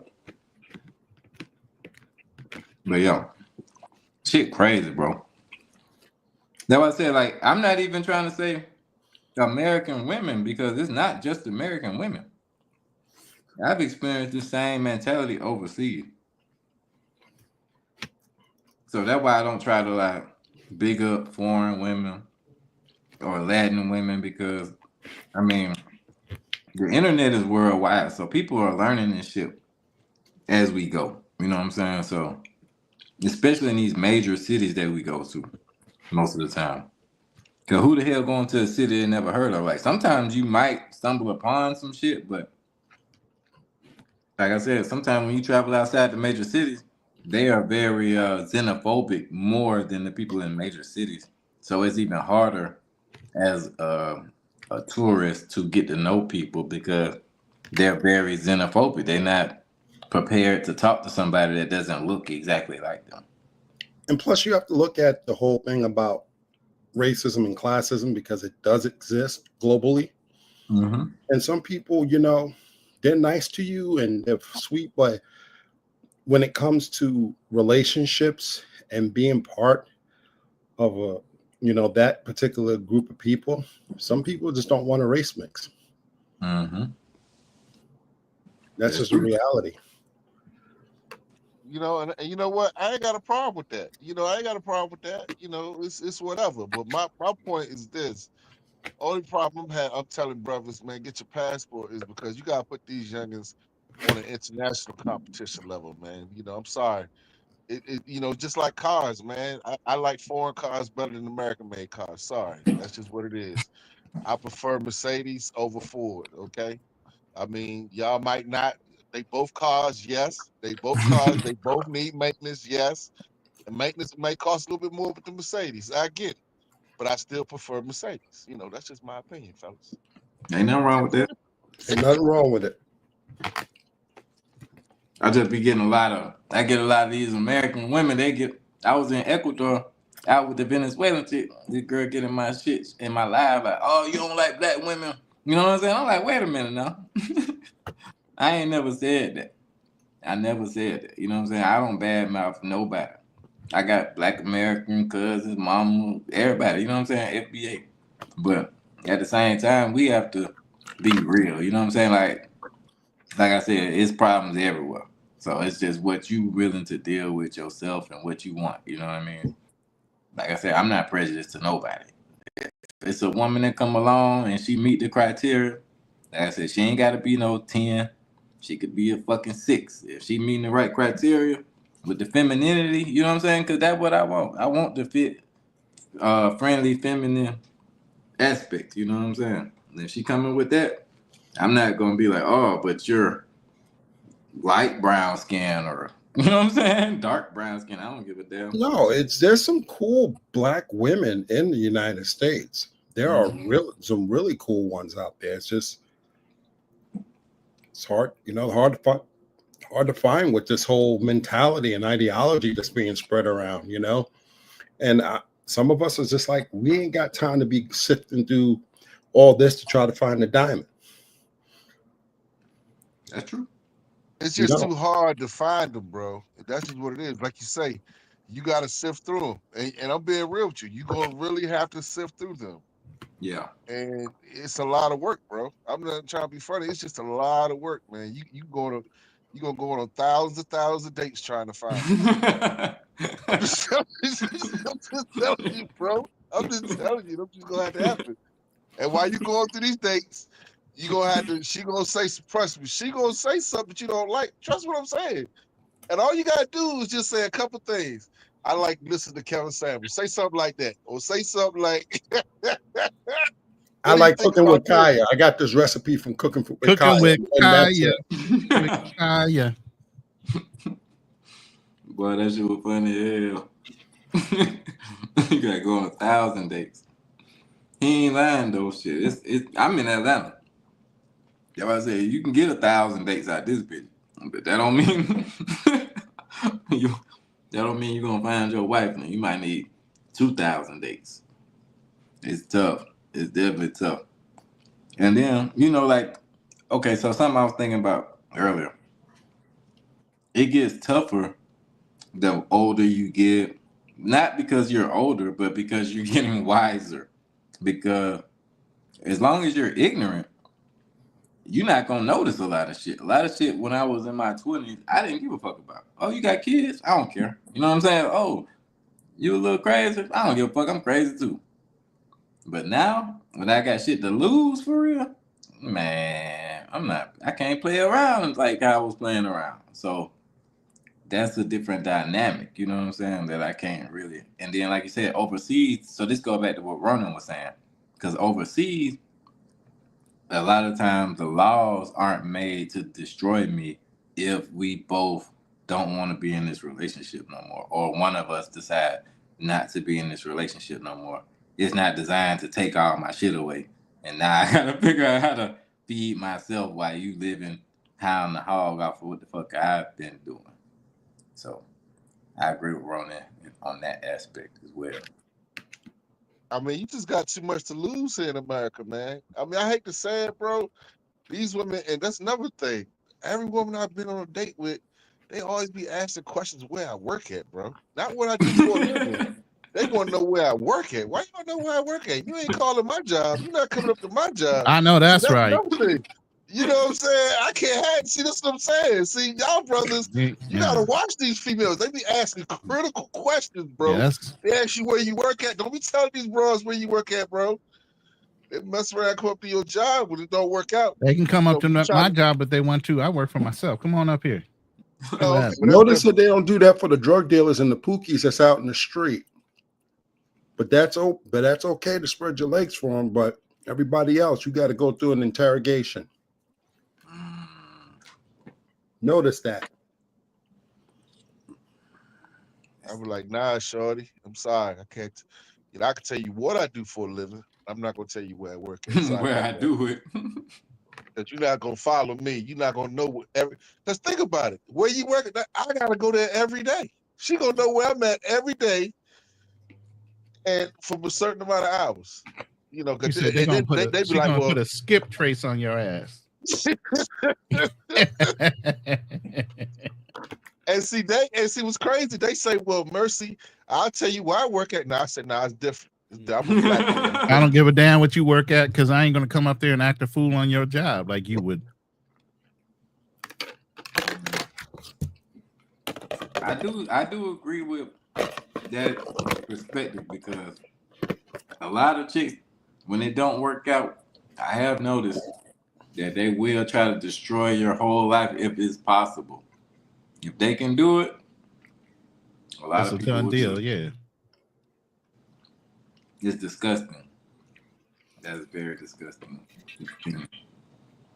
And I already know why. I already know why I'm not married. 'Cause I got so many daggone rules. I can't date I have rules where I don't date nobody I work with. If I'm dating somebody, I don't tell them where I'm working at. See, once I get all through all my rules, I don't eliminate it. You say I got standards. These motherfuckers can't even pass the goddamn standard. Yeah. You gotta give up some of your standards to date some of them. That's an issue. And to try to act like you auditioning. They be trying to act like you the one need to audition. And then by the time I figure out what the fuck going on with you, I got an audition and you spending my money. I ain't spending yours. this is crazy. See how y'all get me on this? I ain't want to talk about this. And then they want to tell you, bro, where you going to take them at. No, you can't take me here.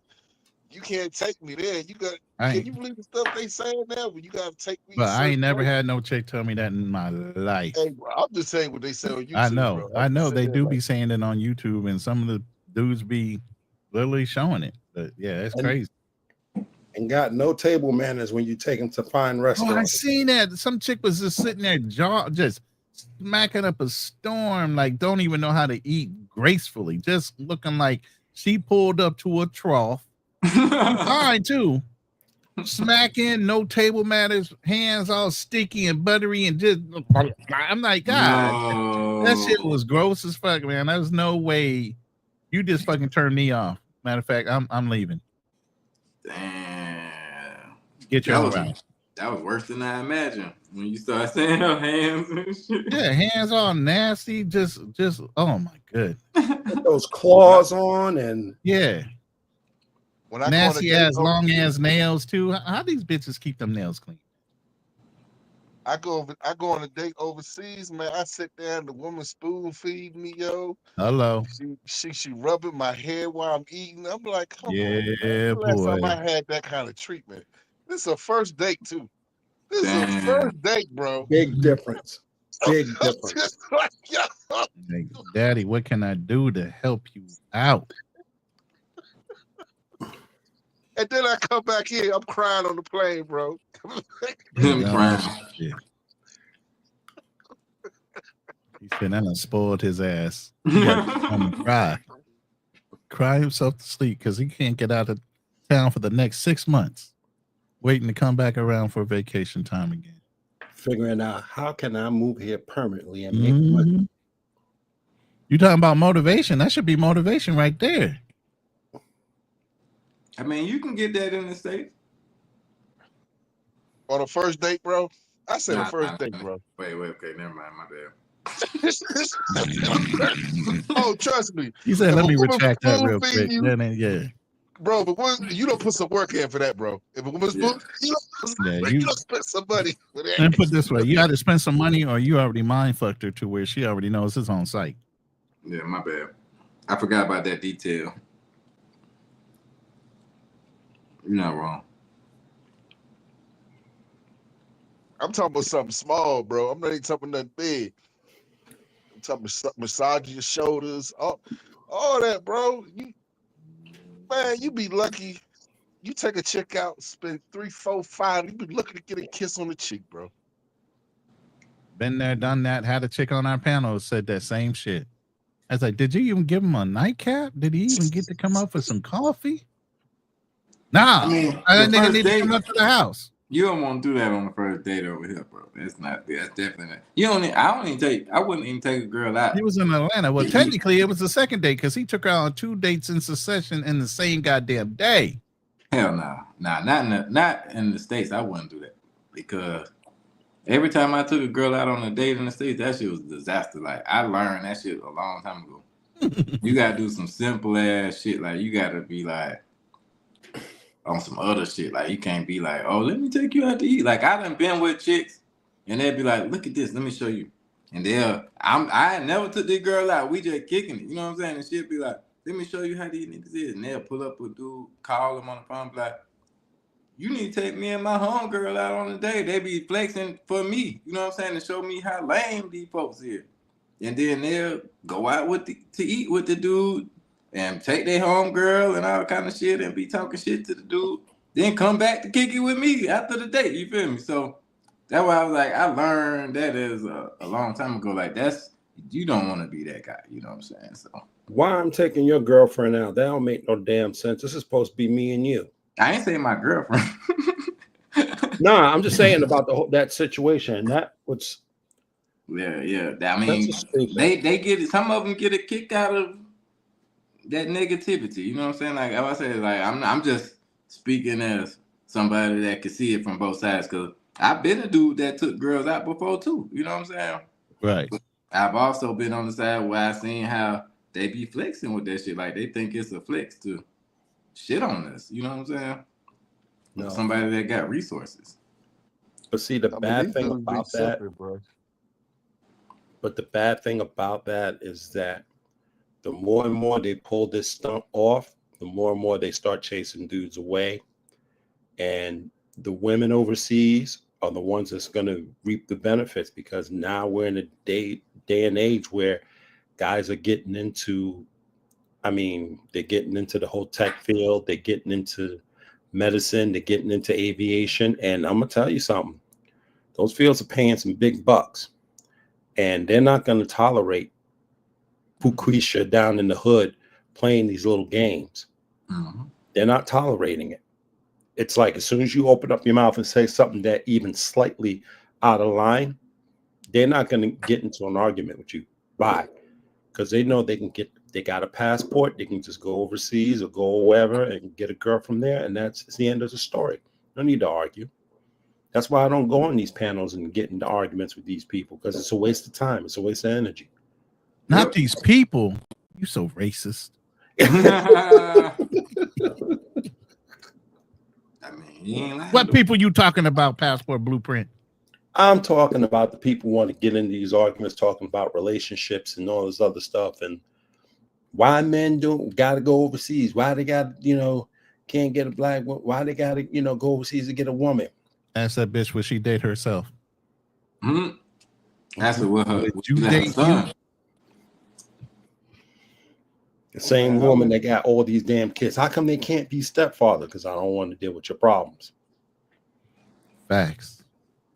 I'm over in the Dominican Republic. I'm sitting down at the dinner table.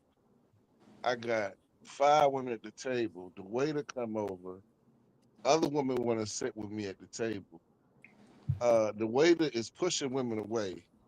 Like, no, you can't sit at Mercy's table. Now, this is not Mercy's table. It's Mercy table for the moment. Look, What? Mercy is holding in being court. treated. I'm Mercy is getting over there holding VIP court. treatment, man. Okay, And it's you over not- there holding court. Damn. Women are fighting trying to sit next to me, bro. I ain't paid for one drink. I ain't did nothing. I'm just chilling. And it's crazy, man. That's just a small piece, man. And then I come back to the States. I sit down at the dinner table. I'm sitting by myself, bro. Mm. And then if a woman comes sit next to me, she gonna want me to pay for her drink. She gonna want me to pay for her plate. Oh, I love this one. Oh, why don't you go buy me a bottle? Well, look, What? I got fucking 1,000. Well, I know you lying. Oh, they be doing that shit. It's a straight up bottle. Yeah. Mm-mm. I heard that about Vietnam too. I need to get that sound bite from Floyd. I need to find that sound bite. What? Floyd has this sound bite that the audacity. He's saying it with all kind of vim and vigor and expression. I need to clip that shit up. Shout out to Foreign Only. Hey, what the hell's going on with my boy Foreign Only though? Oh, Is he's he on his back? way He to in Brazil. Colombia. He No, back he's in on his way to Colombia. Brazil. Oh yeah, it's Brazil. Okay. I said, what the hell? He got a little honey on him. He got what? He got a little somebody on the channel on a regular basis. What? I said, this Yeah. boy went to Medellin. Well, no, I think again? that's over with now. It's already over with. Yeah. Well, I know she got on the back of a moto, and everybody was like, "Is that her girl? I mean, her man?" Because of the way they took off or something. I'm like, All I Yeah. got to say, man, these dudes be losing their minds when they go overseas. That's the ones they just be losing their minds. I mean, because I got a couple of my boys, they like that. They lose their mind when they go overseas, man. They just be all over the place. I'm like, dude, I said, man, just relax, man. You know, I got the itinerary set up, man. You'll have coochie every day. It's no problem. But these he dudes, said, "You're gonna have dudes, man, coochie they every just day." lose I their assure you. mind, bro. He said, "I got coochie management going on here."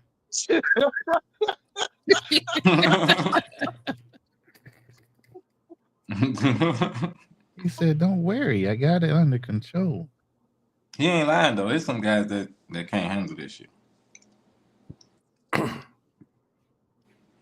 That's why 2025, my travels are going to be different. I ain't going to, well, with the exception of Mexico, all my other travels is going to be pretty much in Europe. He said, An "I'm exception shutting of it possibly- down." He said, "I'm shutting it down under new management. New management means new rules." Mhm. In Europe. South Africa and Europe, bro. I gotta hit both of those. Europe is different, man. I gotta hit Europe too. Yeah. That's I why The they only got problem with Europe with all that stuff going on with Russia, man. I don't know. Yeah. You know what I'm saying? You gotta watch out for that, cause that stuff can spill over. Oh yeah. I've been in worse. I've been in worse. I wouldn't. I mean, I would go to Europe because I was born in Europe. But at the same time, like my mission is to save money at the same time as expat. And I just don't know how much I'm gonna be able to save in Europe. Because the prices, I'm trying to take advantage of the dollar at the same time. So that's another thing. People try to say like label us as like taking advantage of the women. When people here take advantage of the women. Like, come on now. If you got a nice car and you going down to the hood to fuck with chicks, you doing the same type of shit. You know what I'm saying? Like, we date down. A lot of women date up. Like, so that's taking advantage of your money. You know what I'm saying? So I don't take it no way. I just don't like when people say that type of shit. Because, like I said, if you go, like you said, if you go to Europe, then you not, you know what I'm saying? Like a place I'm going in South America. One of the places has a lot of Euro chicks, and they very free, just like here. You know what I'm saying? So we'll see. It's definitely going to be a social type of experiment to see what's going on. I mean, I went to Hungary over there in Europe. Man, it was so cheap over there, man. It was very inexpensive. I mean, some places Okay. in Europe are Yeah, very some places are cheap. You're right. some places are very inexpensive. Man, I had a good time, bro. I had a really good time over there. So I plan to go back to Europe. But I Like learned a Budapest. lot too. You went to Budapest? Yeah, I learned a lot. I learned it's a lot of history there. I learned a whole lot, man. I went to all the museums, you know, all that stuff. So I was actually when I went to Europe, I was actually learning something about history and you know, reading, and it was very educational. I looked into going there myself. It's definitely cheap. Like you can rent a condo there really, really cheap. Yeah. But So I don't know, like the thing for me personally, like I'm not talking about you, but the thing about me personally, I'm looking for like the health thing where I can get outside of the United States. I know they got healthy food there, but I like the fresh fruits and stuff from like the island, more of the island. You know what I mean? The fresh fish and stuff like that straight out the ocean. I'm trying to improve my health. You know what I'm saying? I haven't been there to say that. So you can tell me, do they have that kind of stuff oh there? man. Hey bro, they got a lot when I was over there, they had a lot of nice restaurants, man. Nice 5-star. When I was over there, I was eating at 5-star restaurants. But you could eat at a 5-star restaurant for $20. Yeah, but I'm saying like, is it Oh, it's good good? food, bro. This is good food. Nah, when I say five, I'm talking about this nice food, fish, steak, all that, bro. I mean, whatever. I don't know what you like. You know, sushi. I don't know what you into, but Yeah. whatever you. I'm talking about really nice. I mean, I'm talking restaurants I went into. Everybody in the restaurant wearing a suit. Of course, I walked in there with sweatpants on. They still let me in. Is it But cold? Like, is it oh, it's cold? cold in Europe. Yeah, it's cold in Europe, bro. It's cold. Okay. Yeah, it's real cold. Yeah, you're definitely gonna That get your is season. now, see that's the drawback. You know, it's real cold, bro. But you gotta go during the summer. You know what I'm saying? Okay, I mean But that could be a place though to take a break from the tropical weather sometimes, I think. yeah, you gotta go there during the summer because I went there. My man told me, he said, "Man, go there during the summer." I said, "No, I'll be in a dummy." So I went there during the winter. So that's just what I wanted to do. So I just went there. I had a little good time, man. I'm gonna tell you. And then they got little massage places over there, and I got a what they call it, one of them Japanese massages. Man, let me tell you, bro, that Japanese, and I'm in Europe, but I got a Japanese joint. That just Wait, did you do the thermal bath thing? you talking about the one in Thailand? No, I'm talking about in Budapest. They got the thermal baths. Yeah. No. I ain't do the thermal. I did the neuro. What they call it? Neuro No, not the joint? massage. They got like swimming pools that's like outside, but it's like, Oh yeah, Oh, you I mean didn't like do that. No, because you gotta understand, I went there during the Iceland and winter, stuff. bro. oh, it's cold. They say that shit hot though, like hot spring type shit. Yeah, I know, but you gotta go there. I think you gotta go there. Yeah, I know what you're talking about because they got them outside, but you gotta go there during the summer. They was Oh. closed during the winter. My man told me to go there during the summer, but I'm doing like a dummy. I went there during the winter, So I just wanted to go to Europe. And, I was wondering, like, first, if you get your black ass in there with all them. oh, it was 99.9% white. Now I ain't gonna lie to you about that. It's 99. But I'm gonna tell you something though, man. That country was clean though. I'm talking about clean, bro. Really? I mean, I ain't see no trash nowhere. You know, it was clean. They kept the streets clean. I mean, everything was safe. We You know, talking I about was Japan or Singapore? Budapest. No, I'm talking about Hungary when I was in Oh, Europe. really? Wow. Yeah, and everything and all the public transportation in Hungary was free. So like you can catch the sub. Yeah, see, look at you. See what I'm talking about. See this kind of stuff I'm talking about. See, you don't know what I'm talking about. So that's some white people shit right there. Okay, that's what happens when you go to white countries. They give you shit free. Free. I ain't heard that free. on I the ain't never blog. heard of nothing like that before. You dropping the game. Say it again. Yeah, you catch the subway, all the buses are free. So Damn. like you catch the subway, the bus. Now, of course, you're gonna pay if you get an Uber, but the Uber is pretty cheap. And then you got the taxi service. You know, you got all that. But man, I was riding the bus and the subway for free all day. That's why the Uber's And- cheap. It's too hard to compete against free public Right, transportation. exactly. Shit. Can somebody call us, please? Damn, what the fuck? I ain't heard that. Man, I used to catch my Uber. My Uber joint was like $1, $2 a joint. Just like $2.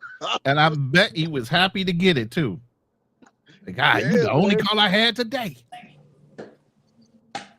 Yeah, and it's cold now. It's cold. The only thing, like I say, when I went there during the winter, so it's cold. And then the people, man, they party all night, man. You talking about partying? White folk party, man. Yeah. Like, they be That partying. alcohol. So That what- alcohol keep them warm. What would you say was your perspective as far as like dating, or I don't know your purpose, but do you think that they have women there that want serious relationships? Oh yeah, bro. They got some of the most beautiful women in Hungary. But to be honest, like my man, I think he jazzed that junk up just a little bit too much. He's like, yeah, man, you get a whole bunch when we go to Hungary. Now that wasn't my experience, you know what I'm saying? But not that I didn't have a good time, but you know, he's making it seem like, yeah, bro, you a black man, you gonna get all the women and all. And that's a little he did a little exaggeration with that joint. But and maybe that was his experience. That could have been just his experience. Yeah. You know. But when I went over there, I went to the clubs, I went to a few clubs and stuff. I mean, all the clubs are pretty much free, all the bars are free, you know, all that good stuff. You seen a lot of free shit over there. What the hell? Yeah, I mean, all you gotta pay for is the drinks. It's, You know, it's if you get white something to people drink. land. It's white people land. It's fantasy. Fantasy. You know? Fairy tales and fucking unicorns and shit over there, man. Come on. They got free healthcare and shit. You go to the doctor. Now I didn't experience that part. Now I ain't experienced it. But I'm gonna tell you something. Healthcare was pretty cheap because when I went to Brazil, healthcare in Brazil is pretty cheap. You know, you go to see a doc for like $10. You know, so. All right, you know, Mercy, something don't like tell on yourself. Why? What the hell? Were you in the damn doctor's office? What she give you? Oh no, bro. That's not what happened. No, see, no. That's not what happened. No, that's not what happened. What happened is I was walking on the street, right? And I slipped and fell, cut my hand. So I had to go to the doctor and get my Cut my hand. I really shot. did What did though. they give you? A tetanus shot or what? Yeah, they gave me a tetanus. They looked over, you know, they bandaged me up, you know, all that good stuff. Yeah, I cut my hand, you know, I fell down, and my hand hit the ground. I cut my hand. But see, that's what I'm saying. See, in Brazil, it's not clean like Europe. You know, Europe, the streets were clean, man. Brazil, you know, those streets, man, there's glass on the ground and all that type. You know, it's. He said they don't be not- disinfecting like those other countries do. Yeah, that's what I'm saying. When Got I all was in kind of Hungary, man, the particulates, streets were clean. Bacteria and- and shit. Yeah, the streets. I ain't seen no Organisms trying to trash come up and nowhere, live in bro. your house and in your body. And it was crazy. I'm in Budapest in the city, in the big city, and I'm like, where do you see a big city with no trash nowhere? I mean, I ain't seen the place was clean, man. And I walked all over that city.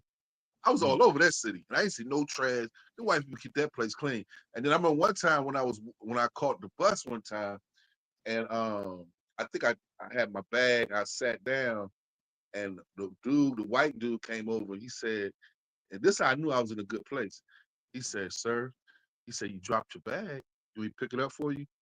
I'm sitting there like, what a white man talk to me. Call He me, said, sir. "Thank you, Mr. Nice White Man." I told my dad that. I'm like, the white people over there are different than the white people over here. They don't look down on you like that, bro. It was like, I was sitting there like, he's trying to help me and stuff. And I'm just sitting there like, what kind of white man You called just got me? a small reparation payment. That's all. Nah, white people different. So that's what you don't understand. White people different from Europe.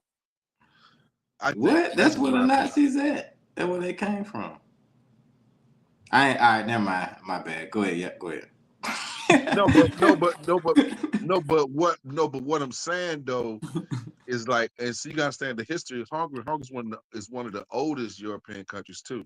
I know So they got occupied. That's why I said never yeah, mind. right. But they wanted the oldest. They got a lot of history there, so they wanted the oldest European. So their mindset is different than the slave owner. They don't have like a slave owner mentality. You know what I'm saying? So it just was the whole field was different. Like I'm on the bus, bro. The whole bus is full of white folk, bro, and the white folk are not even looking or staring or, you know what I'm saying? You know how it is, bro. You go somewhere, somebody, they sitting on. I mean, what really messed me up when I'm sitting there on the bus, the white women and white people, just white people in general, they come sitting all close to me. I'm like, I said, you better move. I said, Wait, come on, Justice. It was winter time, brother. They were just trying to share body heat. Those white people wanted to cuddle with you because they know you a big old grizzly bear. They wanted to cuddle with you, man. hey, look, man. All I'm saying is I never felt that way. You know what I'm saying?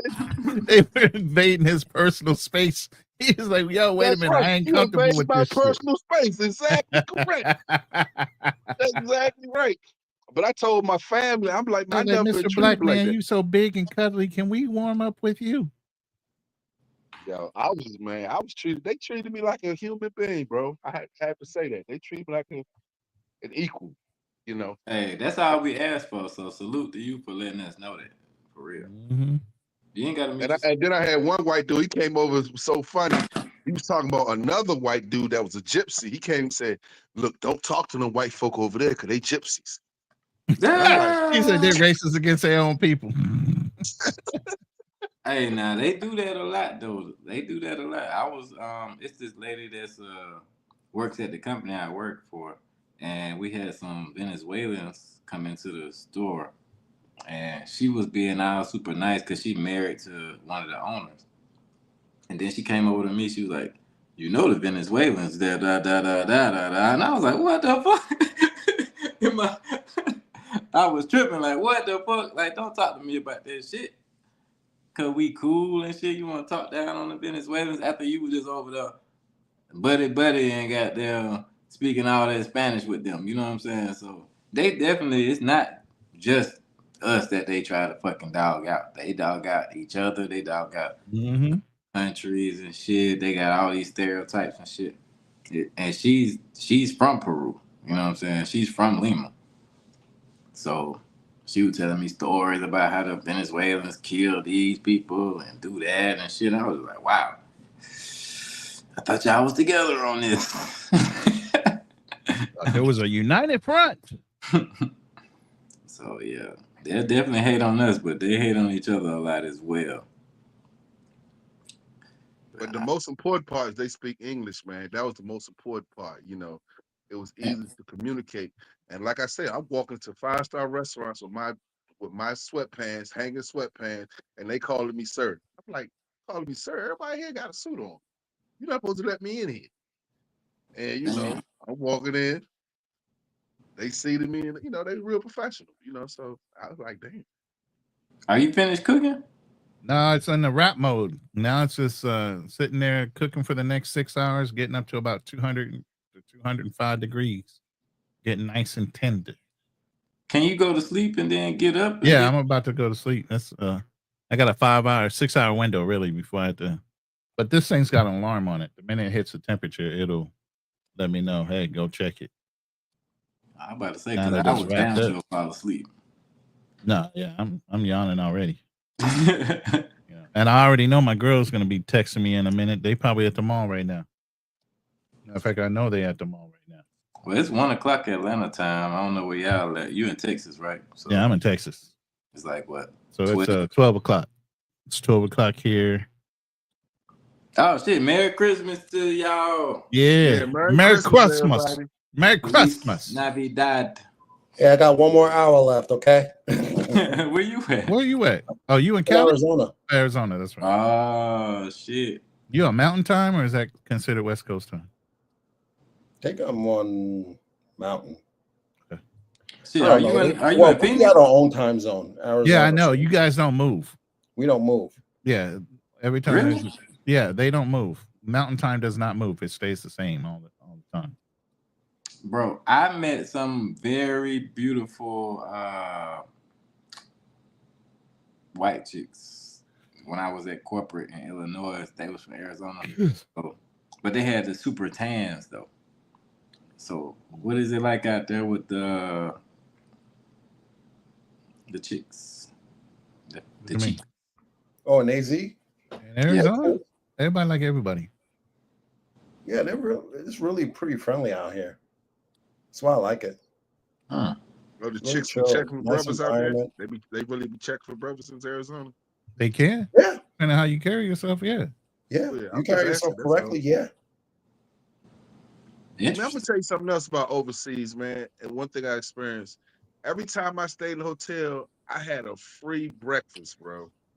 And it was a full breakfast. I ain't talking about this cereal they It ain't continental. Nah, ain't no continental. I'm talking about Piece of real toast full and some breakfast. fruit. Yeah, they give you fruit, vegetables, Mhm. everything. I mean, laid out, bro. And I'm just like, every time I stayed in the hotel, Did you get that turn down service at night? What's that?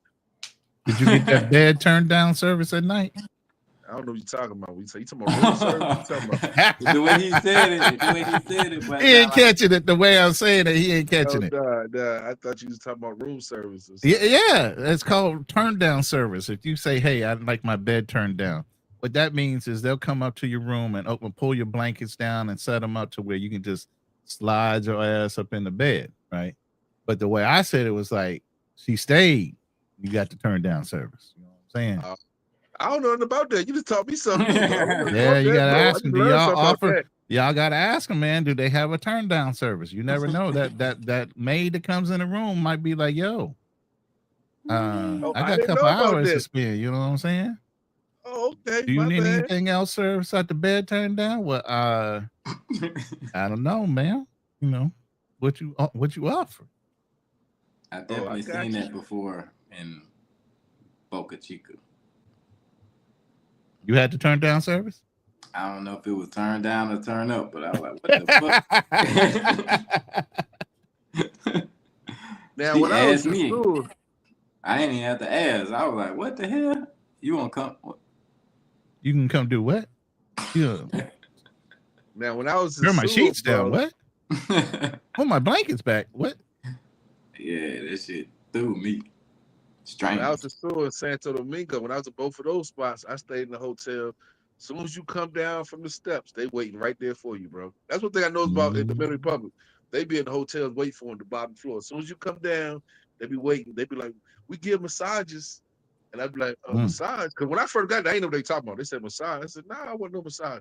Do you want a massage? Like, nah. Then I was like, okay, I'll take a massage. What the heck? She was said, it complimentary or was it with the extra? She's like, what room number? She said, what room number you stay in? Damn. Oh shit, they sending them up. I was like, dang, bro. That's the thing about DR, man. They be in your hotels, bro. They be in your hotels, bro. As soon as you come down from the hotel, they right there. They probably got to, if they're industrious enough, they probably got to deal with the hotel to verify they clean girls, and the hotel gets a cut. It might not even be that. The hotels, I think, because like I said, I didn't experience no crazy shit like that till I stayed in Boca Chica for like 4 days. And I was like, what is going on here? So it's like, not necessarily that they get a cut, but it's so many people that come there for that already that the hotels don't mind because they make more money because your ass gonna come stay there for that. And then you buying food from them, you buying the room, you paying for all kind of shit just from staying there. So they benefit all the way around. It's definitely not my type of place. That's why I said when I left there, I don't plan on ever. Yeah, I get it. You're online. You can't admit to it. It's okay. I'm just saying, me personally. You know what I'm saying? Like, I didn't understand it. I was like, what the fuck? Because I like Boca Chica Beach. I like Juan Dolio Beach. You know what I'm saying? It's closer. You ain't got to drive through all the city traffic. But, I mean, if you don't believe me, then, you know what I'm saying? I understand. You good. But that's what it is, though. I mean, it is that for real. It's definitely that. There was a lot of older white guys from Spain there. I thought they were American white guys. And I'm speaking to them like, hey, what's going on? They're like, I was like, oh, shit.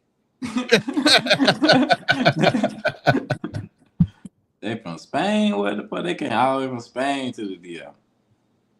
That happened to me when I was in Brazil, man. I saw some what I thought were black people. See, black dudes, they was wearing caps. You know, they was dressed black. And I'm like, hey, what's up? Dudes like, like those are those tethers that are pretending to be Americans. See, yeah, they be They got dressing that in American DR too. For sure. Definitely got that in DR. I was hanging with a dude that was like, yeah, I'm Black American. And he's definitely got, shout out to my boy, he's definitely got a Haitian/African accent. And I'm like, you telling them you from America? He's like, yeah, my dad's from Chicago. But nigga, you're not from Chicago. You are from Haiti. Like, I'm not hating on the Haitian people. I love the Haitian people.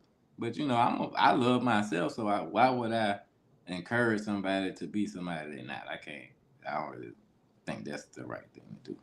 All right, brothers, I am going to call it a night. Oh yeah, it's over with. Yeah, I got a reprieve for at least another 6 hours, or until this buzzer goes off. Well, my girlfriend texts me, one of the two. All right, Rona, shit. Appreciate you coming on the show, coming on the panel again, man. Salute. Hey, man, good to see you back, man. Come on, man. You know, I know you've been busy working and stuff, man, but I know you stacking your chips so you can go on your next trip and stay gone like me. Yeah, man, I'm trying to stay gone. How's the Airbnb beat working out? It's good. I mean, oh hell yeah, that shit. You getting consistent? Yeah, that shit been keeping me super busy. I was at 97% capacities for the last 2 months for real. Oh wow. So it's been keeping me busy. This month I'm only at 50. You must be in a good area though. I mean, my house is like 7 minutes from the airport. So there it is. It's definitely a good location. And it's I get a good rate. Did you check out corporate rentals or anything like that? I checked it out, but I mean, at this point, I couldn't find anything because, like I said, after my first tenant, it was so terrible that I was gonna just rent it out like that. But right after that, it picked up immediately, and you had better tenants, so yeah, I was making so much money a month in these last 2 months that I was like, shit. Only reason I say that is if you know you're gonna be gone for a year or two, and corporate rentals would be kind of like, hey, I'm leaving in March. I won't be back for a year. Can you find somebody in that? I mean, I still might do it before I leave, but you know, I was trying to find me a co-host that could take care of the spot while I'm gone. Right. I was able to do that, so I think I'm in a good place right now. Okay. Even at 50%, like that's still a good enough profit to keep traveling. And what country you going to next? Continent, South America, but like I said, I've already purchased multiple tickets, so I will be bouncing between multiple countries. He gonna set up a live and do a roulette wheel and just say wherever it hits, that's where I'm going. It's gonna be South America, not Central America. So like I said, I already bought my tickets. I've been just keeping it on the low, and like I said, I plan on staying. You got South American chicas already stalking your ass. You never know; they might get on a plane and try to find you. I mean, they can pay for themselves. That's fine. Come out and pull up on me, but all that flying them out shit, you got to show me what you're working with. You got. I mean, that's right. There ain't no way you getting that on a first date. Not a first date, but you got to be, show me your value. You know what I'm saying? Like, that's why I try not to put nobody on a pedestal, because women are gonna be women. You know what I'm saying? So you gotta show me. You know what I'm saying, that you worth me spending money on you. You know what I'm saying? So. You see me turning out lights, right? You know what that's about. Yeah. It's about to Here. That's the big light right there. I appreciate y'all pulling up on me. And I will be live more. It's the closer I get to the date of leaving, I will be pulling up more panels and doing more IRL streams. But until then, you know what's gonna happen when I get on that plane, but we're gonna be doing 3-4 lives a day. Yeah. Oh yeah, you be IRL and the hell out of everybody. That's good though. We get the real life experience as it happens on the streets. On the street, but I can't wait till that time. So I would say I'm gonna bounce around. And if I, like I said, I think the second country or the third country is gonna be the one that I live in for the next year. So that'll be exciting if it works out. So I want you guys to rock with me. All right, brother. I'm gonna go in here and get this catnap in before this damn alarm goes. I know it's not gonna go off that long. I need to wait until it gets to 202 right now to the 161 degrees. So it's gonna take a minute and slow and steady. It's at 200 degrees. If y'all not following my Style King Travel channel, please follow that channel as well, because I will be going live on that channel when I do travel. And so on. Thank you, Passport Blueprint and Ronin Travelers. Salute. Saludos.